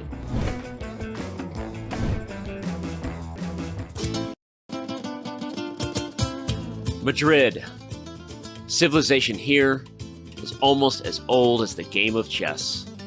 Some claim the queen was given her powers to honor Queen Isabella. Now that, my friends, is a chess legacy.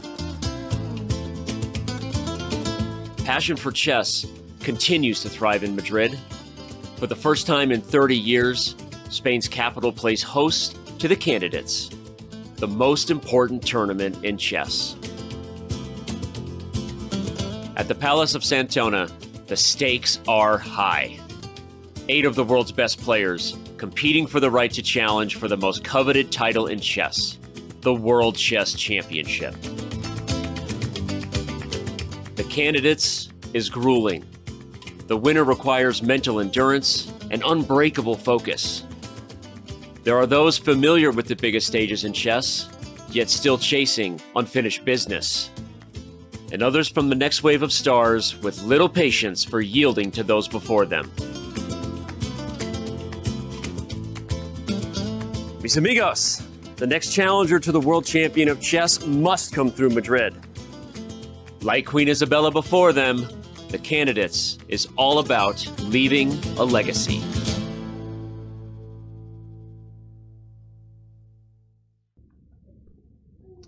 Mis amigos, I can feel my toes again. Good news. Good news. Fixed my shoes. Bobby, I'm hoping that he can feel this position, start feeling good about his position soon. It does not look great in that regard. Grandmaster Robert Hess, Grandmaster Daniel Naroditsky. We are here in Madrid. We are covering round 8 of the 2022 FIDE Candidates. We had a huge win already from Richard Rapport, who gave the event a huge loss yesterday, so huge rebound for him. He caught up with Dina Belenkaya. We'll be checking out that interview later on. Fans get excited about that. We've got a couple interesting positions left here, but one I think that we definitely have to jump back into ASAP. Hikaru Nakamura. Whoa. During the break, I honestly didn't even look at the position. Now that brain processing. Yeah, error, short circuit. Eating the acai bowl that the team was so nice to. Wait, they got you your acai bowl? Yeah. Robert was so high maintenance about his acai bowl. Robert has been talking about this nonstop. He's been talking about more than I was enthusiastic. All I did was mention it, and that was it. And the team was so your great. Your talent. You're allowed to be high maintenance. You're allowed to ask for an acai bowl. No, I'm kidding. No, I'm going to be asking delicious. for a gazpacho. Sorry. So he was eating an acai bowl. Didn't see the position, but what are your thoughts on where it stands? First of all, how many pawns does Black have? So Black has 5 pawns for just 2 for White. How does he have 3 pawns for? I mean, those 3 pawns are about to be shaved down, but I really feel like Fabiano has improved chances, right? Because earlier it felt like Hikaru's pieces all had strong positions, right? Outposts. That bishop on c6 is now back on d1. Why did it go back there? Well, let's back up to where we left it, because this is definitely going to be the main area of focus. Let's see. So speaking of when the bishop was on c6, it was here, and we saw this maneuver where the pieces started coming to life, and it really felt like after b4, frankly, I think we all, the emotion was in our voices, right? It felt like the win was imminent for Hikaru with b4. Fabi barely reached time control with h5, and right here, now that we can see it with hindsight and let the engine confirm, this definitely was the best move for Hikaru. The rook moves somewhere, and the pawn falls, and this might have been the simplest and cleanest, but... That pawn's now on g2. That pawn is now on g2. But Hikaru had a plan with b4, and he stuck to it. He played a4, and his goal was to sort of break up Black's pawn structure over here. But that left a little bit of life in Caruana's position. And he started pushing those pawns with the idea of trying to trade everything he can as fast as he can. That's his best chance to draw. Okay, I think Hikaru just completely missed h3. Yeah, h3 was a sick move. So you know what's funny about that? Not funny for Hikaru. Just wait, can I try to fill in the blank? Yeah, go for it. But this is probably completely missing the mark. Yeah. It's kind of similar to the move e3. In the sense that it tries to distract the knight in order to trade rooks. Right, but what I think from my perspective, h4, I was thinking one-dimensionally. I was thinking h4 was played just to avoid bishop e8 and protect. I never for a second thought that h3 was going to be played, like that this pawn was going to be used as a decoy. And it's just a brilliant defensive idea by Fabiano that I'm assuming Hikaru missed. And the point is that, as you were just calling out, knight takes h3, allows the rook trade, and you see the evaluation immediately plummet, saying Black has no problems. So if you take with the pawn on h3, then the Black rook can come to f3. And this bishop's on attack. And look at this, rook e1, thinking that you're stabilizing. There's rook g3 check to move the king away from the f2 knight, and then you take on e3, removing the guard. You get an extra pawn, actually, for Black. Wow. And Hikaru was very fortunate that he had rook a2, because absent that move, if his rook was on c1 rather than a1, I don't know if he would have even been better there. Because the other threat we haven't even mentioned yet is h2 check was a threat here, deflecting the king to win the knight on f2. So, in fact, we're all catching up to this right now, but I'm actually seeing in real time our team working super hard. They're all huge chess fans like all of us. Everyone was going nuts saying that Hikaru found the only move in the position. Rook a2, according to even some deep engine analysis, was the only move that kept winning chances alive. And he found it. And that's true, and Hikaru will continue to press for the win. But this move h3, this was just the fight that Fabiano's putting up. Yeah, so this position was hanging by a thread as far as winning chances go, because Fabiano finds the brilliant running of the h-pawn, if you will. Alpha 0, but sort of in an odd way, right? Not because that pawn has any real aggressive damage, just renegade, trying to do anything you can to simplify the position is Caruana. Wow. He gets one pawn off the board. The bishop comes back to d1. Now we kind of understand a little more of how we got here. And this is where we stand now with bishop g4 on the board. And I wanted to add two things. The first is something I feel like I say every single time there's a winning position, which is complicated, which is that the first win, as my coach would always tell me, is the easiest. Bishop e8 was the clearest win. The moment you miss that first win, it gets harder and harder and harder, and you start letting your opponent back in the game. Now, what makes Hikaru so incredibly strong is that, at some point he just hunkers down and finds like 7 computer moves in a row. And I think we're watching that stage of the game right now. Bishop a4 to d1, also very elegant. And the point of that move was to protect the f3 square. Robert pointed out rook f3, that was a very dangerous threat. You need to keep the bishop on e3. That is the cog that makes the whole machine run. It blockades the e4 pawn. It controls a bunch of key squares. The other minor pieces have to act in service of protecting that bishop, which is what Hikaru's doing. That's a fantastic way to put that. Yeah, this bishop d1, acting in service of the e3 bishop to guard the f3 square, because the e3 bishop holds it all together for white at this point. And Bobby is on the clock. He has half the time Hikaru does, but at this point, he's got to be feeling like the glass is half full compared to where it was, right? I mean, he has chances here if he can keep some pressure on the board and not let Nakamura fully coordinate the pieces. Yeah, my reaction was out of pure shock.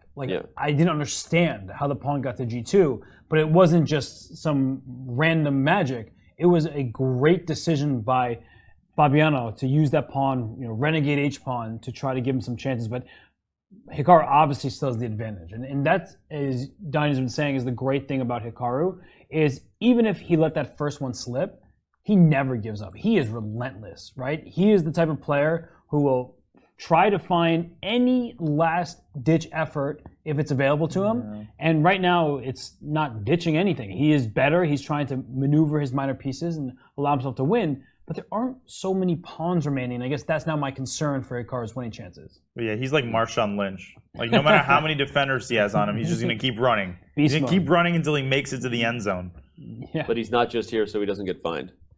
Nice.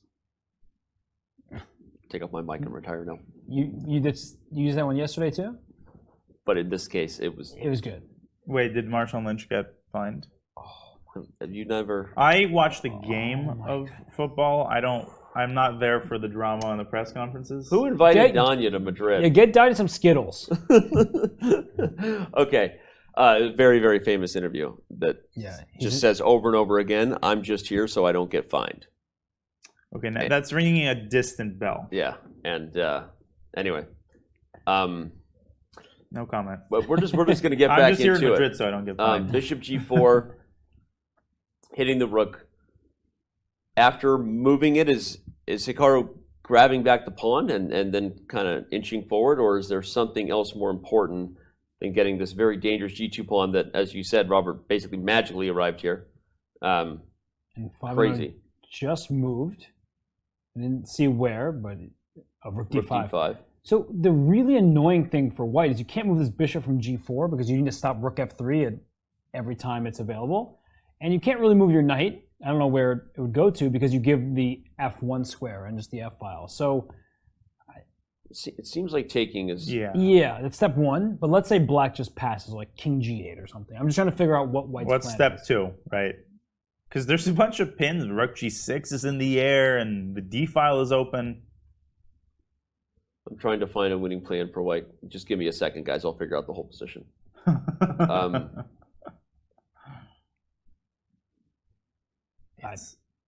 It's hard. I mean, king G3 you can start with to avoid bishop F1 related shenanigans. Yeah. Oh, and then bishop D4, knight D1, knight E3. Danny, you're square. I like that. I like that a lot. That's the square I want. I guess one of the problems for Fabiano has become, as obviously the position has a lot more life for him than maybe we thought it would, and he figured out this amazing H3 idea. But we're seeing Hikaru's long-term plan that he started with B4 and A4 pay off, because now your rook is stuck on the 6th rank. So as white starts to improve and maneuver and start to basically bring some irritation to this rook, now there's things at stake. By opening up the A file, you have given yourself a target that you lacked otherwise. And so bishop D4, bringing the knight to D1. This rook is kind of running out of squares along the 6th rank, especially if that knight actually starts coming in here. So, so it's starting to feel like it's a plan to just keep using the squares, kind of like we said. The longer the game went on for the minor pieces, the more they will maneuver themselves to new homes on the dark squares. So if you're Fabiano, you want to change that. You'd be even willing to give up this pawn if you could, right? You have to give yourself some sort of way to get active and to challenge these maneuverings, but I don't know how to do it. I don't think I can help you. Thanks a lot. I don't think there's been a piece that I've liked less than that bishop on D3. Right. Yeah. And it should be good. And now it's got squares, but it can't move to them. Yeah. Like bishop B1 is useless. So new vistas have become available to it, but none of them are appetizing. It's ridiculous. There ain't no vistas and there ain't no views. There certainly ain't no views and no vistas. Another reference. You name that movie, Robert. Then our relationship goes to another level, even deeper. That's a movie? What movie was that? I have no idea. What's the decade? 90s. No clue. Someone who made the first move in a World Championship match was in that movie and starred in it. So Woody Harrelson? Uh-huh. It can't be White Man Can't Jump. It can be, and it is. Why? Wow. It sounds like a random It's quote. when they're arguing about money that they lost because they made a bad decision, and she's like, I got to get out of Vista Views because there ain't no vistas and there ain't no views, and there certainly ain't no views. Now I know exactly what you're talking about, the exact scene. You know the scene, right? Yeah. Okay. Yeah, yep. Right, that scene, of course. How could I have forgotten? Okay, there you go. Shout out to Woody Harrelson, by the way, who's a great chess player. Yeah. He has made a move. He made a move in the 2016 World Chess Championship in New York. Woody plays chess. Only a true detective would find that information out. I feel like we're gonna purposely start shunning you when you're late to the pop culture when game. There's silence and a furtive glance at each other. Shared pain of enduring my references. King to G2 is on the okay. All right. You made the point that King G8, Robert, is like the move to try, but I don't know that Fabiano has anything better. If we're trying to put on our running shoes as black, is there anywhere that king can go that's useful? Maybe going all the way to B7 to guard the pawn would free up the rook. Is that the craziest idea I've ever come up with? No. But I mean, the big question is, how does white win? And once you tell me that, somebody help me, please. But I think we figure that out. Just the like bishop King D4? G3. King G3 to guard the bishop, so that when you play bishop D4, you're threatening to move the knight. Otherwise, but that doesn't end the game on the spot either. Knight D1 was right enough. But okay, we go here. We go King G3. Okay, I move my king F7. Yeah, we're gonna do that crazy plan that Dan came up with to move. But now here comes this move. Oh, I blundered. You can take it. Again, this idea of sacking at the right moment. Oh my God! So that's that's an idea to watch out for. Oh my lands! Bishop D1. Why exactly? I understand. No, but I guess maybe you just can't make progress. Yeah, so you just play what's a ridiculous move like King E7 or something and stare at your opponent. That is wild, by the way. Like, okay, I don't think Fabiano would miss it if given the opportunity, but that you can't judge me for that eval bar. I know the chat loves when I make blunders, but that is not an easy thing to see. So maybe start with Knight D1? Yeah. Okay. Or amend your plan by putting the bishop on C5 rather than D4.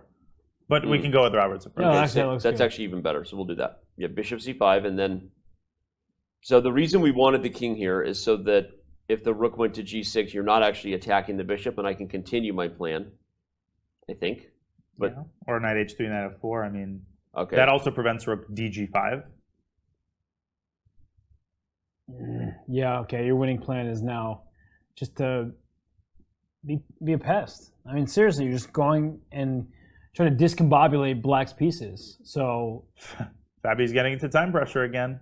He has 14 moves to make in 28 minutes, so it's about 2 minutes on average per move if we're doing the quick math on that. Remember that they still don't have increment. Fabi has played rook to G6 on king to G2. Remember, increment does not kick in until move 60. So the point is just backing what Danya said. This is real time pressure. And that's also a great move, I think. Because your whole idea was to go king G3 and free up your pieces. But by starting with rook G6, if you go king G3, I think that Fabi's idea might be to play bishop F1 to stop you from going knight H3. Ooh, finally finding a job for that bishop. At long last. Look at that. Not so much as a job, but clearing the D3 square for like... Yeah, and you can't easily go rook A1, because then I'd play bishop E2. Oh my goodness. And you trade bishops. Right? God, it's so tricky. Wow, rook G6 was a really good way to start. Yeah, that's a pesky move. If king G3, you use the F1 square. If rook A1, or if the rook ever leaves, and not just A1, if the rook ever leaves the second rank, bishop E2 is actually a threat, now that the rook is pinning the bishop on G4, so we shouldn't forget that. And if you go king G3, the move is rook F5, because you get rook F3 check, since the bishop is pinned. Well, you said if king G3... Rook F5. Oh, I thought you said bishop F1 on king G3. Oh, I did, but at some point rook F5. Okay. Rook F5 is also an idea. I'm also going to point another thing, which is that now that the rook is pinning the bishop, if this bishop moves, are there ideas of E3 and bishop F5? Yes. Absolutely. Right? Simplifying the position is... And let's not forget about bishop D4, rook takes D4, which is a mountain-sized problem with the pin on the G4 bishop. Yeah, this is another one of those positions where, yes, white is winning and Hikaru is pressing, but the complexity and the accuracy required isn't properly reflected in the way that the computer feels about white's advantage. Because remember, the computers will play perfectly, and they will beat you, but this move is a single step of that eval bar sliding down, not just of blunders like I played with bishop D4, but because of these other tactics we're talking about, sacking the E-pawn to get pieces off the board. Okay, so he's going to move his king. King G3. Wait, playing king G3. Fabi. So bishop f1 or rook f5? Oh, now I'm not sure. I said bishop f1 initially, but If you go rook f5... I think that's a paper tiger because of king h4. What? No, look at that king. It's always funny when you realize that you don't have to keep your king safe anymore or passive. Yeah, that just looks really good for white. These bishops are nasty. And the knight's about to here help comes out. knight h3, by the way. Yep. I feel like Wow, that's Hikaru is starting to see the light at the end of this tunnel. But bishop f1 is far more resilient, in my opinion. Yeah, there's a funny checkmate. If you play king f4, rook f6 check, king takes e4, Oh, God. bishop g2. How ironic that the bishop delivers the checkmate. That's a fun line right there. Man, that would be the first time the bishop moves in how many moves? 28 or something? Yeah, it's been a long, long time. It's like that soldier who hid during World War II and only emerged like 30 years later because he didn't know the war had ended. I was actually really sad. Yeah. So No, I found that out in referencing, like, Trivial Pursuit. Every Marvel movie. Oh, that's a trope? I don't even know what we're talking about at this point. But I do know that we got a lot of people talking about this tournament. By the way, I don't shout out watch to Marvel movies. 39,000 people watching on Twitch right now. That's a lot of people. We know that there are tens of thousands of you scattered on other platforms. Shout out to YouTube and others. But 39,000 people on Twitch. By the way, we crossed 800,000 followers on our channel today. So if you are just tuning in for the first time, hit that follow button. We do appreciate it. This is where the biggest chess events are covered. This is where the big chess stuff happens. So if you happen to be tuning in to the 2022 FIDE Candidates coverage for the first time, first of all, where have you been? This has been awesome. We're moving to the back half of the event, so lucky for you, there's still a week left. But hit the follow button for us, get alerted when we go live. All right, let's also remind the 39,000 people who Fabiano Caruana is. He is still headed into this round the only other person besides Jan Nepomniachtchi who seems to have a real chance of winning this thing. Let's remind everybody of just how great of a player he is. No stranger to the candidates, Fabiano Caruana stands as a pretty popular choice for winning it all here in Madrid. Fabi won this prestigious tournament 4 years ago in Berlin. In his challenger match against Magnus Carlsen, Caruana came just one endgame moment away from his first World Championship. I wasn't playing my best chess today, and Magnus, I think, played very well. Soon to be 30, Caruana's chess resume is matched by few in Madrid. Born in Miami with dual citizenship, Fabi became the youngest grandmaster in US history at age 14. A decade ago, he made history at the Sinkfield Cup, winning 7 straight games on his way to a 2844 rating, the third highest of all time. Precise calculation and deep knowledge of opening theory are Fabi's calling cards. The Italian-American used both to great effect in the FIDE Grand Swiss to qualify for this event. Caruana now aims to become the first player since Vichy Anand to win the candidates in non-consecutive years. But perhaps more importantly, Fabi looks towards another shot at the world title. 55,000 people watching in English, 16,000 on YouTube, 39,000 on Twitch, and we have tens of thousands in other languages as well. So welcome in to the biggest tournament in chess with the highest prize potentially at stake. You qualify to play the World Chess Champion and maybe become the World Chess Champion after a match. So shout out to Dina Naroditsky, by the way, for the voiceover on these amazing player profile highlights we've been doing. They've been awesome. I know that we've heard them a few times for those who've been for the week, but they're great. They're great stuff, and right? I appreciate it. Am I supposed to agree? Yeah, Yes, they're great. you're They're great. supposed These to for his agree. feelings. They're great. No, they really are great. Anyway, we know that so much is at stake for Fabiano, and I said throwing into that video that other than Jan Nepomniachtchi, who right now is the clear leader, if you need a reset on that, it seems to have become a 2-horse race, but there's the guy sitting right there about to make his move who's saying, not so fast. Not so fast. Because the crazy thing is, if he beats his fellow American here, and then Fabiano beats Jan Nepomniachtchi tomorrow to keep it close, suddenly we officially would be back to a 3-horse race in many ways. And don't count out Richard Rapport. He won his game. Yep. And if he can get on a bit of a winning streak himself, he could bounce back. Some dangerous players in the field, and some players eagerly looking for wins, because Jan Nepomniachtchi and Fabiano Caruana collectively have had, more wins than almost games combined than everybody else. Right now, Hikaru Nakamura trying to solve this bishop f1 problem that Robert spotted a while ago, although it seems with accurate play, this should be the 5-time U.S. champion's game to win, that being Nakamura. This is incredibly difficult, right? Just, you need to find your way out to just avoid these rook pins and checks and mates. Yeah, mates that I miraculously came up with, but it's just not easy to stabilize here. And we've already seen positions with the bishop going to d4 where you sack the rook there. You're showing king f4, that checkmate I don't again. understand why king f4 Rook f6 is being. I know, but the computer says it's the best move, but obviously the computer's just being dumb, because after king takes e4, bishop g2 wins. So in engine speak, they always like to repeat once and then find the best move. So they think that repeating once is better than doing it right away. Well, traditional chess engines did not. The neural nets now do. Yeah, I don't really know why. I actually do know why if you want to know. It's an interesting topic. But the neural nets, which are based on the machine learning technology, in many ways, of course, everyone knows AlphaZero, DeepMind, the project by Google. And if you don't know it, it's a machine learning project that AlphaZero burst onto the scene and quite literally changed the game, beating the best, strongest computers. But the reason is, okay, spam this for Hikaru, is that they have a Monte Carlo tree system, which means instead of just playing the mathematically best move, Robert, the approach is about increasing the amount of possible options, which is why they do the weird endgame things where instead of checkmating by force, they'll play it out even longer, right? So that's why they now recommend this almost every time. It's like a contempt thing where they just want, their number one goal is actually not to win the game, but to keep the game going as long as possible without disrupting the mathematically best way to play.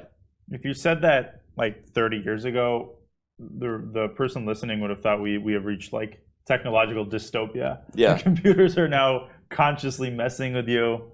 GM Larry Kaufman would be like, sounds interesting. You'd be like, wow, that sounds like a cool thing. I just you'd be like, Doc in the DeLorean. All right. Bishop f1, Hikaru nodding his head. He was about to make a move, but I wonder if it was to get Fabi to sit back down. I don't know if he was actually thinking about making a move, because I've seen people do that. I mean, I've done that a couple times, just sort of instinctually. You feel like making a move and your opponent gets up, but cooler heads prevailed, and now he's thinking. Okay, so king f4 is not the best move because of that amazing checkmate. So regardless of the tangent I just went on, which maybe was interesting for some of the viewers, you cannot play king f4 to take the pawn because you walk your king into a mating net. But regardless of the engine's suggestion, the best move in the position is actually bishop d4, not king f4. That actually makes a lot of sense. Now you give the king a square. But rook takes d4 and e3, isn't that a pretty terrifying thing to allow? Oh my god, there's king f3, ef, bishop f5. Oh my goodness. Get this out of here. But it makes so much sense. Oh, yeah. But it might be a hard thing to spot. Hikaru looks like he's about to move, so if he's spotted this idea and puts the bishop on d4. I mean, king h4 also seems very natural to me, but apparently the engine doesn't like it. Can't put my finger on why exactly. Well, we have an analysis board. Let's go to there. I've been wondering. Oh, bishop g2, bishop f3. You don't want to let black any chance. That's to so straight easy off to the miss. bishop. Yeah, because that bishop's been doing nothing forever. And ironically, as you said, the bishop is saving the day after sitting on d3 for the whole game. But it actually makes a lot of sense now that I think about it. Okay. So bishop d4, there's also this rook f5 move that we were looking at earlier, but I guess the knight can capture on e4 here? That seems scary. I don't want to do that. All right, I'll do it. Yeah, it looks good. Yeah, the rook on a2 is. Oh, and in fact, now you're hero. actually threatening to even flip over here, which is super irritating. Yeah, this actually seems to be going Hikaru's way with some accurate play. He needs like 3 more moves. 3 more very accurate moves or so. Such a weird position. Fabiano needs 13 moves to reach time control, so he has 23 minutes on the clock, but he will get more time if he reaches move 60. I don't know that this game will reach move 60 if Hikaru finds all the accurate approaches, but it is a very, very messy position. Again, we keep saying this, despite the engine saying that White's advantage is massive, and it is. You could step wrong in many different ways. Yeah. Go ahead, Robert. If only Black's pawns could be connected. Like, these are the worst pawns ever. It's unreal how impotent these they are. are. All the worst pawns ever. This is like when you're bowling and you think you're going to strike on the first one, the first roll, and then you do it, and then you get a split like this. And then you're playing with that one guy who you can say, "Oh, I'm not that good," and then he finds a way to like put enough spin on the ball to hit both down. Like the ones that are on the left side and the right side, and like, somehow they both topple. Yeah. The rest of your night is ruined. No, I'm just proud of those people. Why you gotta be a hater? Because I went to bowl with you because we were all supposed to be bad. I mean, we can't all be the dude, you know? Moving on. Get the camera out of my face. Staying out of this. Anyway, Hikaru is trying to think about how to approach this. What's up? I'm just thinking about Donnie. Donnie? Yeah. I don't know. I'm not Donnie getting it. Darko? No, from Big Lebowski. Oh, okay. Big Lebowski. Yeah. The dude. I said the dude before. You just didn't hear me. Oh, sorry. Yeah. Bishop. Oh, Hikaru found Bishop D4. Mm-hmm. This is tough. Fabi might take it and go for the I force would line. hazard a guess that the game might end with King F3. Well, the position is tough enough that it's hard to find other moves, right? If you Rook G5 is the only other candidate move I had in my head, because taking advantage of the fact that the bishop is no longer here, if I can put the rook here, you can't take on E4 because the bishop would hang. So I don't know what the response. Honestly, the response is probably just King F4. We'll just go for it. I'm just going to trust my instinct, see if the engine likes it, and they do, because it has a dual threat. One is Bishop F5, which is the worst. That is a showstopper. In fact, that just might be. There's no defense. Yeah, you can't move the rook on G6 preemptively. You can't move the rook because now the rook is hanging. And get this, moving the king doesn't actually help because Bishop F5 wins even if it's not a skewer. Brutal. Yeah, Bishop D4 was potentially the cherry on top for Hikaru Nakamura. Fabiano has 21 minutes, and he will maybe burn all of it trying to come up with his last resources here. While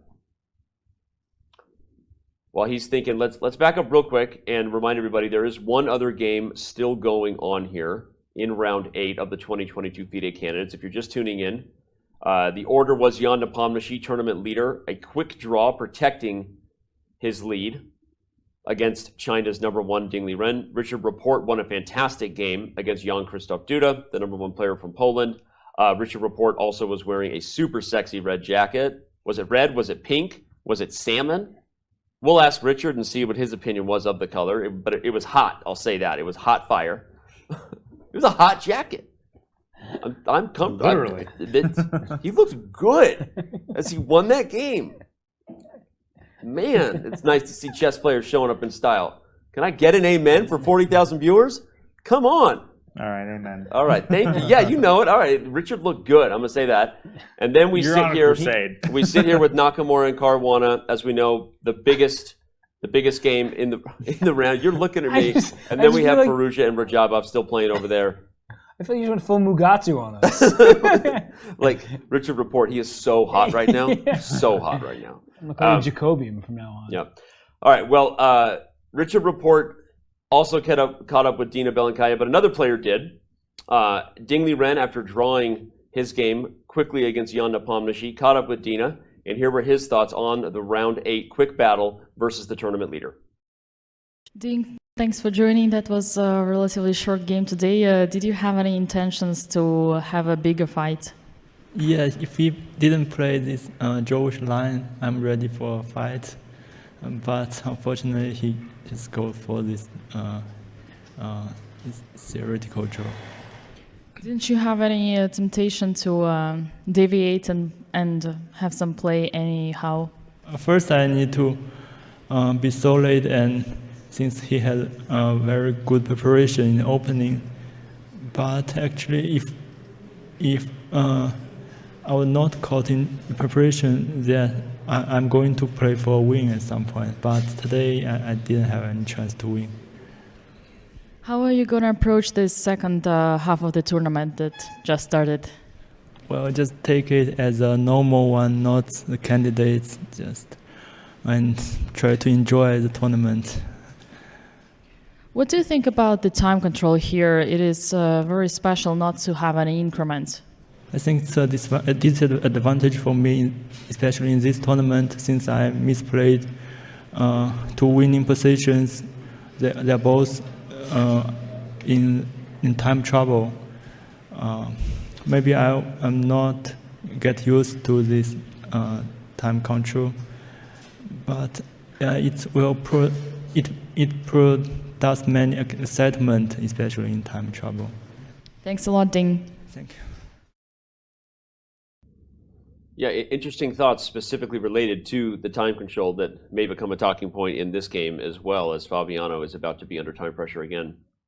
If you don't know the storyline, it's been a big one because this is the first major event, the first candidates to not have increment, which is a standard thing top players are used to get a little bit of time added back to every clock. And a lot of times, guys, you manage your time, and you've had habits of managing your time for a couple decades in your career, knowing that you can survive a scramble because there's always that little help. Not so in this tournament. It's a very different twist for them, and we know that it's been something that a lot of players feel have affected them. Yeah, Hikaru himself said that he felt that he didn't, well, first of all, that Radjabov didn't hold against him because there was no increment approaching move 40 to get that extra hour. And he felt that he didn't beat Jan Nepomniachtchi because of the lack of increment. Because way before move 40, he felt like he needed to speed up. Because once you get down to the wire, as we're saying, you don't get the 30 seconds added per move, which is standard in most chess events, where every time you hit the clock, your move is made, you gain 30 seconds. So you can gain a quick couple minutes by just playing fast moves or by repeating moves. So here, you don't get that, and the players, some of them have been struggling. Dina, talk a little bit about that, because I think that some of the spectators will say, like, get over it, right? Like, come on, like, you're chess players and it's not that big of a deal. But habits, I mean, they're called habits for a reason, right? Because they're hard to break. And as someone played chess at a very high level, you know these guys, what it takes, and maybe not playing the candidates, but like, it's not easy for a player to just turn off the way they've approached the opening, the middle game, their habitual ways of tackling the critical moments. And now they don't have the time that they usually have. So talk about how hard that is for a player to change their approach. Well, first of all, they did sort of get over it. I mean, they're playing the candidates. Yes, they are. They have no choice. And they played, Norway chess before that, which didn't have increment. But it did have some players losing on time. Partially your relationship with no increment depends on where you grew up. So, for example, in the U.S., a lot of tournaments, at least in my youth, that's kind of still weird saying that, but I just have to accept the fact that I'm old. Yes, okay. So a lot of tournaments in my youth were like 90 minutes for 40 moves, but increment was unheard of. Like the most you got was 5-second delay, and that was already a luxury. So when I, came to Europe for the first time and started playing, I had to adjust to increment. It was the other way around. There was no more flagging, and you know how much I like that. Yeah. Flagging, losing on time. Yeah. But for someone like Hikaru, he also grew up in the U.S. and Fabi, but they've just played super tournaments for so long that they've become completely acclimated to the 90 plus 30. Time control, and that influences absolutely everything. Like you make the first 15 moves fast sometimes because you want to gain those extra sometimes like 10, 12 minutes.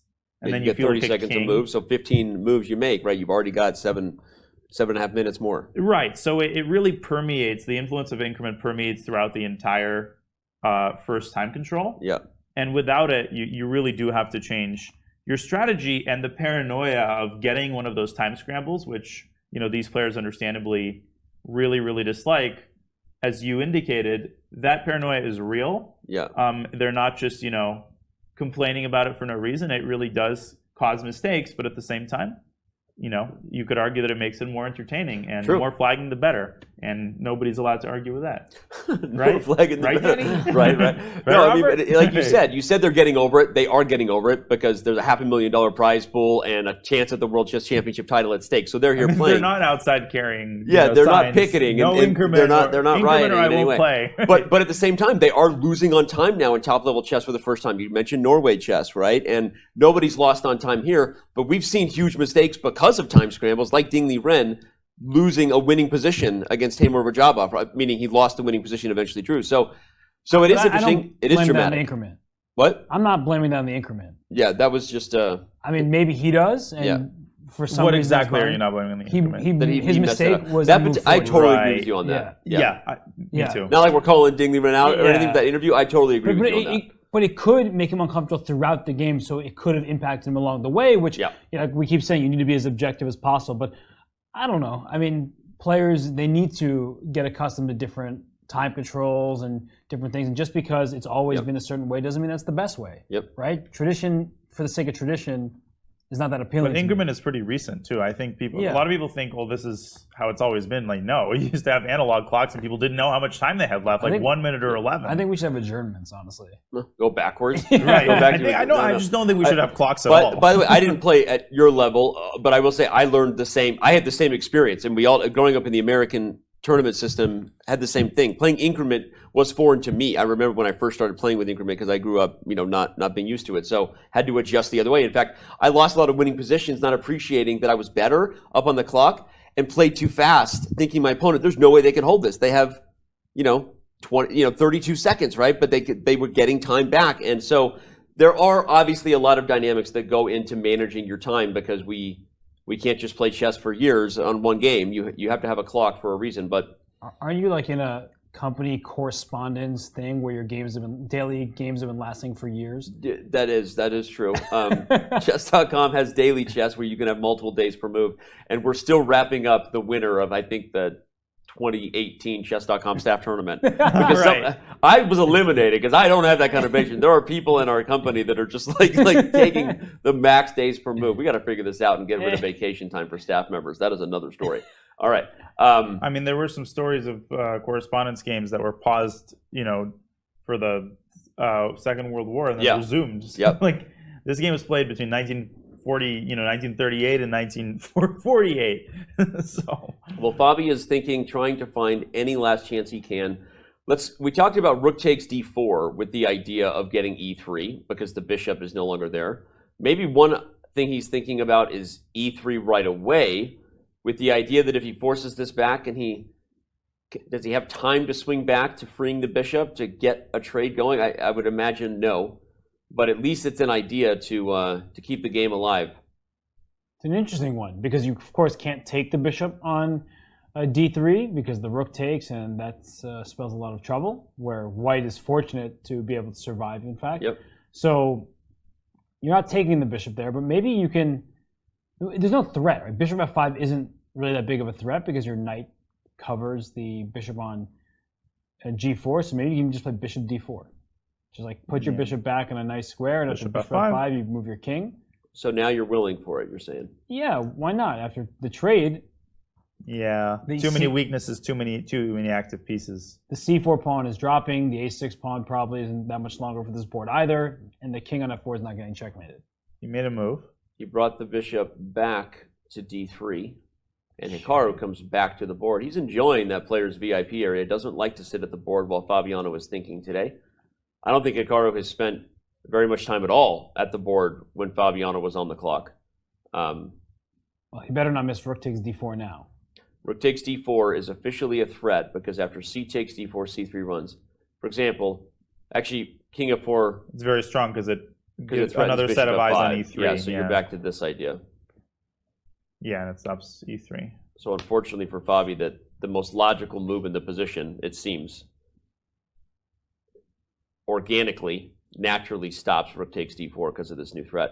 But if you play knight d1, like I was talking about before, I think that does re-allow it. Or maybe it doesn't. No, even this defense. Even knight d1, even my bad move works here. That's the worst kind of situation when you set a trap and then you start to realize that every single move stops defends it against it. Your opponent will have to play like even rook a1 probably defends. Yeah. You play it, you set a trap, and every single move stops it. There's got to be one that doesn't. Okay, knight h3. That's the one that goes for this side. That might be the one that allows it. Still winning. Takes, and no, you can go for it. I know, rook b2 is probably the worst move on the board. Because it walks right into rook c3 b2 with tempo. Is the one move that walks into the trick that Fabiano is laying. The trap that Fabi lays with bishop d3. Yeah, what a vicious trap, because rook b2 is such a natural move. Yeah, no, and that goes to show that Hikaru's piece placement, right? He's optimized these pieces. Bishop's on d4, protected by the opponent on c3. The bishop on g4 is a really useful piece, especially after king f4, which threatens bishop f5 in some positions. Hikaru has indeed played on the board. Just don't rush the move bishop f5, I don't think. That might walk into some exchange sacrifices. Oh, yeah. King f4 threatens bishop f5. You don't want to... Wait. It is a threat. You could play bishop f5, because takes e3, the knight from f2 captures on d3, and then e3 is also hanging, so the wheels come off here. Right, but probably don't take that rook on g6. I was going to say, if you take... I think you can, because d2, rook a6. Oh, king f8, rook e6. Oh, that is a... Look at this. Well, you said sexy, this so is a I'm fun... allowed to say sexy mate. This is a fun line that we got to show. Because in a rare scenario, I was keeping track of what Danya was saying in my own head and wanted to show the final position. This, again, is one of those lines that shows that even in a line like that, white is accidentally winning. So, unfortunately, the wheels have truly come off for black in this position. We see kind of a frustrated Fabiano right there. I mean, he knows. You can just see it on his face. Yeah. He knows where this is going. I mean, tremendous defense. Yeah. But... Yeah, that idea he found, running the h-pawn up, was brilliant and put Hikaru on notice. He had to find all the right moves to keep his winning advantage, but it looks like Nakamura has. And something Hikaru has done well since he's returned to over-the-board play is when he lost to Levan Aronian in the first game of the FIDE Grand Prix, he then beat him in the return game. So these top few players in the world, Hikaru, despite losing that first game, he gets his vengeance. Yeah. And obviously that's not easy because to this point, Fabiano Caruana 5 out of 7.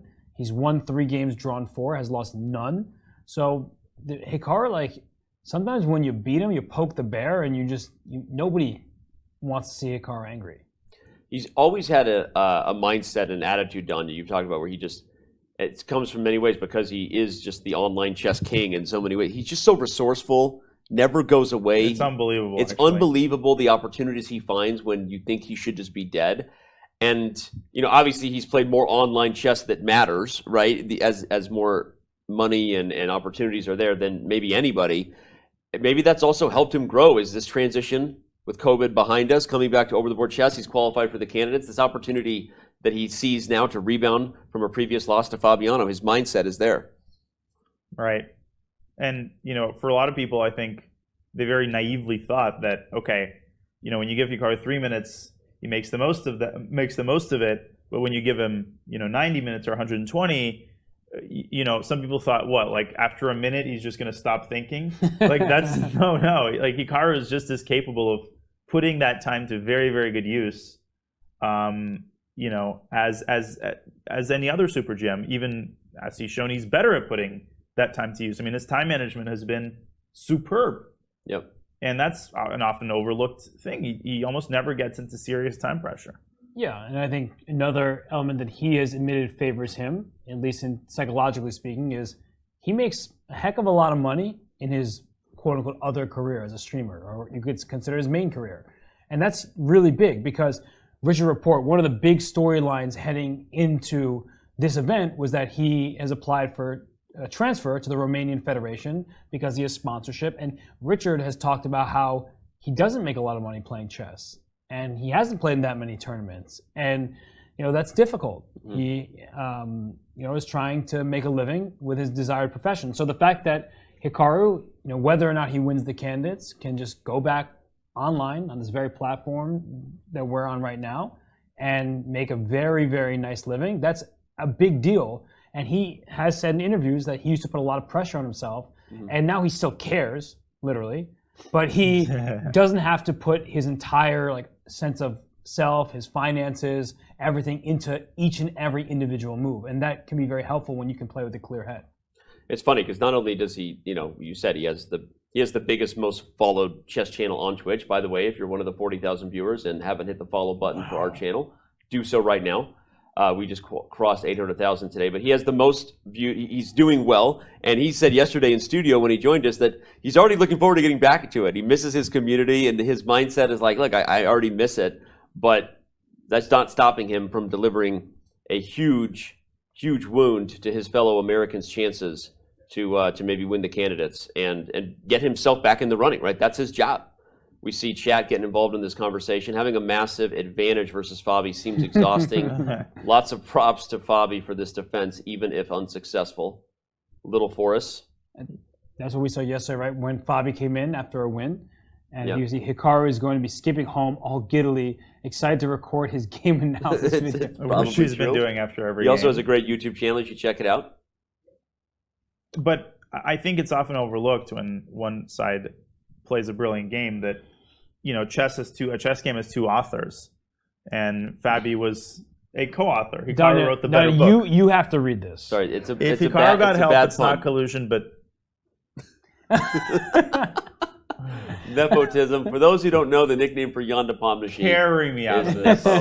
That's bad, even for Danya's standards. This is the king of bad puns here. If it's bad by my standards, that means you ought to be ashamed of yourself. You need to reconsider your life choices. You need to sit down at a desk with a notebook and start rethinking how you live. Wow, and I've been scolded for being too mean to chat. Look at this Yeah, guy. look at this here. guy. Roasted. Yeah, we love it. No, it's a positive, constructive criticism. Sometimes you go, it's so bad that you steal the show. You just gotta start anyway, but from that was ugly. That was ugly there. But we do appreciate chat and everyone being involved. Maybe just to distract yourself, read some Edgar Allan Poe or something. Oh, here we go, Edgar Allan Poe. Oh man, save me. I know that a lot of people have been looking for who's going to win this tournament, but we might be finding Nepo on top of the standings at the end of this one. Are we still finding Nepo? Are we finding Nemo? That was it. Am I allowed to even say the word Disney on a show without getting a copyright strike these days? Okay, we're moving on. Finding Dory was not a very good sequel to Finding Nemo. I'm sorry, I'll be the minority and say it. Okay, I'm just saying it. All right. We're going to have one game still going, even if this Nakamura-Caruana battle comes to a close quickly here, because Radjabov and Firouzja looks as confusing as where we left it. A set of rooks have come off the board along with a pair of knights, but there's still a lot of messiness over there. Yeah, and Alireza I was Firouzja. trying to make a pun out of Radjabov's last name. But No, it's way too please complicated. stop. Because Zhaba in Russian means toad. Uh-huh. And the first three letters kind of mean red. Call him Red Toad. I'd say the chat doesn't like it, but we're increasing in viewership as this show goes off the rails. Slowly but surely, they know we're about to head into a car wreck where Danny says something highly inappropriate. And I'll beat you to the punch, don't worry. All right. Well, King to G8, Hikaru, we have liftoff. Let's head back over to the Nakamura-Caruana battle. Bishop F5 is on the board, and he probably quintuple checked. Rook takes F5. Yeah. Imagine ruining this entire game over that blunder. Like this. What would be amazing is if somehow we get this position and Hikaru takes on G6. That would be what the people want. And we might. For sure would. Yeah, for sure he would. To end the game with a forced mate that allows black to get a queen. If you missed the line earlier, you take here threatening checkmate, which is why you can't get a queen. And even if you try to run out, we still trap the king, allowing a brand new queen to come to the board, and rook E8 delivers the goods. Do you want to hear something really funny? What? Are you going to say the same thing? There's another win. Yeah. Okay, go ahead, Robert. You take it. I've talked enough. No, you asked if we want to hear something funny, so we both, there's telepathy here. Well, I feel like I'm really a part of this inside joke too, because I obviously also see the win. Right. So I'm going to I won't argue with you guys as to which one plays it though. I'll just let You guys do it. So, all right, I'll take the reins. Yeah, After you- King F8, Rook takes A6. So D2 first. Sorry. D2, Rook A6, King F8. White can play the very much in-your-face move, Bishop takes E3. Mm-hmm. And after D1 Queen, you go Rook A8 check. Now this seems to be counterproductive. What are you doing, letting the king out of the cage? After King E7, suddenly Bishop G5 check. Oh, now, you think Black was born yesterday, he's not going to the D file. But this- you're going to make him go to the D This file. isn't a mate. It's not as fun as Dylan, but It's yes. almost stalemate after King E6. If there was a pawn on F4, then after King D7, Rook D8 check, King E6, I guess you could play F5 check. But you get the point. Yeah. So there are more ways to win. When you see checkmate, look for better. Yep. When you see checkmate, look for better. Those were the famous words of every great chess player. Fabi might resign here, actually. It sounds extreme, but he actually might. He only has 8 minutes and 50 seconds to play what would be 10 moves. So he's got problems here. Nah, it's too early to resign. You can't resign when you got a material advantage. And technically, he still does. But just so easy for white now because the e4 pawn is falling. And the bishop will take on e4, followed by the knight takes. The knight comes into c5, and which means the a6 pawn falls, and then the b4 pawn becomes a runner. It just is all like pretty straightforward. Okay, so he's made a move. He Rook played H6. Rook H6. Okay, all things considered. Not giving up the ghost yet, hoping for a blunder from Hikaru to let him back in the game. Now I don't like bishop takes e4 as much because this rook is annoying on coming to h4. Exactly. Yep. Yeah, in fact, that's his trick. And if you move here, for example, he's still finding tricks. Yeah, Hikaru is still having to work to finish this. You saw that little head nod there. He's like, all right, Bobby's not going away. He's got some tricks here. Yeah, but knight g4, I think, is very, very strong because you have to keep the rook on the 6th rank, otherwise bishop e6. Yeah, well, okay. Your move is only slightly stronger than me grabbing a pawn, but But you do allow rook takes f5 again, right? Like you have to, as you keep saying, you have to check Keep a checking million this. times that this is still winning, and you just bring your king back, and it is. The pawn isn't quite quick enough. The rook gets captured with check, very importantly, and the bishop comes back to f2, or you stop the pawn and you win the game. But it's one of those things that are so easy to overlook because it didn't work a move ago. Yep. And now you just think, it didn't work then, it won't work now, but it could. He goes for knight to g4. No hesitation. He's double checked that rook takes f5 doesn't work despite the discovered check and running of the pawns. They have the running of the bulls here in Madrid. Isn't that in But this is the Pamplona? running of the pawns. What? Isn't that in Pamplona? I have no idea. It's in Spain. It is definitely in Spain. I'm just going to reveal that I don't know. Madrid equals Spain. I'm sorry. Madrid, that sounded like the worst ugly American comment to make, but I you're a know that it was handsome a Spanish. I American. knew it was a Spanish tradition. Complimented you. Oh, thank you. Yeah, I'm pretty mad, so I think you should get rid of that reference. All right, knight g4 attacks the rook, threatens to take with check. It's like 7 hours into the show. Cut me some slack. Bishop e6 check is coming if the rook leaves the 6th rank. So that means I have to run to c6, but then we're back to bishop takes e4, as we said. Yeah. I think just all of Black's pawns are falling because they're split. We mentioned that earlier. Pawn's best friend's another pawn. You feel like you can stabilize, keep them protected. But here you need your heavy pieces to defend them. The bishop on d3, which has been protecting the c4 and e4 pawns. First e4 is going to fall, and then once the bishop gets traded, then c4 is next, and once those go, it's just very easy for Hikaru.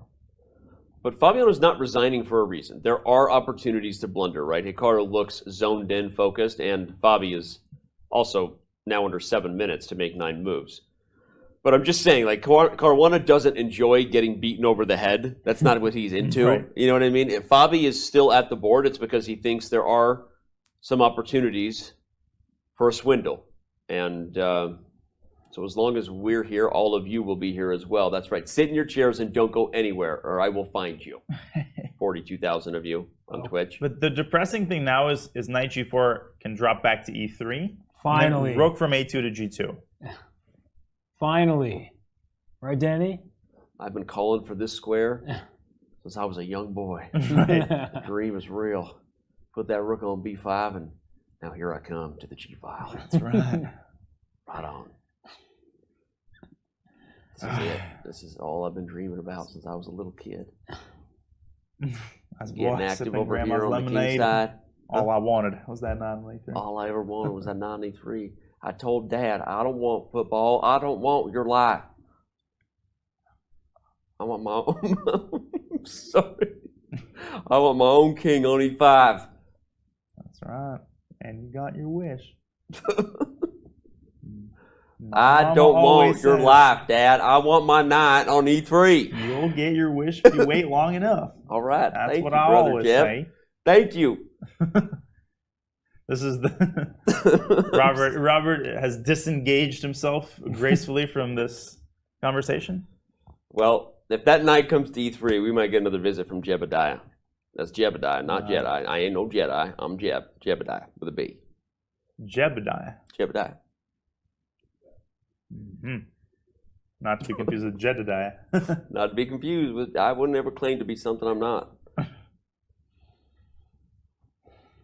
Yeah, this is over. Your little act is over? Yes, and the game is also over. All right. What do you mean my little act? We're having a great time here. We don't want to miss the final moments of this game. With all, let's go to the bird's eye view. Again, there is another game still going. Also, a reminder to the fans that if this game ends in a victory for Hikaru Nakamura, we will much more than likely have him in studio. So you're not going to want to miss that interview. We'll talk to him about everything that was this battle, his preparation, his mindset coming in, obviously what he feels he does to his outside chances to come back and win this thing. It's not over if he gets a victory.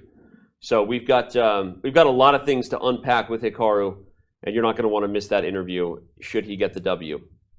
That's like my insurance statement to those who are tired of Jeb. You got to stick around for Hikaru. Can we look at the Firouzja game for just a little bit? Hey. Just check the position. I know I have the mouse, but you have just as much control over this show. Oh, this is a democracy here. That's very wholesome, Manny. You're welcome. You're making Let's me emotional go look at that game. Here we go. All right.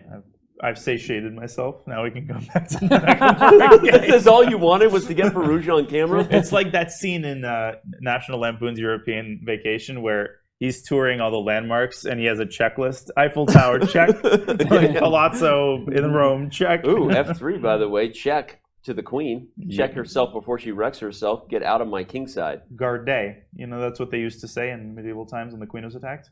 Really? Yeah. Good. Garde. Oh, so there was a check for the king, like shock. I think it's a Garde? French term, garde. Yeah. Oh, interesting. I didn't know that. So garde to the queen. Queen has to drop back to g6, only square, to keep e6 protected. Mm-hmm. How do you assess such a position? Like, whose pawn structure is better / worse? It's funny because they both have clear pros and cons. Yeah, you don't like the double pawns, but there's a queen on an open G file, a rook on an open F file. Yep. But that C7 pawn and the B5 pawn, those are left alone. So at some point, I feel like white can start aiming towards the queen side. Version time pressure again. Yep, 15 minutes to make 12 moves. That's not an easy task. A little more than a minute a move, and while the position is not as crazy as maybe what's going on between Hikaru and Fabiano, sometimes that's even harder, right? Because there's no concrete things to calculate. This is full of subtleties. Here's what I tend to think about in these positions, and you can say if this is instructive for chat or not, but like, I know my pieces are awkward AF right now, but what am I visualizing? Like, what is my goal position? Because before I can calculate my way out of this situation where they're weird, I have to know where I want to drive the car, right? So, but that's what I'm struggling with is like, where do I visualize I know there's obvious things like, yeah, imaginarily put my queen on D7. That'd be great. It might not even be very good, by the way, knight F5 discovery.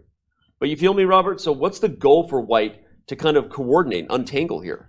Yeah, I guess one of the big questions is what's black's plan, right? So in coming up with your own plan, you also want to take into account what your opponent is thinking. So there could be an annoyance like rook G7 at the right moment just to eye the pawn on G3. And I think that the rook has done its duty on E3.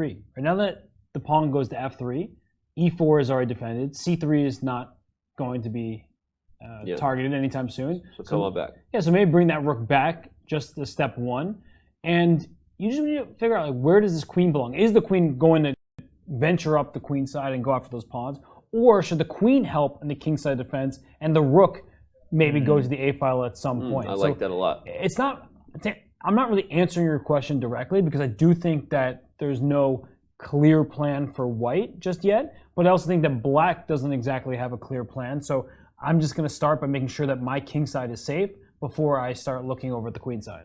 I love that rook e2 was a move because now it makes you meet anything they try to do here. Play tickle on either file, and the rook can help with defense, which makes the queen feel a little more frisky to kind of to get active over here, right? It could also go to a7 with the additional benefit of being able to then drop back to f2 or g1 should, you know, more hands on the king side be necessary. I like that.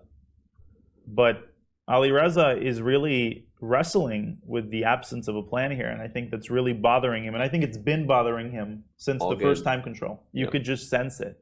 That was kind of why I asked the question the way I did. I was sort of trying to say maybe this is why he's struggled with time management here. This game in general has lacked a clear vision, a clear goal. And now rook e2 looks like a good move, but you still then have to make sure you calculate well what your goal is for the queen on the queen side. I'll give you another idea. Maybe white can throw in the move c4 at some point. I think we're being cued to go back to this game. Is there something that's happened over here? We'll head back over. A couple of moves. Not sure what happened there. Knight e3, so rook hd6, knight e3, rook b5, it looks like. Yeah. Wait, so, knight e3. Oh, my knight came to e3. Hello. Your lifelong dream was fulfilled. You weren't even there for it. I don't want your life, Dad. The knight is on e3. I don't like your tone. What? I don't like your tone, son. The rook will come to g2. If the rook comes to g2, wait, Hikaru is a little frustrated. We'll see, but he's picking flavors at this point. Yeah, I wonder. Rook g2, rook b7. And even just, can you just move your bishop and put your knight in f5? It just feels like. Oh. Or bishop e5. I mean, really anything. Yeah. Bishop e5, bishop e6, knight f5. I mean, you're coming in from all sides. Yeah, you have to play rook b7 because otherwise you drop g7 and probably get mated soon. Even bishop c8, yeah. Come in. Oh, king e5 is just mean. Oh my god, I have a line. Yep. Bishop c8, rook c7, bishop takes g7. Wait, what's going on? I don't. Oh, knight f5 at the end. But both bishops are hanging, which is kind of cool. Wow. If you take here, there's a discovered check that wins the rook. If you take on g7 at the end of this massive trade, white brings the fork hammer down with knight f5 check to take the rook. So that's a real problem. Completely unnecessary, but demonstrates the extent of white's domination. Yep. And Hikaru looked like he was about to grab his rook. Yep. And he's so much time. So much time. Fabiano does not have a ton of time. 5.5 minutes for 8 moves. He also doesn't have a lot of options left on the board to keep this thing spicy. Yeah, we're a few moves away from resignation. Yeah, and Fabiano looks, he's looking off the side like, where did I go wrong? Like, how did this get out of hand so badly? Yep. And for Hikaru, I mean, he's always looked confident in this game. Like, he was confident here in the studio, saying he's playing well. But during the game, from the start, where he got that imbalance, it wasn't entirely evident who it favored. But Hikaru, he just by body language, by the speed of his play, it did feel like he was in his comfort zone.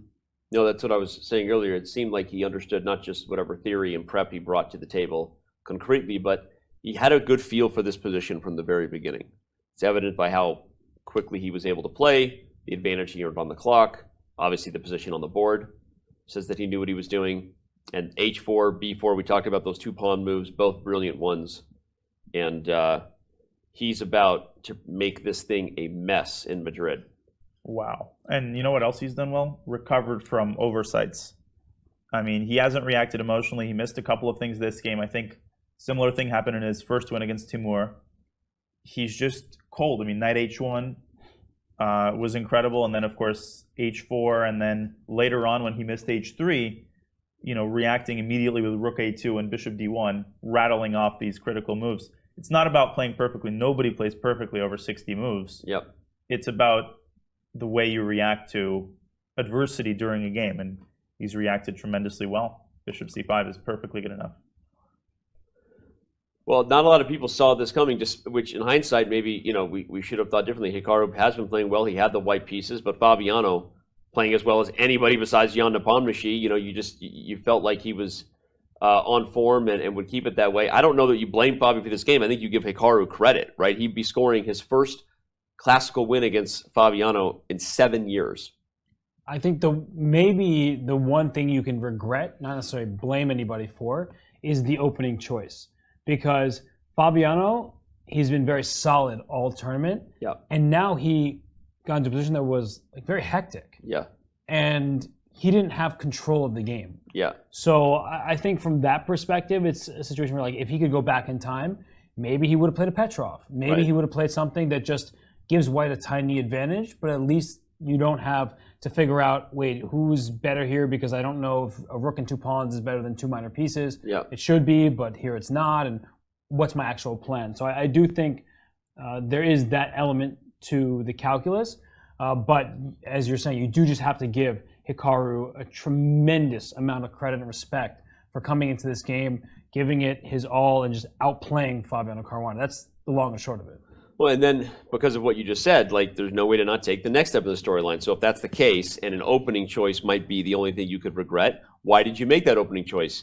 Is it because of what happened yesterday with Rapport losing to Jan Nepomniachtchi? You're a half a point behind. Maybe you're not as confident that you're going to be able to win on command against Jan, and you felt like, well, if there's a chance for me to mix up a game, it might be this game, and just not that he was necessarily trying to beat Hikaru with black out of the gate, but he clearly chose an opening that was going to offer a mess, right? And so that's what you unpack the storylines, right? You look at the standings and you wonder if he was, and I'm not saying that was, a totally subjective reasoning, but there, was that part of the thought process, looking for an opportunity to create a mess on the board? I don't know. Yeah, I mean, the fact that we're having this discussion, I think, epitomizes the just importance of having, for example, a really good team of seconds, and a team of seconds who I think a lot of people think that the process of choosing openings as Hikaru goes down the correct line with King E5 is just about, turning on Stockfish overnight and then choosing the line that gives the best evaluation. No, there's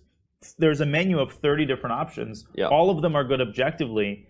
And it's incredibly hard to choose an opening based on your style, based on the tournament situation. And, mistakes in the choosing of an opening are very common, even by these incredibly elite players. And hindsight is 20/20. So Fabi will learn and move on. I think I said, the other day, or that looking ahead to this matchup, right, that Hikaru Nakamura has shown a string of long preparation, but not preparation that necessarily had the ton of bite if his opponent handled it well. Like Ding Liren played that perfect game.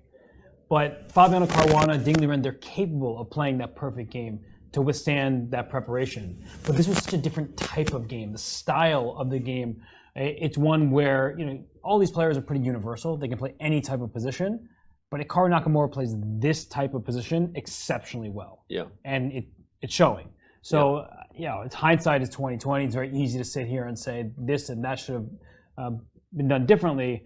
And I think for Fabiano, because the tournament continues, or just because he's going to lose this game doesn't mean the tournament ends. In fact, he has destiny in his hands if he can beat Jan Nepomniachtchi tomorrow. But ultimately, you're going to regret some of the choices today. You're going to lose this game for sure because Hikaru is just playing perfectly. Right now, they move knight g4 just to attack this rook on f6, because if the rook goes to c6, then your bishop can go to d7, and one of those rooks is going. There is one more resource, though, knight g4, e3. I find it very admirable that Fabi is still fighting, even, when the result is essentially not in question.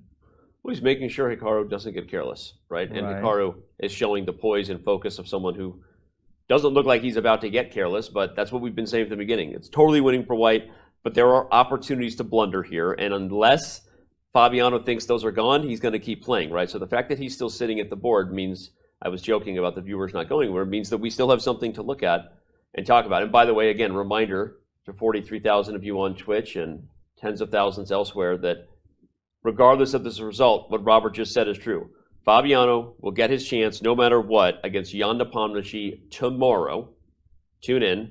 Games start at 6 a.m. Pacific time, 3 p.m. here in local Madrid time.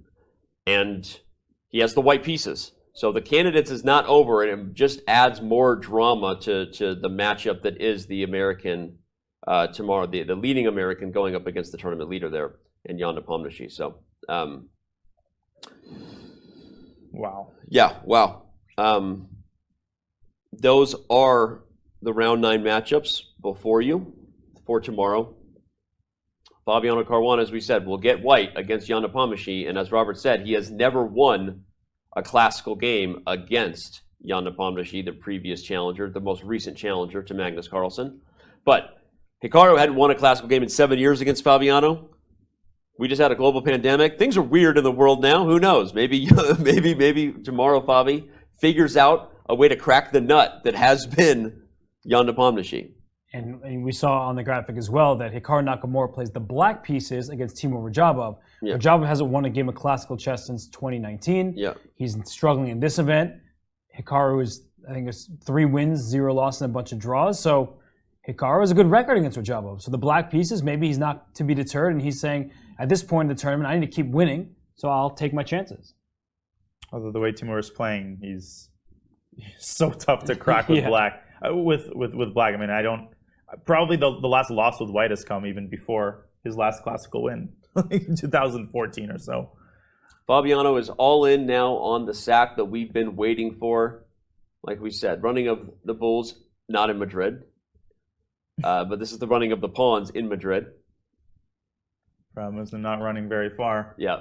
The king simply slides over, and after e2, pretty sure you just play bishop f2 right away. Yeah, Stop. division Not of like that. labor there is important because the rook has to be kept for taking a6, I think. Yeah, so king e5, e2, and then bishop f2. We'll stop the pawn. Yeah, king e5, e2, bishop f2. You keep the rook here, and that might be what gets Fabiano to resign right there. And the bishop on d3 did its first job in forever. I guess it went to f1 at some point. But that bishop just has been such a bad piece. It's unbelievable, honestly. Yeah, it really is.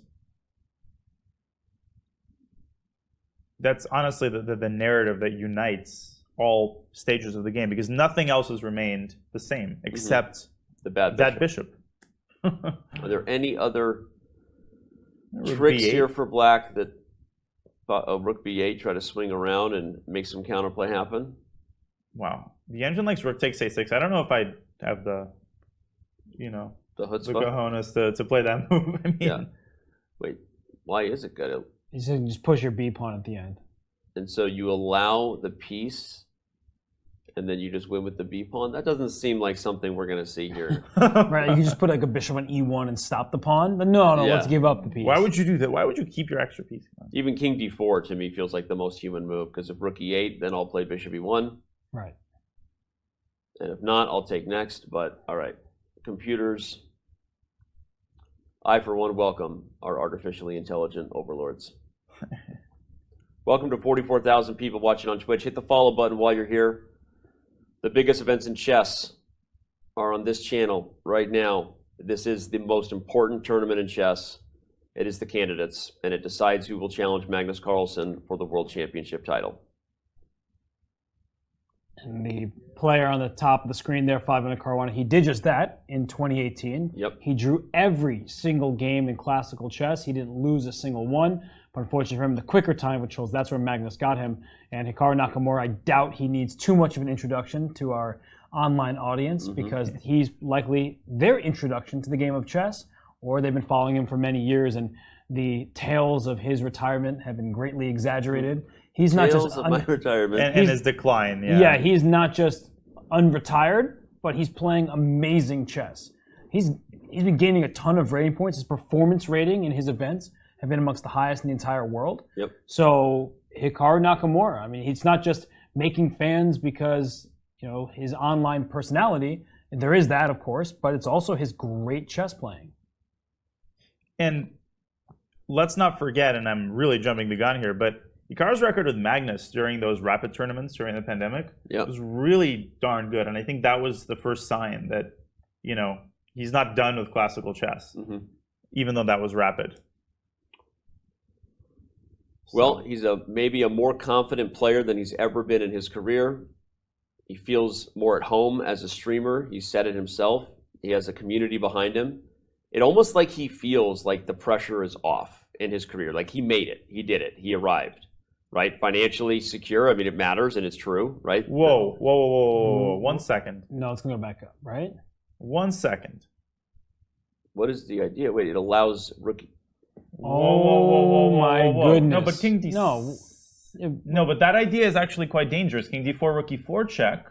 King C5, Rook E5. Analysis board we shall go to. King D4, Rook Obviously E4 it's check. winning, but King C5. This is still just Rook E5? Oh, and if I take you Bishop E4? Yes. And if I go back, you have a draw? Wait. No. If Bishop E4, I have King D4. No, Rook takes D5 check and Rook D1. It's not so simple. Oh my gosh. Wait. Even this is winning, I think, because you're going to get to the C4 pawn, but this gets really complicated. Wait. Did Hikaru just blunder that's an easy thing to blunder because it's a retreating move. Robert says this all the time, right? You can miss moves like this because this is a warm and cozy move. You play it to feel warm and cozy. Right. But it turns out that the fact that you put the bishop there too early might allow a shocking repetition. Now the king can still... You know, if he goes up to start with, like right now, if we go to the game position, if he goes up to... Can we go to King D6? Yeah. Whoa. That would be a mistake. Did he go? I think he went back, right? He went back to F4, but I was going to say... But G5 check. Oh my God. Wait a second. Wait, G5 what? check? Oh, and if you take, you're just going to play Rook E5. So King G3 is forced, but then Rook H8, Rook H1, and all of a sudden Black gets tons of counterplay. Oh my goodness. Everywhere. Rook E5. Okay, Fabi has to find G5 check. Now the time... Oh, and this is move 60. He's going to get 15 minutes. Well, this is exactly what we were saying is maybe could go wrong. Is that as long as Fabiano was playing, then there were still chances. The G5 is child's play. I mean, that move is automatic. Well, but he's going to play play it. It would be his 60th move, though, and he only has 2.5 minutes, so he has to find it. Something went wrong here. It's funny because I was just sort of accidentally saying that the best move was this in hindsight because... Yeah, this was winning. But actually on Rook E8... I guess that Rook takes A6 line. It was only because of Rook takes A6. If you did it my way, it allowed the same thing. So I was wrong on that. Oh my gosh. Has to find G5 check. And the reason that's so good is because it forces the king onto an undesirable square. And then this idea of Rook E8 to H8 to H1, and white is like super tied up. It's still winning, of course, but it has gotten exponentially more complicated. I'm not going with of course anymore. This is one of those positions where there could be some sort of no progress to be had from white's perspective. And maybe you have to be precise. And that looks like G5 was just played. G5 is played on the board. It's move 60. Oh man, I thought I was going to get to dinner in 20 minutes. Welcome to the candidates. Welcome. And Hikaru plays King G3. And now Fabiano gets more time, right? So we see that he has minutes rather than seconds on his clock. And let's not rush, because Rook H8, we see the evaluation bar going down.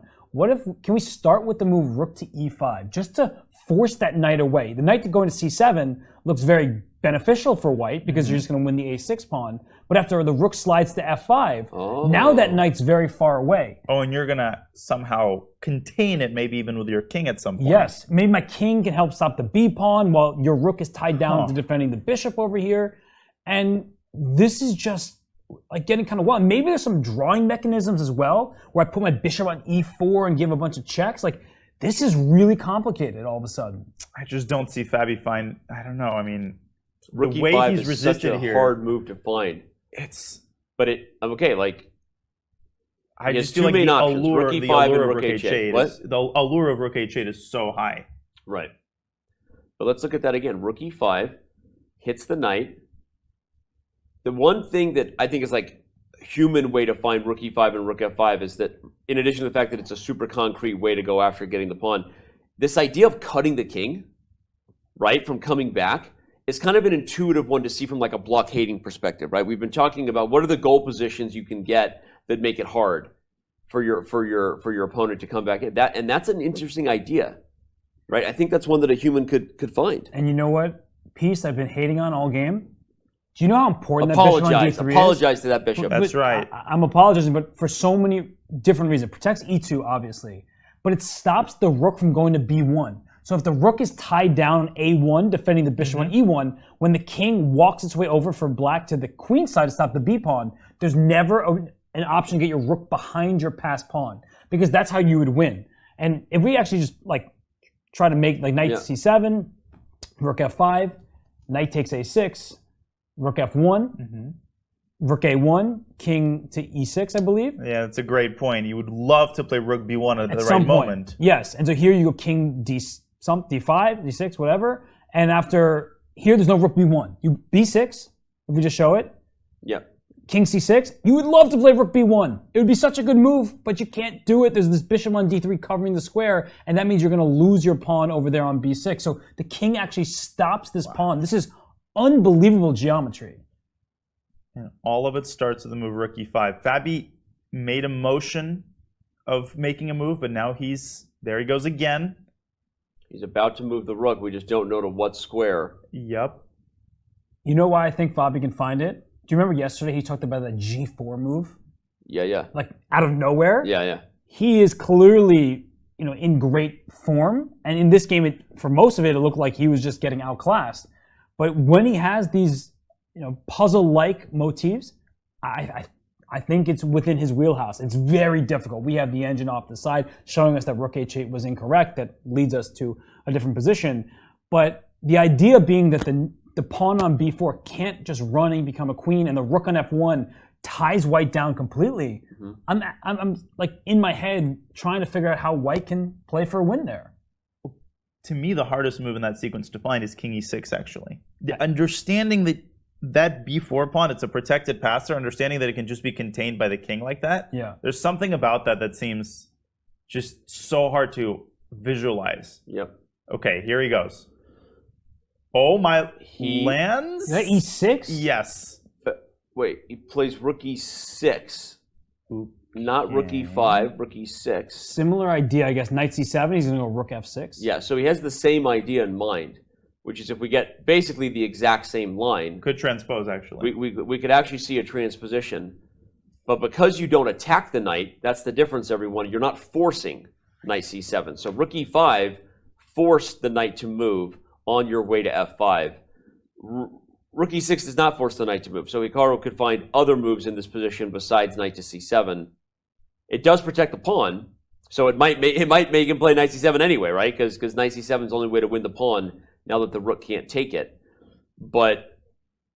And they've never seen the eval bar, right? Yeah, That's very they have no important, idea. Because you may think he's just playing rook e6 just to make a move, and then knight c7 is winning. Like if Hikaru assumes that he's winning, and for a large part of this game, he has objectively been in a pretty much borderline winning position, that he just plays knight c7 nonchalantly. But the point you made before, Danny, instead of knight to c7, maybe king f2.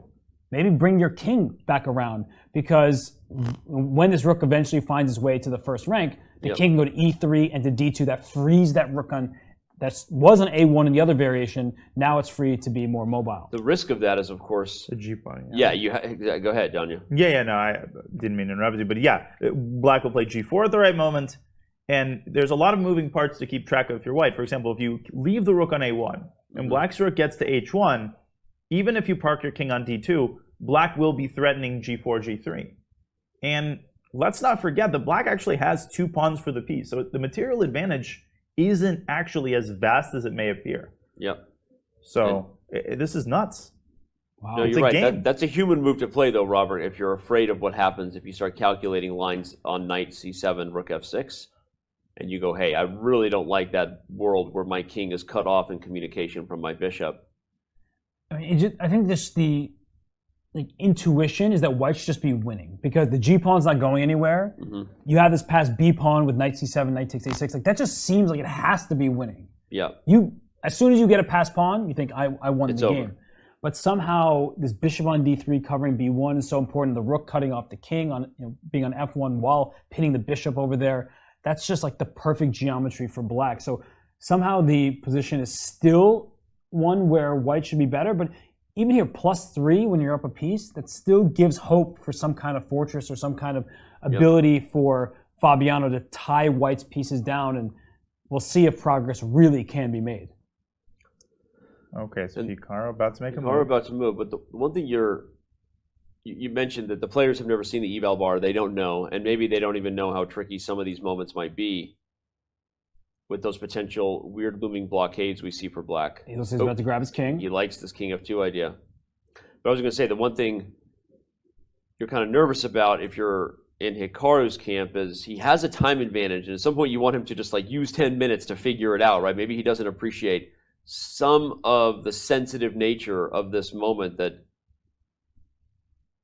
there's some weird chances here for black if this rook comes to a spot like h1 and this g-pawn gets going. Like well, that's what he's going to do. Yeah. There's no other pathways. The only avenue is through h6, and you have no time to waste, literally and figuratively. But let's not forget, they do have increment now. Yes. That's a huge difference for Fabiano, because we keep talking about as they reach the first time control, the second time control, he has mere minutes left. Now he can build up some of that time on the clock. So every move that is made now, the 30 seconds are added to the player's clocks. It's really important for Fabiano, who only has 13 minutes left.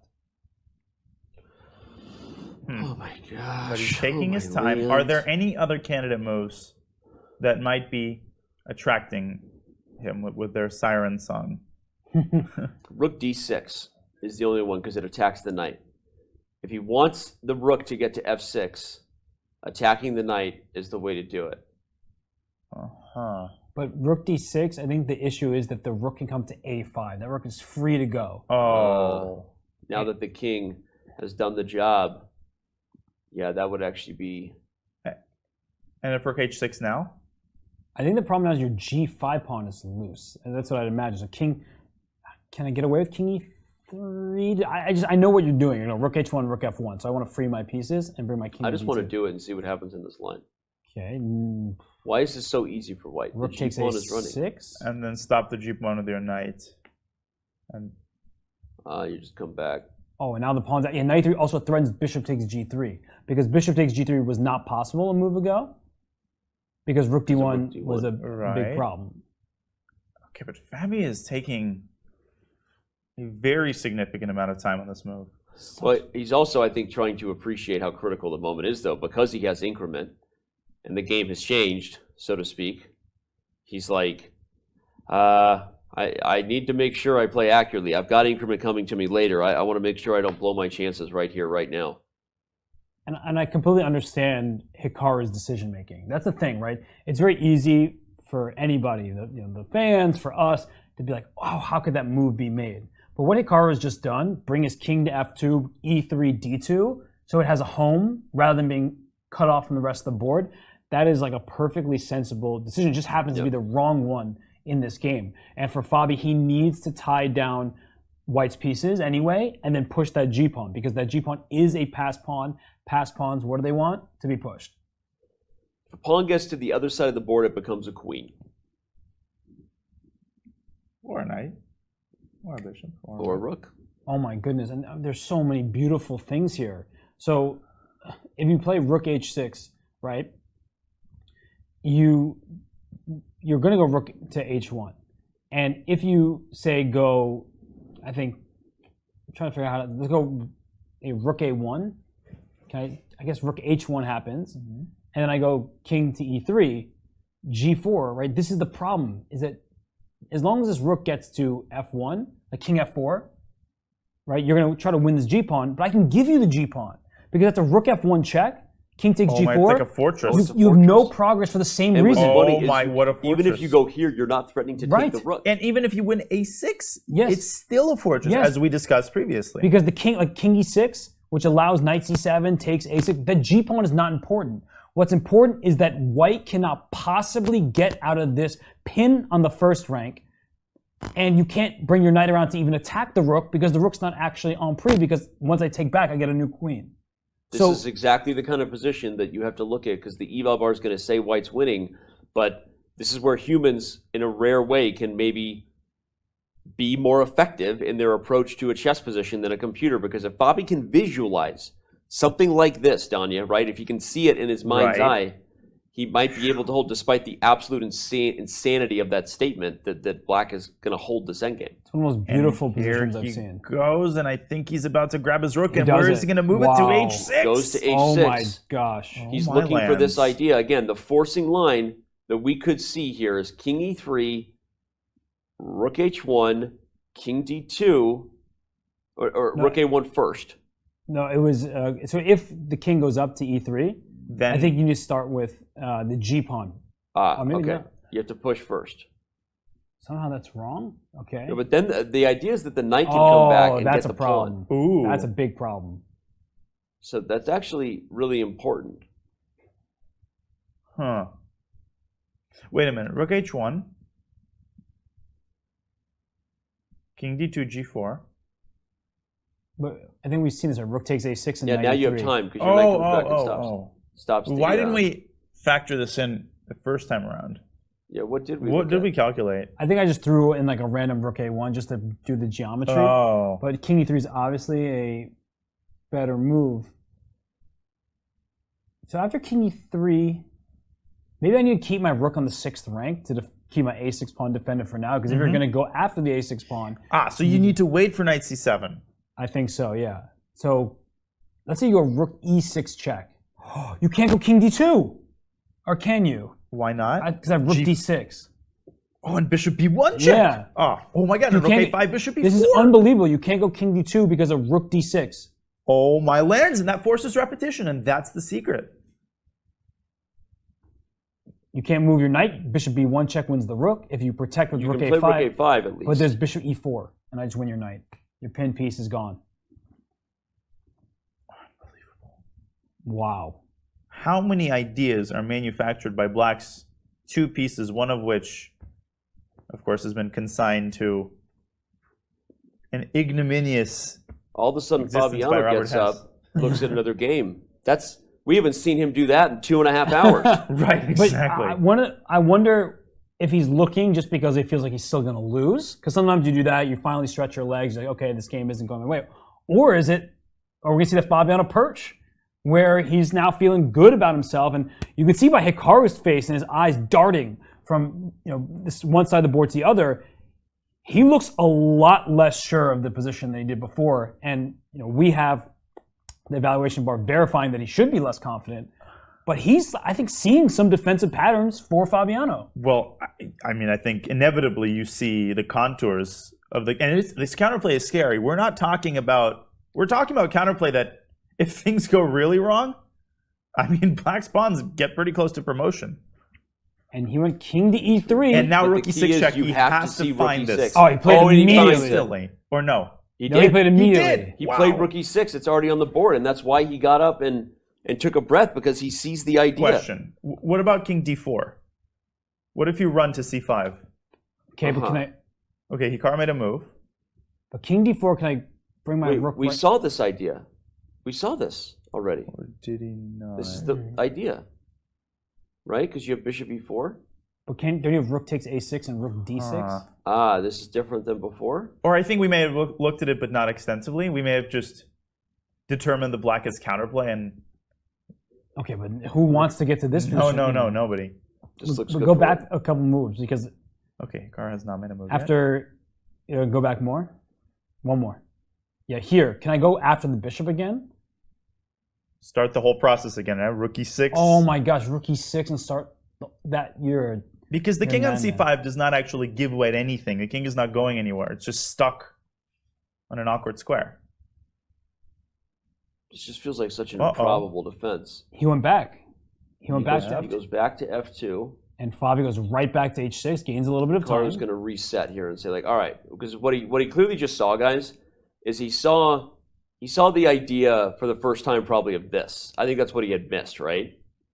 because this idea is kind of hard to spot, that like the knight moves and suddenly there's a discovered check with the bishop coming to b1, winning the rook. And without it, the game would have been over. Yeah, and so I think once he saw rook e6 on the board, he's like, oh, okay, my whole idea of this plan was to go to d2, and now I can't do that. So I'm gonna go back, which is the mature thing to do, and say, all right, let me rethink about this for a second. But net quote unquote win, Fabiano, you gain an additional minute. Yep. He doesn't have that much time remaining, and these positions for the rest of the game are going to be critical. And he may only have one precise move, a rook e6 check, or just rook back to e6 at some moment, continue to protect the pawn on a6. So the fact that he gained a minute on the clock, that's really good news. It's not a position where Hikaru wants to repeat to give Fabiano more time. Yeah, that's an amazing point. And remember, everyone, increment is now on the table. They have reached move 60, so they're getting 30 seconds back with every move that they make, which is massive if you're trying to hold an endgame. I mean, Hikaru said that he didn't think Teimour Radjabov loses to him earlier in this event if he had increment. Well, here, that might be the case where Fabiano holds this game because he got increment. This is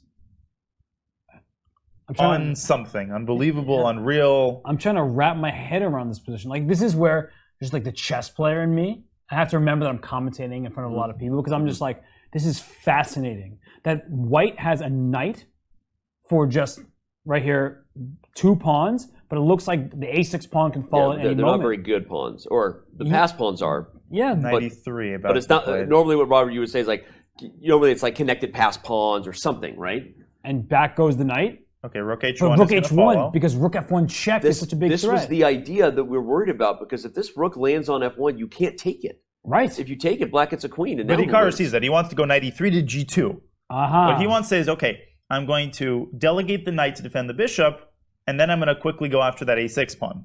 But of course, black still is the g pawn. But the problem is, the moment you do that, after rook h1, knight g2, knight g2, now all your pieces being tied over here. That's so weird. The problem for Bobby is that this pawn is still hanging, and if that pawn is captured, bingo. We got a baby girl Brittany coming to b8. Well, can we do the g4 thing again? And if you take on a6, so I'm gonna push my push my g pawn. And if you take the pawn a6, can I get away with something here, like a bishop e? I can't. b4 is a nice idea. It tries to get the knight so you can win this. Oh my God, there's some mating ideas. Like, for example, if you put your rook on f3 and then your pawn on g3, you will be threatening mate in 1. Oh my gosh, so rook h3. Oh my goodness. And you see the evaluation where it says immediately it's even. Because rook f3 check followed by g3, we can show, let's say, b5, just to show the mechanism. Check and g3, and black is actually winning. Holy crap. That is not a combination of words you thought you would ever say again in this game after like move 30. Hikaru has plenty of time to make sure that something like that, which would be a crime, #rhyme time, if Hikaru was to lose this game. But Fabiano's like, I'm okay with that. I'm going to do everything I can to mix this thing up. And if he sees this idea of corralling the king in that way with the rook and the pawn. I mean, this is all so bizarre. Right? And this is something, right? Pattern recognition is such a big part of chess. This is a type of position that neither player has seen before. So it's hard to rely on your memory or... Drop my iPad, this is freaking out. That's how amazing this is. But it's hard to rely on tactics or things that you've studied, right? Because rook f6 check. You've never studied this position before, and rook f6 check, apparently it's an inaccuracy, right? Hard to call anything at this point a blunder, even if the evaluation bar goes through the roof, down to 0, whatever.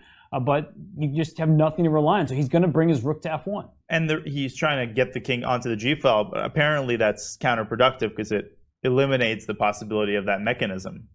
So crazy, because we're seeing these mechanisms partly because there's a conversation we're having. Bobby has no one to talk about this game with, right? So neither does Hikaru. So that idea, we almost arrived at that idea via process of elimination, right? That's a very different process than what's going on in a chess player's head. He does see the rook f1 idea, and what he maybe does see is that, does he have a different type of blockade now? Is he coming back to f6 and just saying, hey, I've cut off your king? Oh, but you know what? Bishop f2 knight e1? Yes, white can move the bishop out and then put the knight as the blockader. Oh. So he's got to keep the rook on the first rank. So rook h1. But then still bishop f2, right? And then just knight coming e1. The problem. But bishop f5. Well, the problem for white just generally, for black generally speaking, is the bishop gets to f2, you're running out of checks. Yeah. Because you're never getting to g1, and so the knight and bishop, that configuration takes control of so many of the important squares, and then the a6 pawn finally will drop. So letting the king out to g3, the whole mechanism that allowed Fabi to hold the game was by putting that rook on h3 at the timely moment, so the king couldn't get out and you could create that checkmating net. So this is, oh my goodness. I mean, what a game. And not to add insult to injury, not only is the knight a better blockader, but the bishop, as you said, a better defender, and actually something that helps in the full board for this B pawn to get going super fast. So that is an ideal future for Hikaru Nakamura's minor pieces if he can coordinate it. I think we saw a little betrayal of emotion there by Fabi. Just very subtle. I don't know if I imagined it, but I feel like he missed some sort of a detail here. Yeah, but I wonder what he was relying on, because right, he doesn't have that many moves overall. He doesn't have that many pieces remaining. Bishop can't move because the e2 pawn, which is black's only hope, would drop. The rook doesn't have too many squares to go back to f6, but then that bishop f2 move, of course, comes in, followed by knight to e1, and it feels like the regrouping has finally been done by Hikaru. There's one other idea. Rook h1, bishop f2, and then bishop f5. Threaten mate on h3, by the way. And then hope he doesn't see it. Hope he doesn't see it. Plan on. But knight e1 is bad here, because I still go rook h3, and then all of a sudden your c3 pawn hangs. Oh my gosh. Oh, very nice. It never ends. Not over yet. Okay, very good. This game I was never testing over. you this whole time. I saw that idea an hour ago. Right. Wow. Of course. But you did finally see it. No, actually, that's fascinating. Bishop h3. What do you do? Bishop f5, threatening rook h3. And you don't want to go bishop e1 back. We're trying to free that bishop. Now we're in draw mode, rinse and repeat. Or rook h3 first, which is exactly what we want in the other. Oh, and then you transpose to that back mechanism. to this idea where you've accidentally fallen into the mating net. Holy My favorite type of accident. Rook f6, f1, h1, h3, f3. Oh, of course. Rook f6, rook f1, rook h1, rook h3. It's quite obvious, really. It's not so much to calculate here at all. Okay, this is actually not out of the question, though, because Hikaru has achieved what he thought was going to be the final goal position, right? The final boss. Get the knight on g2, get the bishop on f2, and then finally, I have my blockade. But this idea of rook h1 and then bishop f5 might be Fabiano Caruana's last stand. And he's on his last few minutes, so if he wants to mount this last stand, he's got to leave himself with at least, I don't know, a couple of minutes. Yeah, he's now under 6 minutes. Again, he does have increments, so we haven't been paying as much attention to the sudden death that will be the clock. Sudden death chess more exciting than sudden death dodgeball. You heard it here. Not sure I agree, Patches. If you can dodge a wrench, you can dodge a ball. I'll be here all week, everybody. I've been struggling to dodge you, unfortunately. What? No, you were as sharp as a viper there. Nice. Hi, everybody. We're having a great time. We are, don't judge us. We're 6.5 hours into the show. Come on, Fabi. That's a chat, a featured chat. They're rooting. Go, Hikaru. Keep pushing. We are split down the middle. Americans rooting for and against other Americans in this show. We have, how many? We got 49,000 of you now on Twitch. We're about to hit 50,000. Go tell your friends to come in and watch and hit the follow button. That's right. Let's go. Fabi is insane, says Slim Dot. Fabi is insane. Honestly, regardless of what happens here, them are. I thought this game was over 2 hours ago. Right. Yeah. I literally had dinner plans that I will be canceling. If you're watching the show, you know who you are. And Go Danny! Go Danny! Oh my God, There I we love go. you! I love you, Turtle. I love you, Turtle. Is From that Turtle from Entourage? Entourage? My favorite character on Entourage? Did we just have a moment? How do you guys watch all of the same shows and movies and songs? I have a skill. Just one, though. Of like displaying that I know knowledge that I don't. It's a PhD in BS. I earned it years ago. I have several of those. I watched about 3 episodes of Entourage in my life. But Adrian Godair is actually a very active chess player. Plays on chess.com every day. Shout out to you, Adrian. And Godair. he was the MC at the 2016 World Championship. Yeah. So Adrian, shout out, buddy. But anyway, I've only seen a few episodes, but I have a good memory, so I remember characters, and then I just pretend like I've seen the whole thing. Yeah, that is something I might adopt. Like 3 yeah. So there you go. We're just Robert's the same way. Sounds like a great show. Here we go. Rook F6. We don't have. He's lost the thread. We've lost the thread. Bobby doesn't see the idea of Rook H1. Hikaru must be breathing a serious sigh of relief. He's going to play Bishop F2 quickly. Did he want a Fonta? Wanna Fonta? Don't you wanna? Hey guys, can we get some Fontas in here? Round for my Mis Amigos. Mis Amigos. Fontas. Por favor. Oh my god, a cold soda right now would be amazing. Yeah, but that's not pineapple. If I'm looking at Hikaru's can correctly. There's Bishop F2, and you could see the confidence with which that move was carried out. You know what he did right there, everybody? He screwed it into the square. Yeah, he did. Hikaru knows he's back.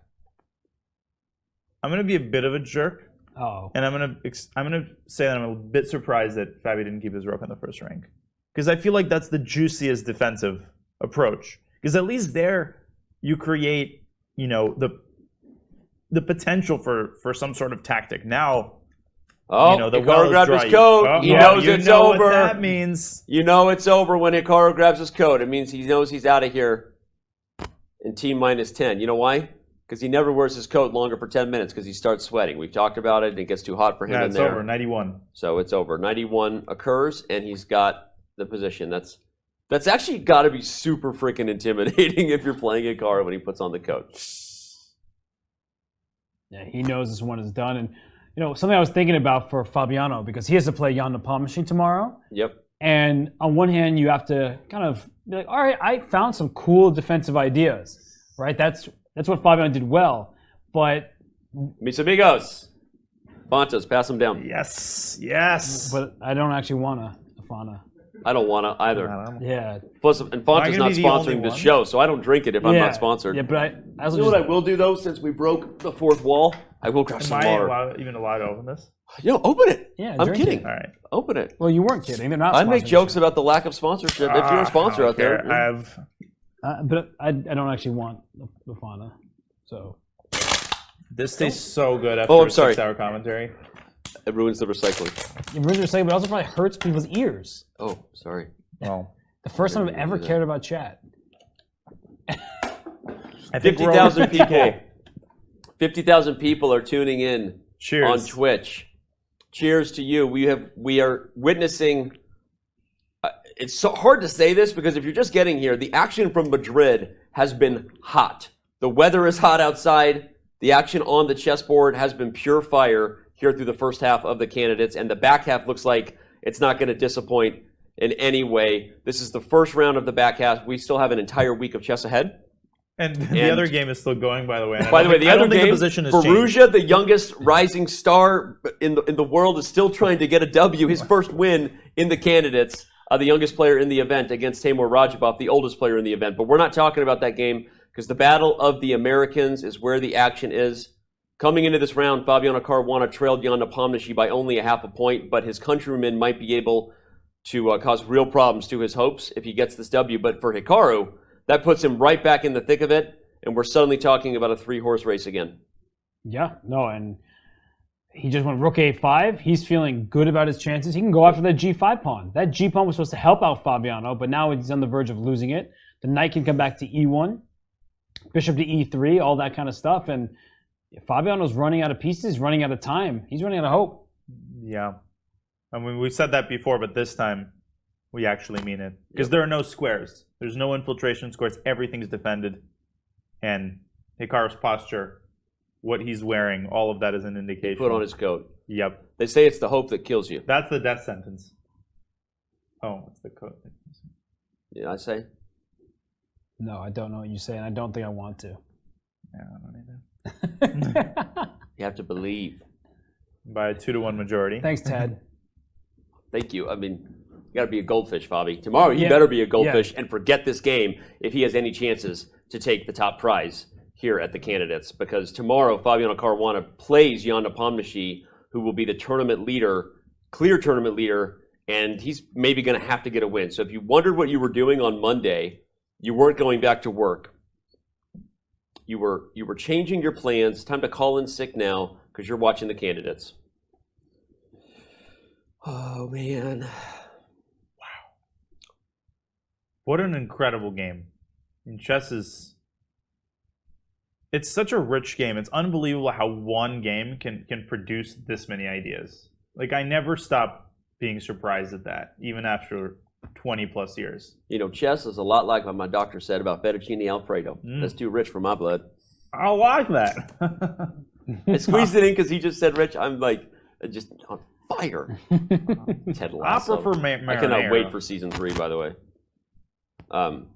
You're going to get gray hair and be a good old Nate over there? I would never go to the dark side. No, I don't know about that. Does Ted Lasso have a southern accent? Have you not seen Ted Lasso? No. Oh my! I do watch Who invited shows. Danya? Like, I watched 7 episodes of The Lincoln Lawyer on the way here. I watched The Last Dance. Like, I watch a lot of shows. The and answer movies. is you did. Okay, no, we'll talk to Danya. Everyone, don't judge him right now. He'll see me catch up. after class. Yeah, meet me after class. Okay, bishop f5 played. By the way, Fabi does find the right blockading idea with the bishop and pawn. Still the trying. problem is the rook is no longer where it was meant to be on the h file, which allows these pieces to start coming to life. The knight now is actually getting out of the way of the bishop again, so we can come back to d4, or is it e5? And it puts pressure on g5, so it keeps the bishop stuck. So all of those ideas, Danny, are available. So bishop e1, the rook is too passive for black, right? The whole mechanism relied on the activity, the past g-pawn, but now the g-pawn's not going anywhere, and the rook is just tied to the defensive a6. So I think that Fabiano's running out of plans here, and just one of these games where I wonder how much hope he felt, though. That's what I'm really wondering, because with the swings of the eval bar, we can see what's happening. Everybody at home could see what's happening. But do you think that there were a few moments there, Or Fabiano. where Fabiano's like, wait a second, I'm actually holding this game, and then he goes, "Doh, I think it's not there." I think it's possible. I mean, I think Hikaru, was finding the right ideas to make it not so clear. But there was a moment there where you kind of saw Fabi getting a little bit perked up about what he was being given. You know where it was most clear was right around that rook e5 opportunity there, like rook e5, rook e6. He felt like there might be some opportunity. Maybe he was visualizing the blockade that you have with rook f1, but obviously, no judgment that he wasn't able to figure out that idea there. But maybe it was in hand.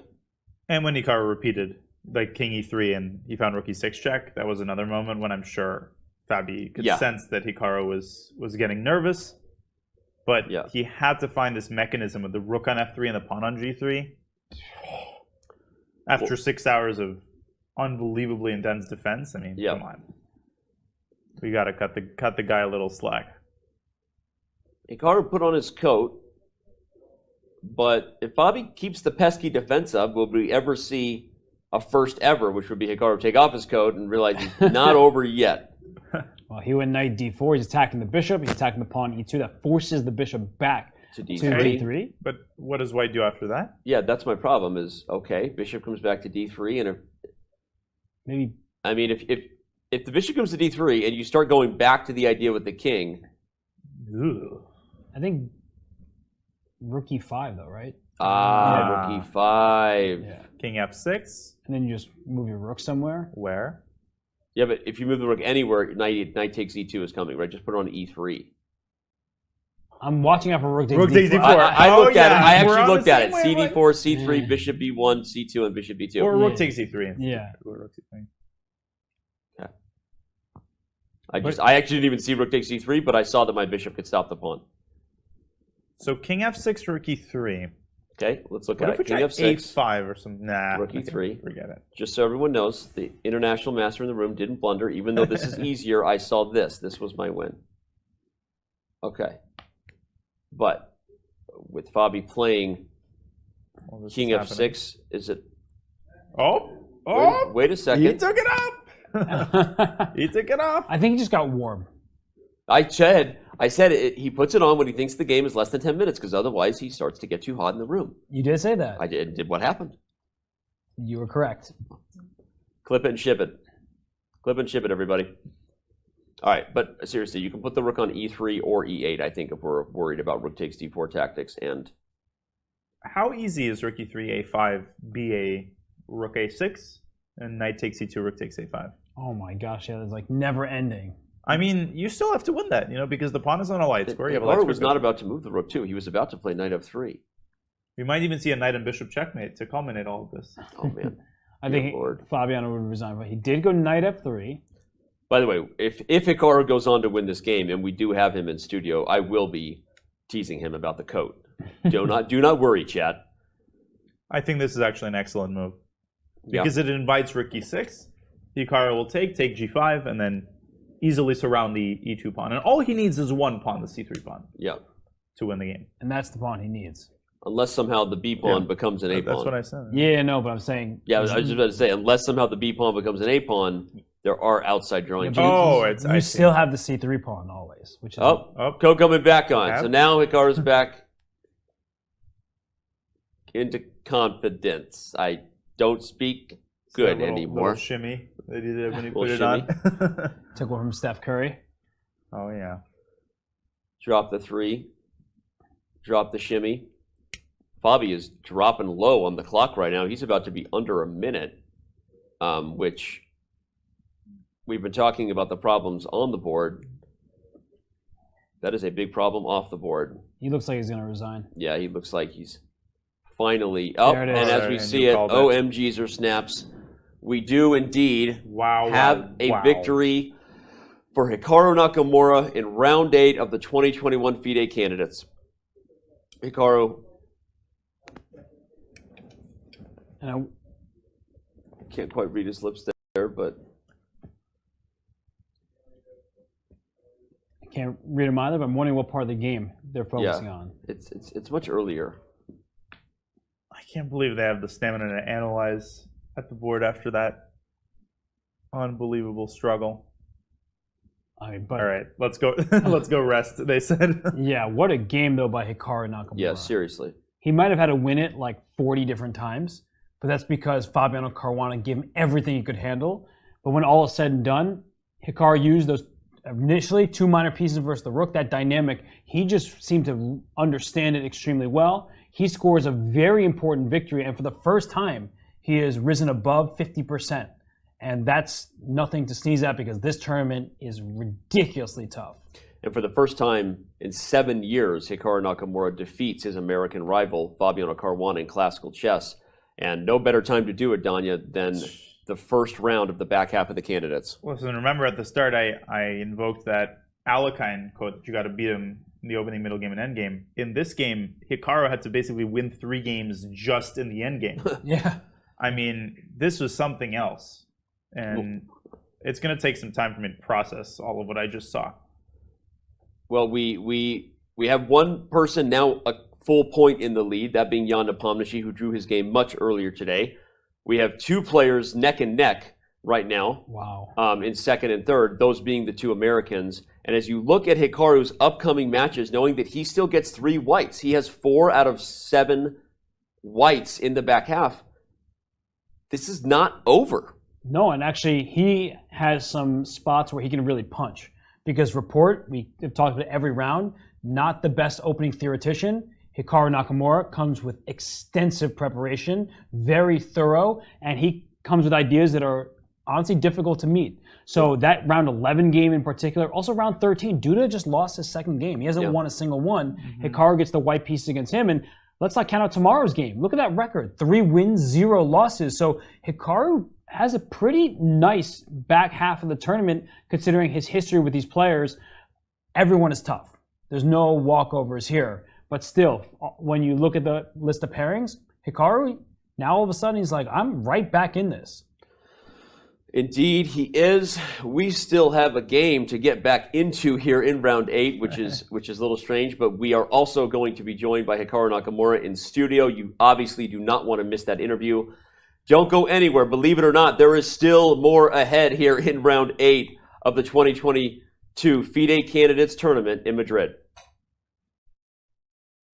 Did you know you can watch top chess events right on your phone? It's time to take control of your journey towards chess mastery. Magnus Carlsen introduces Chessable, the definitive solution for studying chess. Move Trainer uses the science of spaced repetition to identify your strengths and eliminate your weaknesses. There's no need to set up a board, remember which page you're on, or keep track of all the moves you miss. Get started now and join our growing community of over 100,000 chess enthusiasts. Chessable. Take control of your journey towards chess mastery. Welcome everybody. My name is Jan-Krzysztof, former World Chess Champion. Are starting a new course here for Chessable. A very special Chessable course. Master your chess with Judith Polgar. You know what? I learned a lot.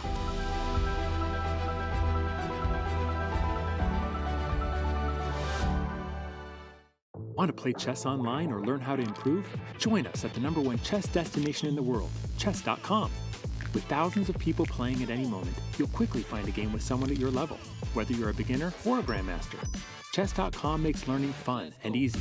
Sharpen your tactics with puzzles and enhance your strategy with our lessons by top masters. Learn from your own games with our easy-to-use analysis tool. Chess.com has everything you need to take your game to the next level. Signing up is free and easy. Join chess.com today.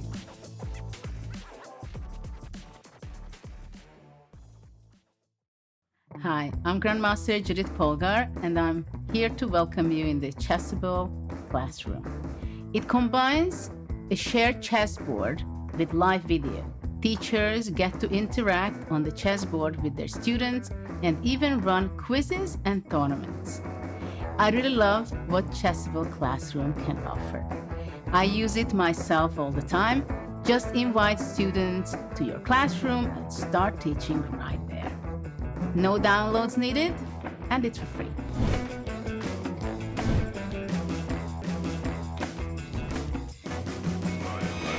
They obviously kind of knew that we were, they kind of knew we were a big deal. They opened up their arms and... So this is why when we were kids, our dad told us to say open sesame, which gets you into the building, but if you say open address, you do not get into the building. You don't get into the building. No, so. It's open sesame. You got to remember that. Dad was right. I play a lot with it. Yeah? Yes, I love it. You could have gotten us into the building. You play on chess.com? Yes, of course. Do you know who that is? No. You don't? You don't need to. No, you just need to use the app. He's the face of chess.com. Do you have a diamond membership? No, That's like the paid membership. Yeah, no. I'll give it to you. Seriously? Yeah. For now, you get a pegatina. There you go. Pegatina? So just next time you're on the site, just send a message of support and say, I met Danny in Spain. Say, I met Danny, and Danny said I could get a diamond membership. Okay? All right? I love your work. Okay. I love your work. Thanks, Big guys. fan. Bye-bye. So it's funny, Danny, we were sold a bill of goods. They flew us here to do real work. Yeah. And I realized our entire job is just to go around giving out stickers. Honestly, well, there you go. I can't even do that well.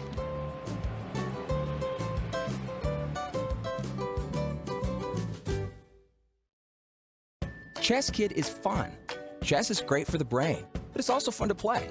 And Chess Kid makes it easy to have fun.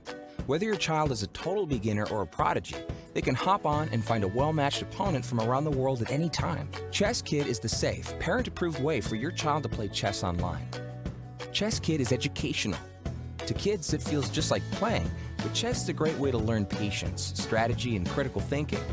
Chess Kid features a comprehensive training program. Time to take control of your journey towards chess mastery. Magnus Carlsen introduces Chessable, the definitive solution for studying chess. Move Trainer uses the science of spaced repetition to identify your strengths and eliminate your weaknesses. There's no need to set up a board, remember which page you're on, or keep track of all the moves you miss. Get started now and join our growing community of over 100,000 chess enthusiasts. Chessable. Take control of your journey towards chess mastery. Welcome everybody. My name is Jan-Krzysztof, former World Chess Champion. Are starting a new course here for Chessable. A very special Chessable course. Master your chess with Judith Polgar. You know what? I learned a lot.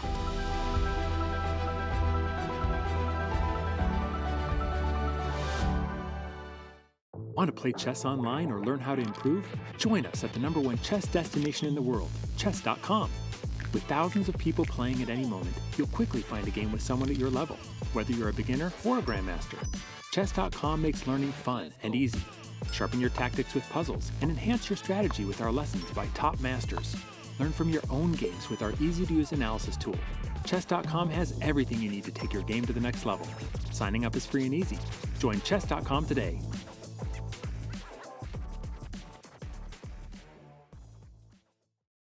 Hi, I'm Grandmaster Judith Polgar, and I'm here to welcome you in the Chessable classroom.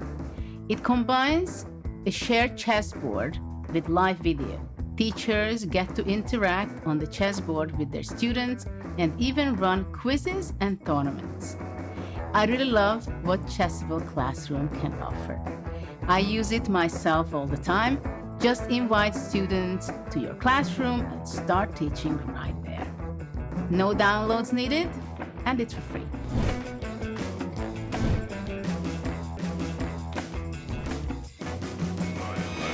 Right on your phone? Madrid. Civilization here is almost as old as the game of chess. Some claim the queen was given her powers to honor Queen Isabella. Now that, my friends, is a chess legacy. Passion for chess continues to thrive in Madrid. For the first time in 30 years, Spain's capital plays host to the Candidates, the most important tournament in chess. At the Palace of Santona, the stakes are high. 8 of the world's best players competing for the right to challenge for the most coveted title in chess, the World Chess Championship. The Candidates is grueling. The winner requires mental endurance and unbreakable focus. There are those familiar with the biggest stages in chess, yet still chasing unfinished business. And others from the next wave of stars with little patience for yielding to those before them. Mis amigos, to the world champion of chess must come through Madrid. Like Queen Isabella before them, the Candidates is all about leaving a legacy.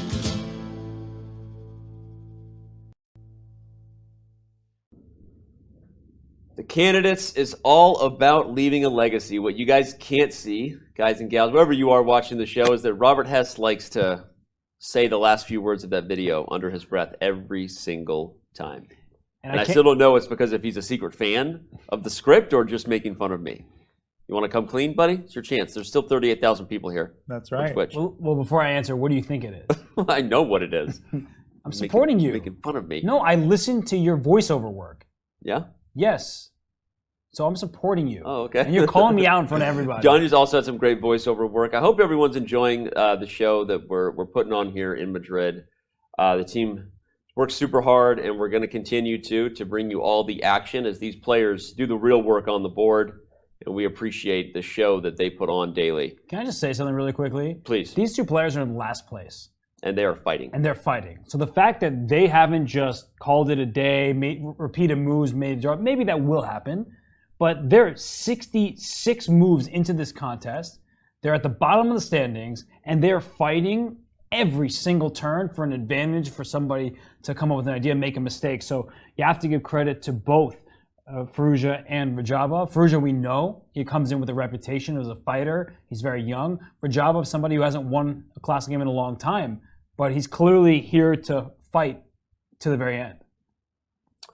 It's true, and that's what we want, right? I mean, obviously there's a lot of talk at times when top-level chess doesn't deliver the decisive results that people want, but it shouldn't be a discredit to the fact that chess, when played perfectly, often is a draw, but these players fight tooth and nail no matter what, and they are putting in so much effort to entertain the fans. We have not put in a lot of effort to cover their game. We were doing the best we could. We're going to dive into it now. Stick with us. We'll see if some instructive stuff can be taken away from Firouzja and Radjabov's interesting piece dynamic. And of course, at some points, we will be backing up and looking at all the things that were this wild, wild round day from Madrid. Janya, why don't you help set the table for us, because I might black out here for a little bit and stop paying attention. I am a little tired. What's going on in this game? I'll draw some arrows. You talk. Give a wider summary from the start. So this was in Italian, and you can identify the structure, which solidified from a very early period in the game. Yeah. So much so that white actually took the bishop on e6 before either side had castled. So we had this structure in which black attacks down the F In file. fact, while you're doing this, I'm actually going to go back and show that trade, because why not? It happened long ago. And by the way, we didn't say this in real time because we were on the other game. This was the novelty in the game, which is weird to say, clearly in a position that's been played before. But go ahead. So ultimately, both sides castled, and they transposed back into more conventional waters, and Radjabov orchestrated the sort of classic kingside play. Alireza putting a rook on a2, as is traditional in this line, defending f2. So they had this long period of maneuvering. They traded dark squared bishops, and both sides kind of posturing for a position who can kick the other side's knight. So they go on and on and on, and of course, tons of depth and subtlety in every move. Yep. So they go on, and b5. By the way, this was let's pause here. Yeah, Go ahead, Robert. I actually had a heads up thanks to Dina. Okay. Dina Belenkaya. She mentioned this knight f4 check. Knight h5 to f4. Now, after pawn takes f4, e takes f4. It's an idea we had discussed in many different types of positions, but we hadn't actually gone back to this point where the h4 pawn likely will fall, and that means that there's an attack going. And rook h3 does actually defend it, but then h5 traps the knight on g4. So it's a very awesome tactic, Incredible. and that would have given Radjabov some good chances. It's interesting. He didn't have his wits about him at that exact moment, but turns out earlier in this game, there was a moment. He didn't own it. That's really Mom's fascinating. spaghetti. But some of the Don't hardest... call me Cheddar Bob. Any more references that I want to understand? You can keep before I going. continue? Because your boots are growing roots. Better hurry up. So, having missed knight f4, Radjabov instead decided to create tension on the queen side. Now, that would serve as a very important moment later on in the game when the a file opened and created yet another theater of tension. So you can see the maneuvering. We could talk about this for hours, but ultimately Alireza pushes d4, very committal move. Oops, sorry about that. All right. That was just a mouse slip of the mouse. And at this point, they're in acute time pressure. This is like move 35, so both of them have a minute. So they blitz out the next couple of moves. Radjabov goes between a8 and f8, and Firouzja does the same. And we thought they might repeat moves, but Alireza going for broke with knight takes f6, barely making move 40 and kicking black's queen out of c4. But this pawn structure is really fascinating. Look at how well defended black center is. Robert, you pointed out the e5 pawn, the possibility of f6, f5. And if anything, I almost thought that black's position from a practical standpoint is for choice. Yeah. But Alireza managed to stabilize the position, and I think the position was equal for the longest of times. But just now, it looks like Alireza may have made some progress. So they trade another pair of rooks, and on they go. Radjabov inducing a weakening move, f3 right. It seems like Firouzja is completely tied down, but he finds a way eventually to activate that knight on f1. And I think that was something Radjabov may have fallen asleep on. Wow, that knight went everywhere. Absolutely everywhere. Crazy. I don't even remember which knight that is. Like, did that knight start on b1 or g1? It doesn't matter anymore. We've lost track. Jeez. Back to d2, and then back to f1, and back to d2 again. My goodness. So this is where Radjabov fell asleep. The move queen e8, I really, really dislike. After queen d8, he's allowing that knight potentially to get to g4. And if it gets to g4, you plug the hole along the g-file, you pressure h6, and you start creating a little bit of uncomfortable pressure. And this is when you're very happy that black has those double pawns, because with a knight on g4, you'd like to kick it with a move like f5, but you don't have an f-pawn. Yep. And so that's actually very annoying. Queen to e2 at some moment might spy on the b5 pawn as well. So Radjabov brings knight back to He spent a ton of f6. time. Yeah, no, he's just realizing that knight g4 was such a nasty threat. And white can expand at some point. g3 to g4 is not out of the question. And then maybe even up to g5. So it's like slow progress, but it feels like black is kind of just stuck and waiting around to see what white does. Whereas Firouzja, he has a number of different plans and potential targets.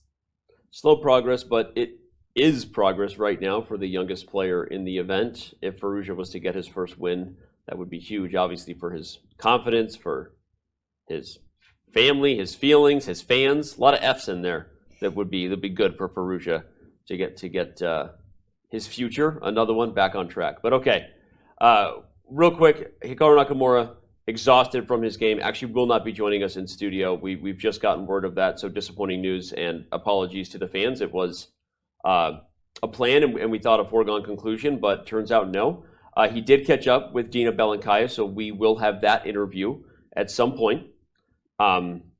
So forgive us for that. We will focus on this game, but we do have another interview to play as Firouzja thinks about how to tackle these moments before we get into the final time scramble of the day. Why can I say that with certainty? Because it's the only game left. Right. So this will be the final time scramble of the day, ensuing here with 7 minutes for Firouzja and under 6 now for Radjabov. But Dina Belenkaya caught up with the other winner on the day, not named Hikaru Nakamura. His name is Richard Rapport, and here's what he had to say about his stylish jacket and his play on the board. What made you choose this opening today? I don't know, I just chose it in the moment. I didn't really look at chess after yesterday's game. I didn't even open chess base actually. So I figured, yeah, I saw that he played e4, e5, knight f3, okay, knight f6. So I figured it will be hard to lose in 15 moves if I protect the pawn. Knight xg5 was quite ambitious because he could just trade queens and it's totally fine. But also afterwards, he wanted this rook e6, so I had this minor trick with rook g1 to prevent rook e6. And then I think things just started to go really badly for him, I think, after rook a e7, where probably rook f1 was stronger, or I don't know, but also looks very strong. But queen f3 as well, I think, is pretty decent. And yeah, suddenly his king was stuck, which was very strange because the whole point was that his king is running out with f8 to e7, and then he played rook e7 to block this route. Of course, he wanted rook e6, rook g6, but I prevented that, and yeah, I think the position suddenly became very, very dangerous, maybe even more than that. Yeah. Having seen these both games yesterday and today, would you prefer still it to be 2 draws, or you like the way it went afterwards? I don't think it's so fair towards Fabi that I lost like this to Jan. So I would have preferred to have 2 draws, let's say. But of course, today's game was total desperation or some sort from my side of trying to get a game without opening theory being a factor. So I guess you can do this any day on this level, but usually it's not supposed to pay off. So I love your jacket. What made you wear it today?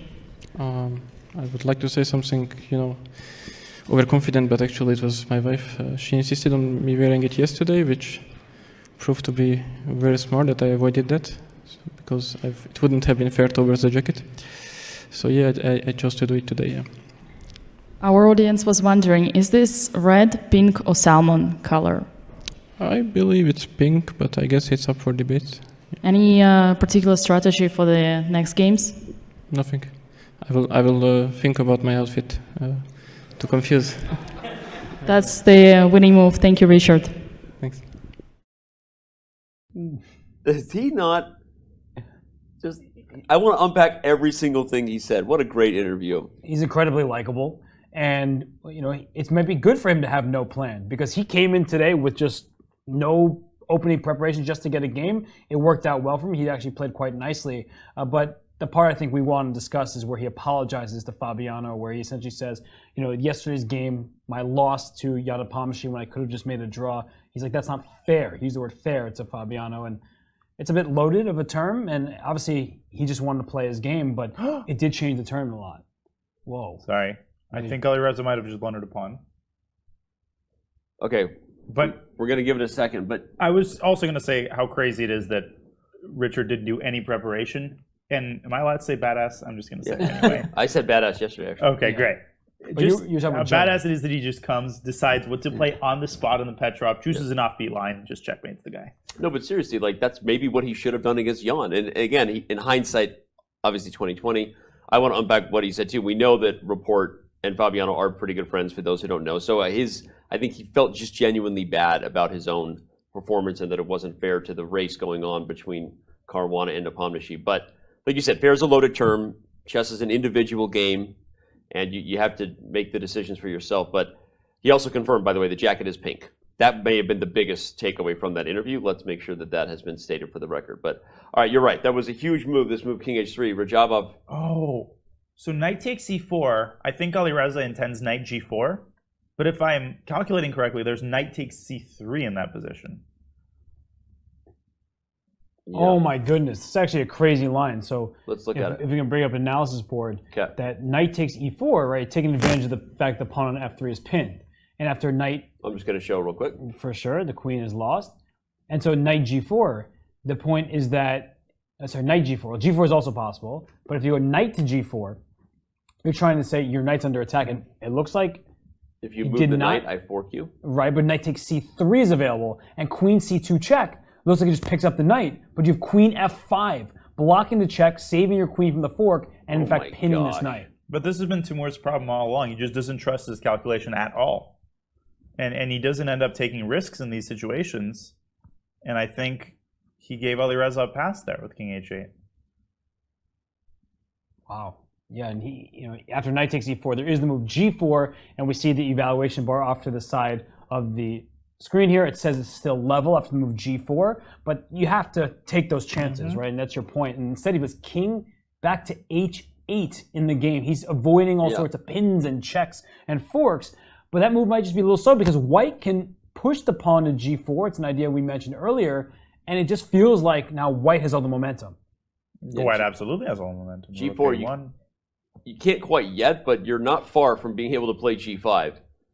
Got to figure out how to get your king in a different spot first, but there's g5, there's h5, knight g2, knight h4. Give me that g6 square, and that rook on g1 is not needed there anymore. Slide that one over to the a file. We were talking about how black controlled the a file a long time ago, but that's been hours at this point. And there he goes. Also, is the b5 pawn hanging? Or did he go knight g4?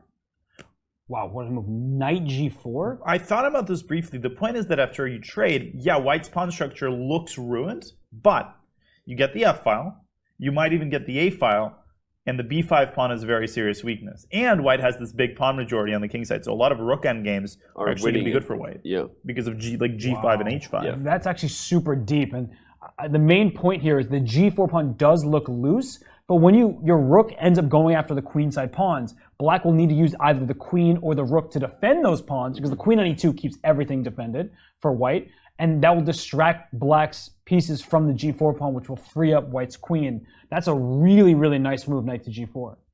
I also really like the instructive, just quick hit from Dina, this idea of playing g5 in rook endings, where after black takes it, you don't take back, you advance h5, and then come into g4 with the king. That's a bit abstract for the slightly more advanced chess playing viewers. I'm not going to break it down further, but that is a really important pawn sacrifice maneuver that should be aware of in rook endings. Teimour does not, or he wants to trade on his own terms. That's a nice move.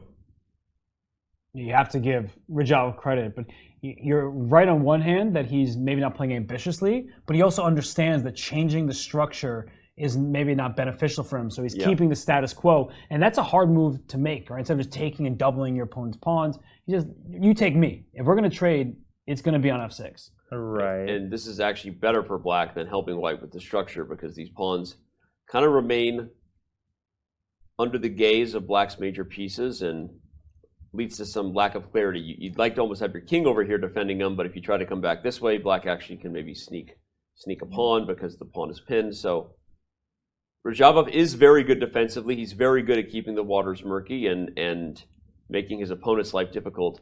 He's proven to be not so great in some of the aggressive opportunities he's had in this event, and really, frankly, over the last few years. So he's still holding on, but I'm with you, Robert, that I think Firouzja is probably the only person who could win this game. And look at the clocks, by the way. They're both at around 4 minutes. They are gaining 30 seconds per move. The increment is playing a huge role towards the end of this game here. But look at those queenside pawns. You can't go and steal b5 because then black snags the f3 pawn, and that puts the white king in danger. So the b5 pawn at some point will be a target. And as Danny was just pointing out, that you unfortunately can't bring your king back to defend before going after the b5 pawn because of that pin on the g file. So you need to, I think, use your rook first, and then eventually bring your king back around to f2. Yeah, I liked your idea before, but now with the knights gone, I'm worried about g3 again. This queen can continue to poke at the g file. That means that I'd have to play g4, and maybe, I mean, it's just adding the time pressure to the trickiness of the moment. Yeah, I mean, G4 is very risky. It weakens F3. And if you're not careful with white, I mean, you could allow some sort of infiltration. You know, G4 might allow queen F4. You pointed out H5. So you can't be too cavalier about what you do on the king side. Your king isn't that safe. But Alireza, here he goes. Goes for this, which is also is there ever an idea for black to play H5 first and then here? Or does that come with certainly? It's too committed. No, it's certainly an idea, but you have to watch out when you put the pawn on H5 because maybe there's like a timely F4 or something that you have to look out for. But I think H5 is available because the queen can always slide to G6 to defend it. So maybe not an unreasonable move from Radjabov's perspective. So what is the threat exactly? I haven't figured that out yet. Okay.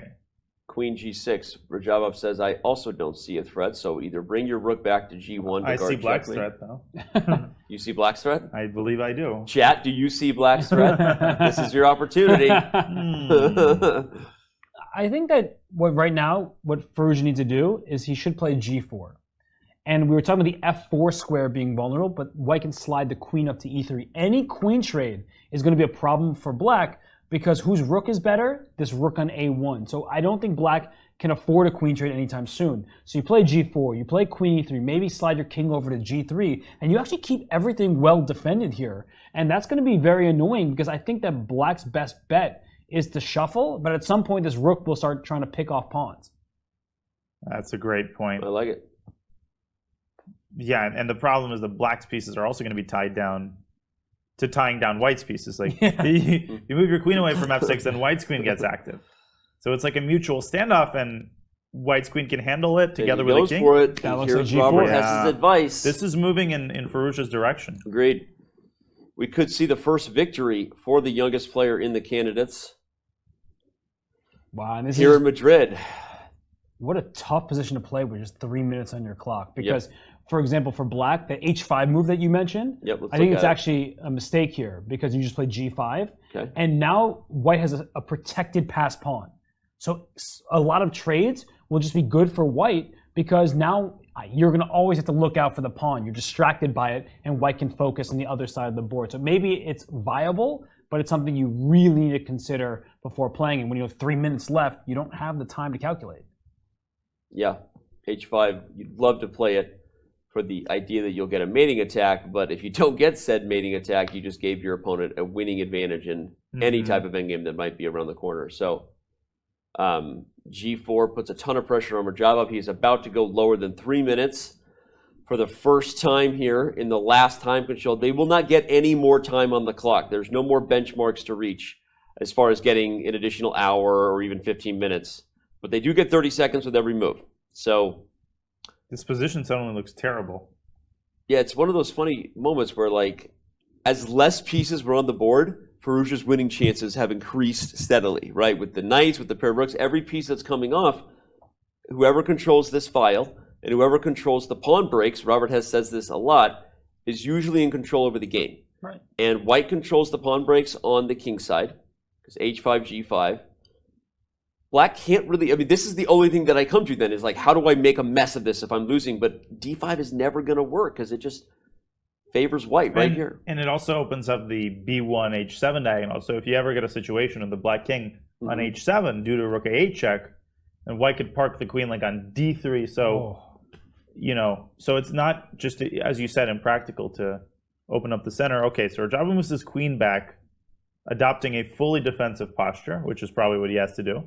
And, I mean, two moves come to mind. I mentioned queen E3 is my first idea, but rook F1, defending the only weak point in the position, that threatens queen takes B5. Right? The queen can't take that pawn that's been hanging there for a while because of all the threats that black has created on the king side. So rook F1 does open up that threat of queen takes B5.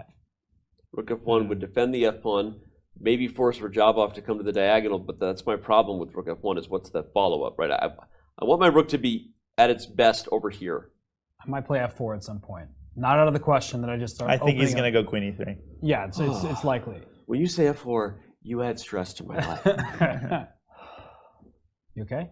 I'm better now because you stopped talking about playing F4 and opening up your own king. Also better now that Georg Meyer's in chat. Shout out to Georg Meyer hanging out with us. How'd you know that? I just got a message here. Oh, I was like, I got people in my ear. I got a can't see message chat. here. Yeah. I'm doing my best Yeah. to put on a show. Now, Alireza's taking a while on this move. Yeah. Also now under the clock. Looks like queen e3. Yeah, king h7 quickly by Radjabov to defend h6. And now the question, where to go with the rook anyway. Do you go rook a5, try to induce c6? Do you go to a7 and pan for gold? Yes to both. a5 is where he stops. Inducing c6 gives new weaknesses, right? That's the whole idea. You get those pawns it's like this. You just say, come on. Every time a pawn pushes forward, it can never go back, which allows a major piece with evil intentions to attack from the side, to attack from behind. And because this king is not as safe as it looks, everyone, the king is safe as long as the queen and rook are here. But if they get distracted and that 7th rank opens up, you're also just poking and prodding for the potential to massage a victory home here.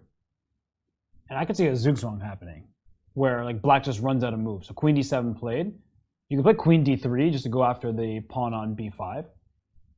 I would also think of bringing my king back into the game, king g3 at some moment, just to, stay protecting the f3 pawn with a piece that's not the queen. So he starts with queen d3, so he really, really wants to provoke c6. It's a true time pressure affair here with the 30 seconds they're getting, but predicted these players won't ever get back above 5 minutes again. We're going to be under 5 minutes for the rest of the game.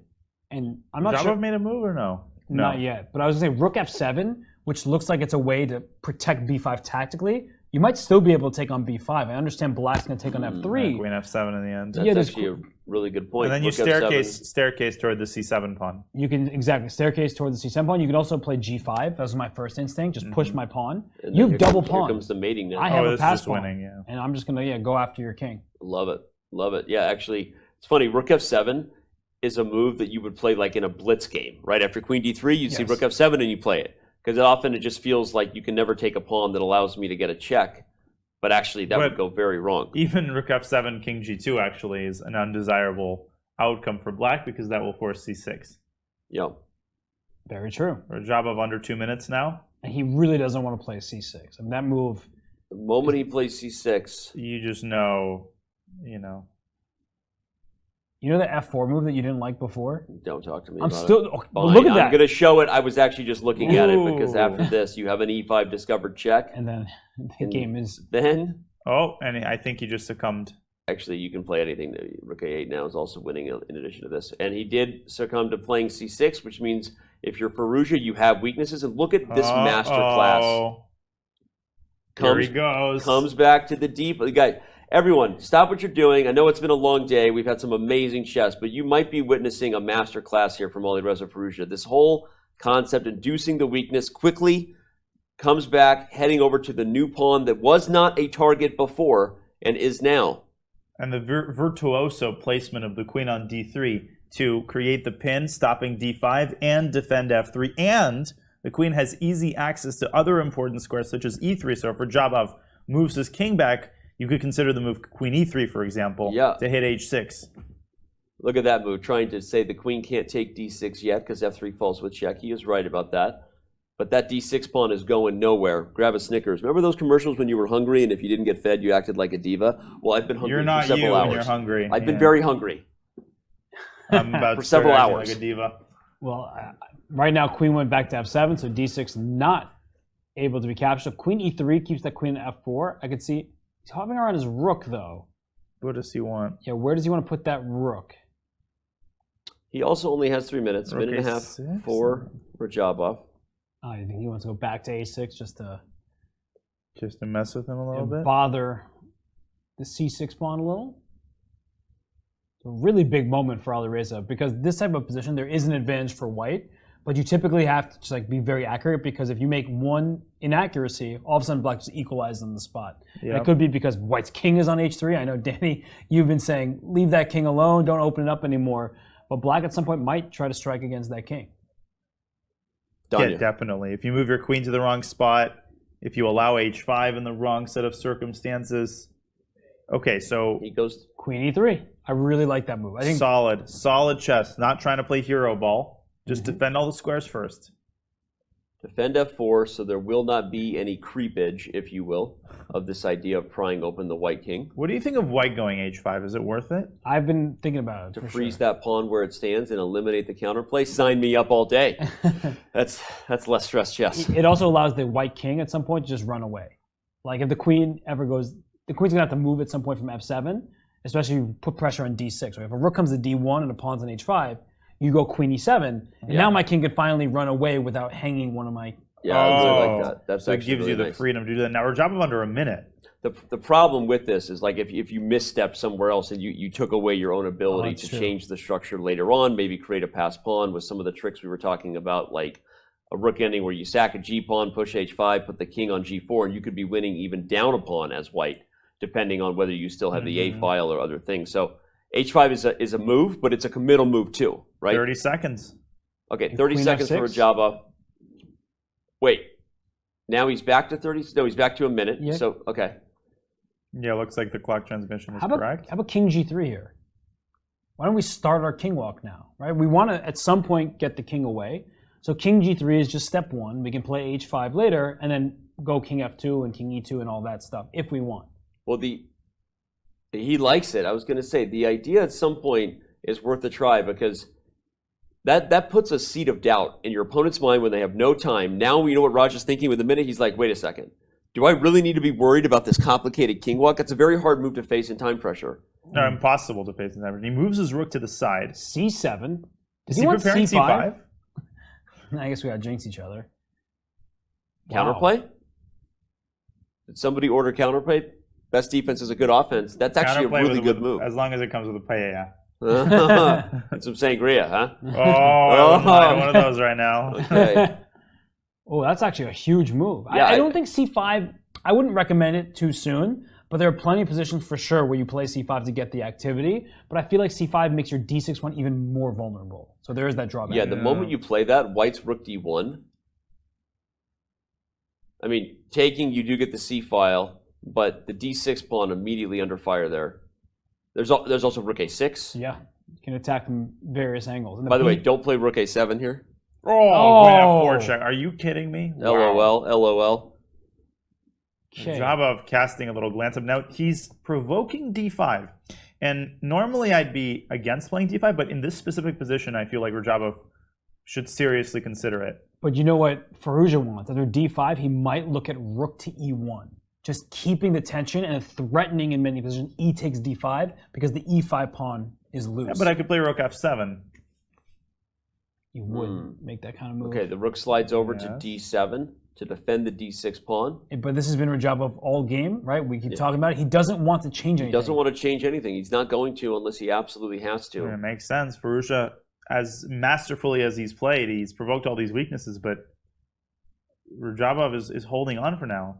If Firouzja wins this game, though, he's just going to be feeling so good about his form. Sometimes we always say, like, when you're in a slump, hitting the wall, it's games like this where you literally just beat your head against the wall and finally broke through that can get you back on track. And you know who else is watching this game eagerly, even though he's tired? Hikaru.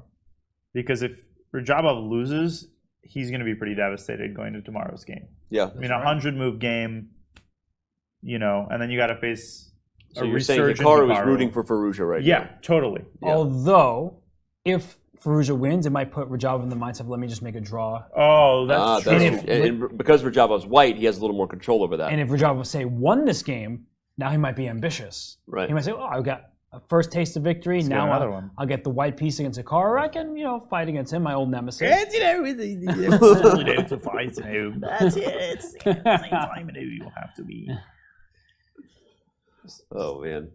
So Okay, Firouzja now down to a minute 20. But based on how Radjabov has played, I'm not sure he's actually lining up d5 or anything like that. No, So I think he's just Firouzja can use that to his advantage. I don't know how, but he can use the fact that Radjabov continues to show restraint, even maybe in a moment where he should press forward. So At this point, psychologically, pass move. yes, and that's what he did. He's like, play d5, I dare you. Yeah, daring him to play d5. worse Firouzja than wants King winning G7. chances. He's saying, give them to me, baby.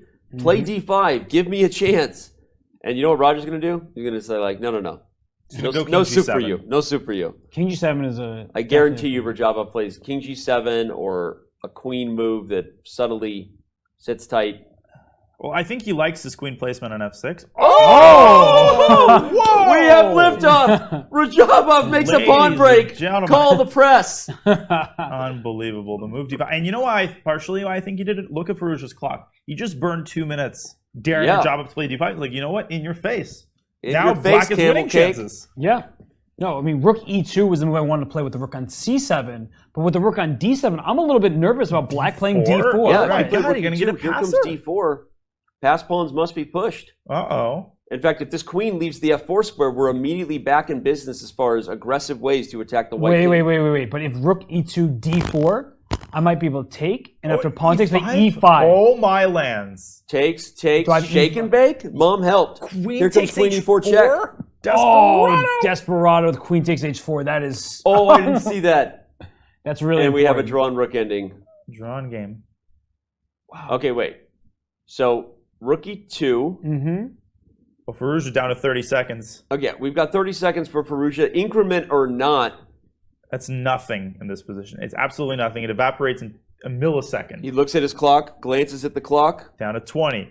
How is this move 81? It looks like it should be moved like 40. I know. I was thinking that same exact thing. Oh, he's got to win panicking. Rook E2. He's playing for a win. And I think Teimour's going to play E2, D4. He's going to allow D4. I'm not sure that that's advised at this point, but... Did Firouzja make the move with 8 seconds remaining? He has 38 seconds. He had 8 seconds on the clock when making that move. He has 38 seconds. I think Firouzja would rather lose than draw this game at this point. I agree. Literally, he is going to go all in. The rook E7 is the other option. That's the more defensive posture. That makes a lot of sense. It's hard, though, to play D5, soften up the E5 square, and then just kind of shuffle because, like, well, why did I weaken my... Having said A. Yeah, exactly. But for the move D4 here, after pawn takes, I mean, those black pawns, C6 becomes a target. The pawns are not connected, right, of D4. So maybe C takes D4, E takes D4, and then queen F4 offering a queen trade, trying to get the king in the mix. That king wants to dart right up to E5 and help out in the endgame. 19 seconds, less than 20 seconds now for Radjabov, who also sits up in his chair and peeks over at the time control, peeks at the clock. 10 seconds. You got to move. Oh my gosh. You got to move. Has he lost sight of the clock? 5 seconds, move 4 seconds, And he move plays 3 rook seconds. He had 2 seconds when he moved. He now has 32 seconds. Oh my gosh. Wow. It was I am rook too F7. old for this. He doesn't play rook E7 or D4, so he aims for that F3 pawn. Okay, right. He is protected E5 because white has a bigger pawn to keep defending. That's a big move there. H5 or something neutral by Firouzja would toss the ball back into Radjabov's court. 15 seconds. And Firouzja, he brings his king back to G2, so he gives up the H4 With 10 pawn. seconds. D4. With 10 seconds on the clock. But he wants D4. Firouzja definitely wants that move to happen. Because he's just trying to get some sort of imbalance. But don't forget, H4 is also now hanging. I don't know how that impacts the position. Yeah, wait. Can you take it? I mean, then ED and the position opens up, and Black's king is the one that's going to get punished. Radjabov does not want it. If queen takes 10. H4, you take E5, and then you take D5 and win E5. So Radjabov puts the king on G8 and does so with 7 seconds on his clock. Neither player gains enough by breaking the tension right now, everyone. If white takes D5 and tries to take E5, you lose with queen takes F3.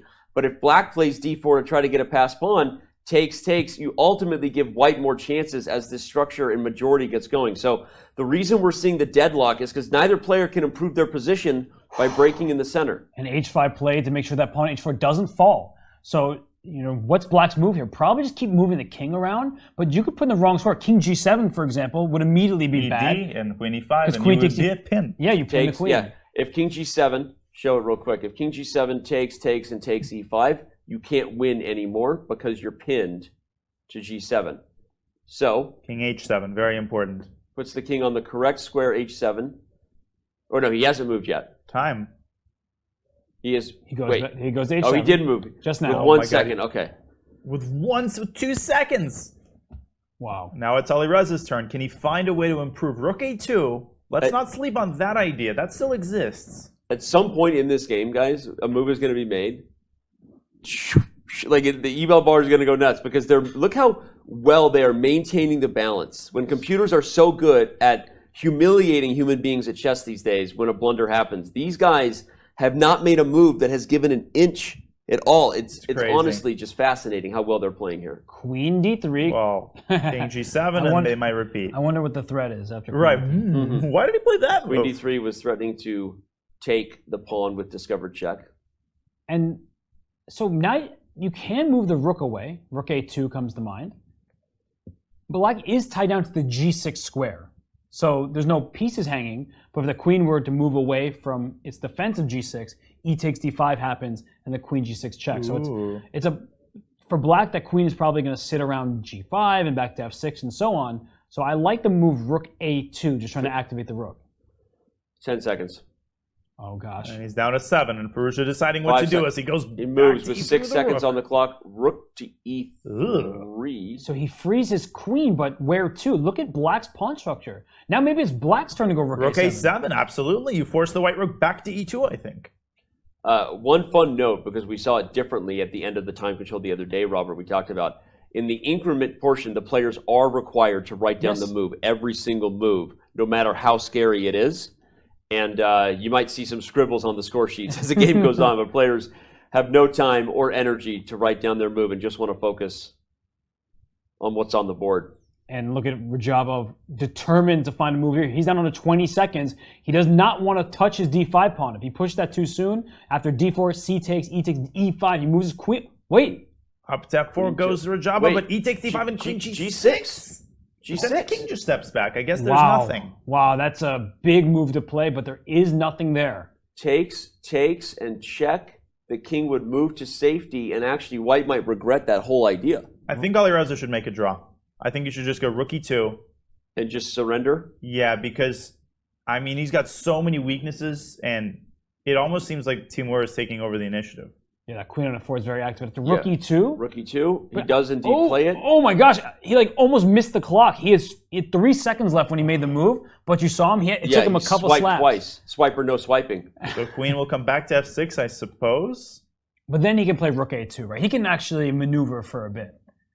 Yeah, he doesn't have to just concede with the repetition right now. So king h8 is also a possibility. Try to get the king out of dodge of the queen. Is queen e3 a kind of threat? That's what I'm wondering. Queen e3 to get the queens off the board is not what Radjabov wants. I would just put the queen back on f6. Yeah. And I think he will. Nope. Whoa, king f6. Radjabov wants more. Radjabov hungry. He wants to go to h4. I'm hungry for a victory. Oh my god, he's playing for a win. Who's hungry for a victory? Someone call Short Timid. We might have a great king walk. Well, white can put his king on h3, but then after king g5, the f3 pawn is going to hang. He smells blood with the young player. He absolutely smells blood. He's like, he you didn't want to draw? Wants more. I'm going to show Wait, you. he is playing king g5 next. Yeah, king g5 is coming on any move, including queen e3. And Firouzja on 8 seconds, and he's got to make nervous. a decision. Where did that What queen did go? he play? He played queen d1. And here comes king king g5. Here it comes.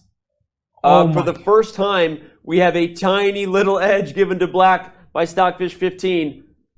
He's got to make that move quickly, though. I would make it within a couple of seconds. Yeah.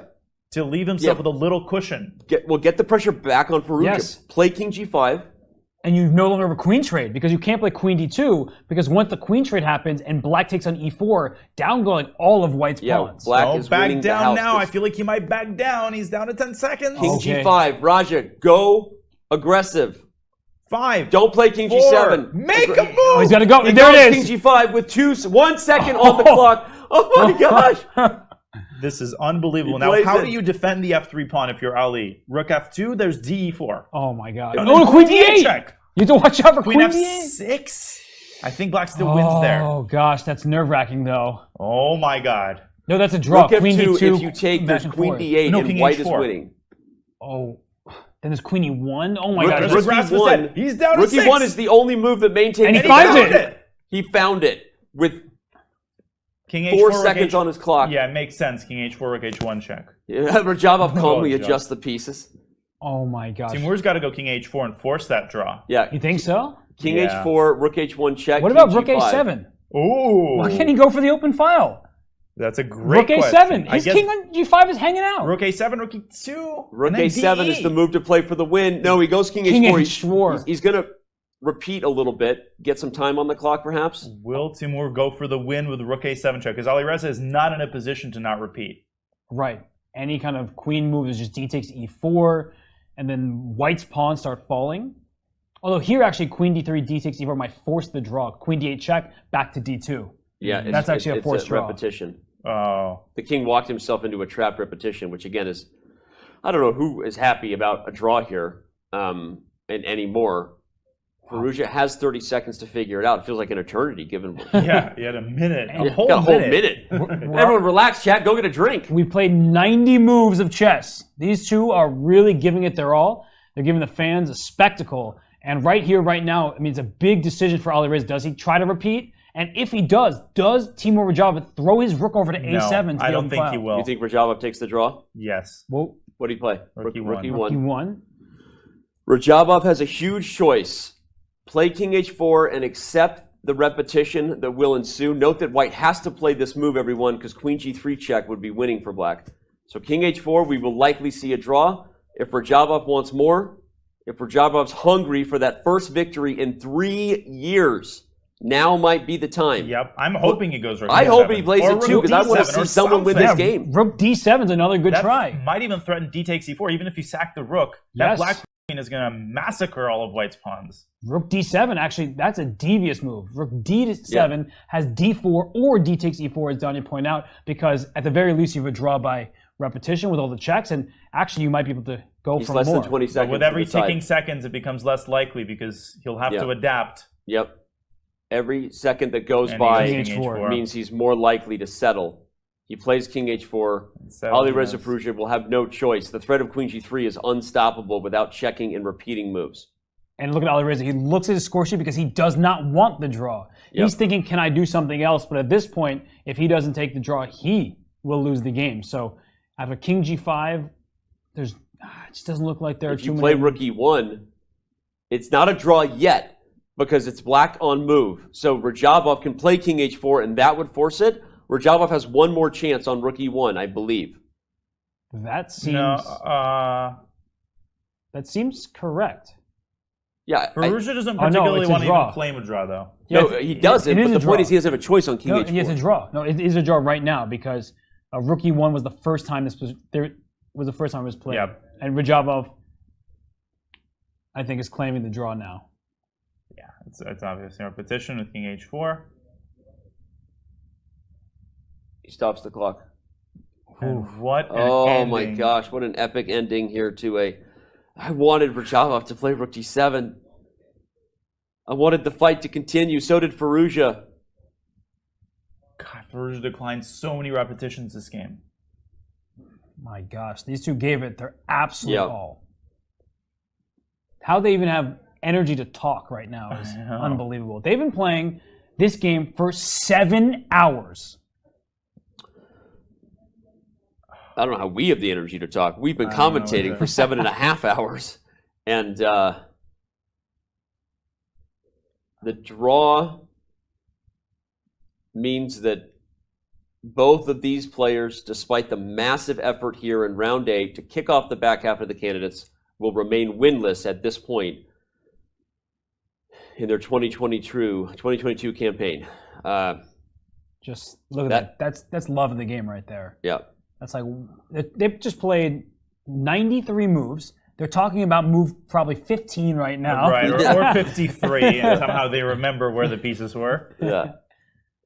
Gosh, what a game that was. And, it's almost unfortunate that it wasn't for a higher place in the standings because that was an absolute brawl. A lot of shuffling, a lot of just trying to improve the position. And Firouzja was close.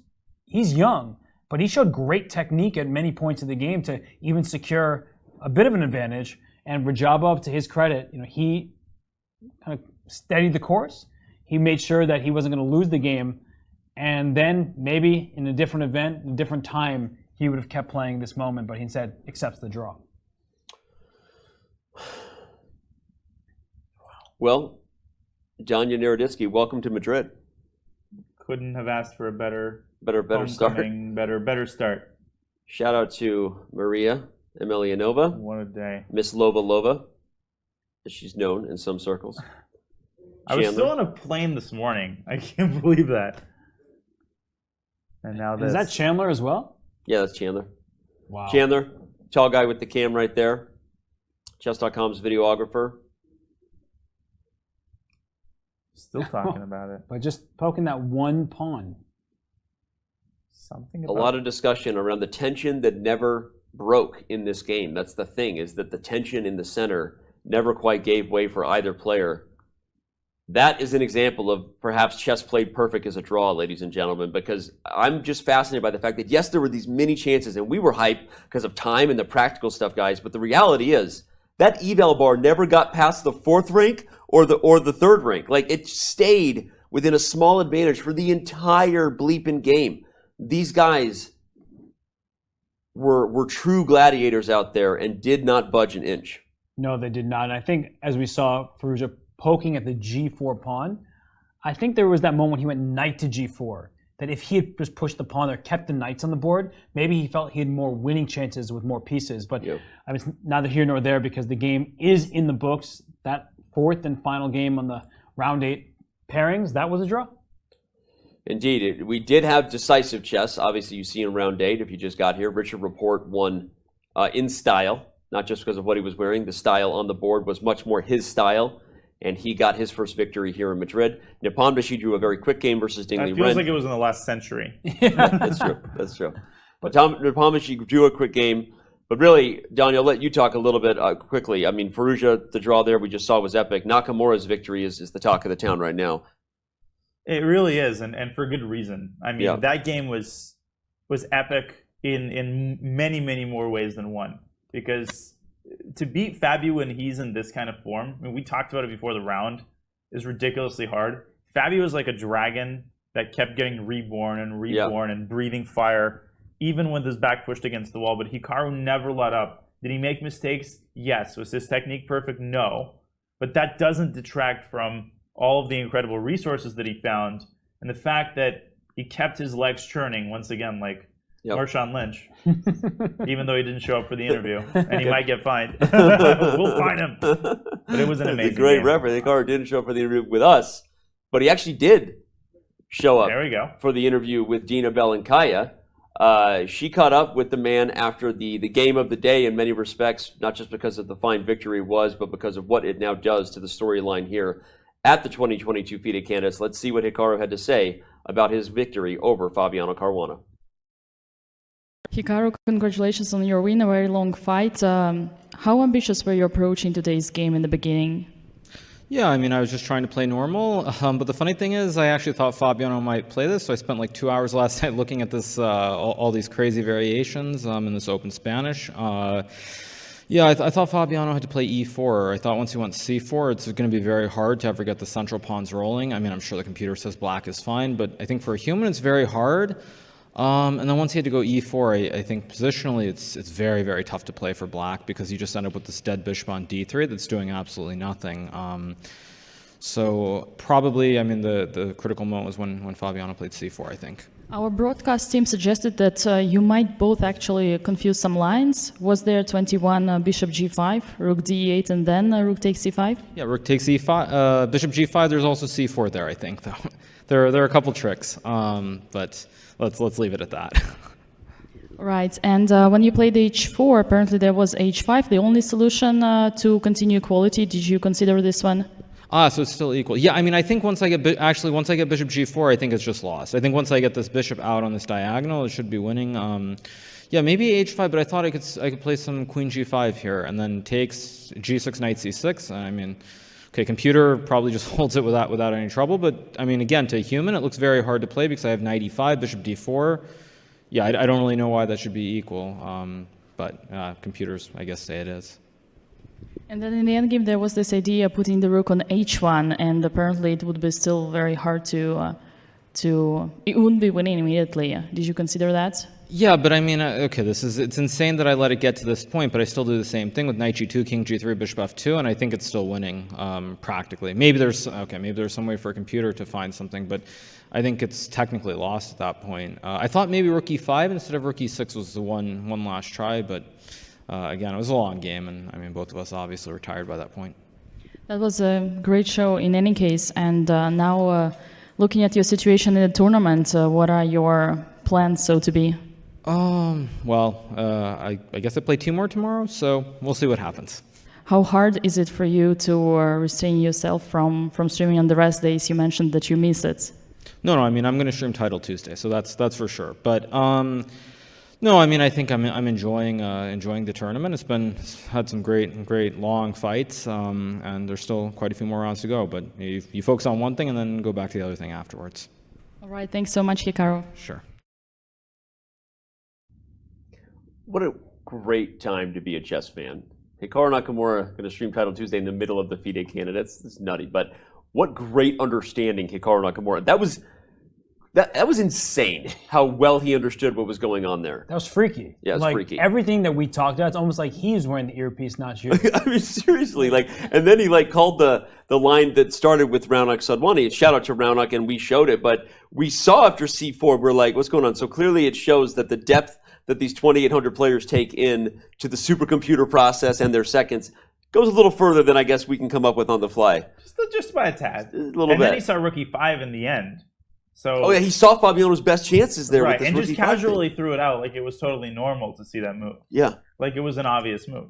And he wasn't wrong to also push back. He's like, look, Rook H1, practically speaking, he clearly saw this idea. Of course, he'll see this crazy Bishop F5 mating that weird thing, but it's not like that was forced or anything. It was probably just Fabiano's best chance at that point. So the way Hikaru approached that game and the depth of understanding he had about that should not be lost on anybody. I don't think it is, but we're sitting here eyes wide during the interview, this guy's a freak. Yeah, they could see us because we were on camera during the interview this time, which I didn't really register at first. But Hikaru Nakamura, we see him in third place. Jan Nepomniachtchi, maybe the big winner of the day, despite drawing his game, thanks to Hikaru. I mean, Hikaru won his game, but Jan sitting here a full point ahead of Fabiano, and I think we know where everybody's eyes are going to be tomorrow. Yep. Jan Nepomniachtchi with 6 points will be taking on Fabiano Caruana with 5 points with the black pieces. And that's not to say we won't be watching Hikaru Nakamura take on Teimour Radjabov, because he is now back in the mix, should he somehow deliver 2 victories in a row, despite having the black pieces. But what do you do tonight, guys, if you're Fabiano, right? First you get dinner, take a breath, but what do you do in your approach knowing that there's no dancing around this tomorrow? You have to play for a win as white against Jan Nepomniachtchi. I think one of the things you do in your preparation, and at least I would make sure I know who he's playing the rest of the way. Because yes, Fabiano needs to catch up, a full point now, not just a half point. But you want to see, am I the only one who can stop him? And everyone will try their best, but if Jan has favorable pairings, gets white against the players that he has a good record against, and he is black against people who maybe aren't pressing so much in this tournament or struggling, that could play a part. But ultimately, what Fabiano Caruana wants to do is win tomorrow's game. There's no question about it. But what about that other storyline, right? If Magnus Carlsen doesn't want to play Jan Nepomniachtchi, does Fabiano want to risk it all and not even finish in second place? That has to be part of the dynamic. John, your answers to both those questions. One, what do you have anything more to add on what you feel like Fabiano needs to do here? Well, I think he needs to play a solid opening. I think the most important thing is for him to play something he's comfortable with. I know it's a cliche, but it's tempting to play hero ball the day after you lose a really painful game. And I agree with what Robert said. If this next game ends in a draw, every single player in this field is capable of beating every single other player. So the tournament doesn't end if tomorrow's Fabi Nepo game ends in a draw.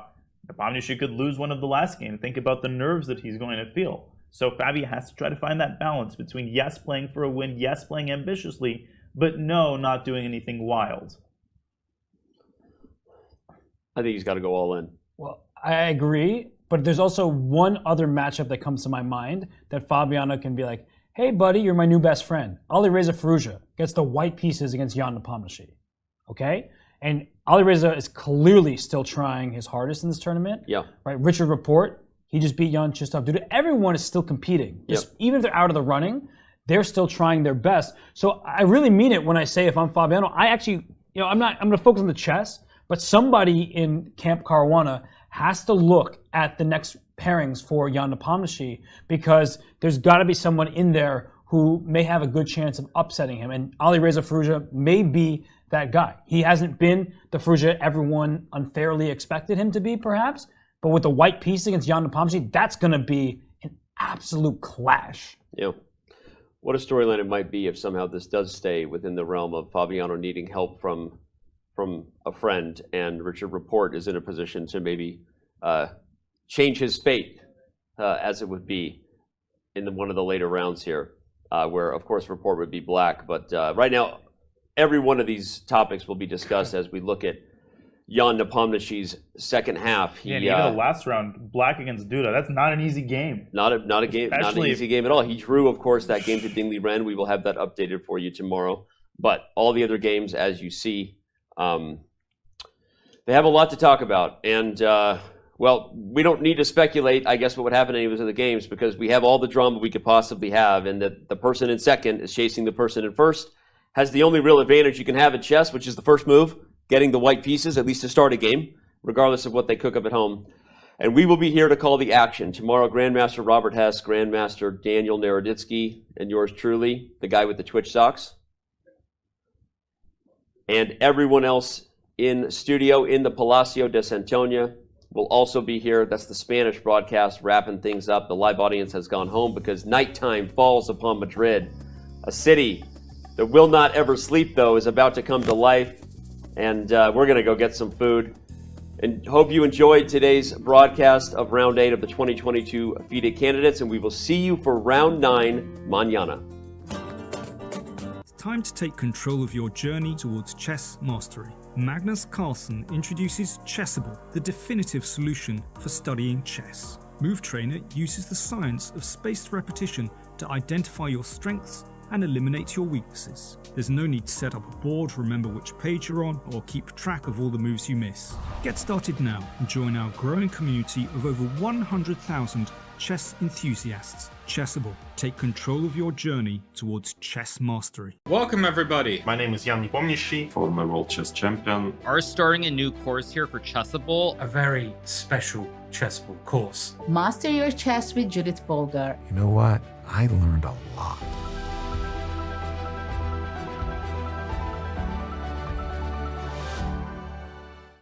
Want to play chess online or learn how to improve? Join us at the #1 chess destination in the world, chess.com. With thousands of people playing at any moment, you'll quickly find a game with someone at your level, whether you're a beginner or a grandmaster. Chess.com makes learning fun and easy. Sharpen your tactics with puzzles and enhance your strategy with our lessons by top masters. Learn from your own games with our easy-to-use analysis tool. Chess.com has everything you need to take your game to the next level. Signing up is free and easy. Join Chess.com today.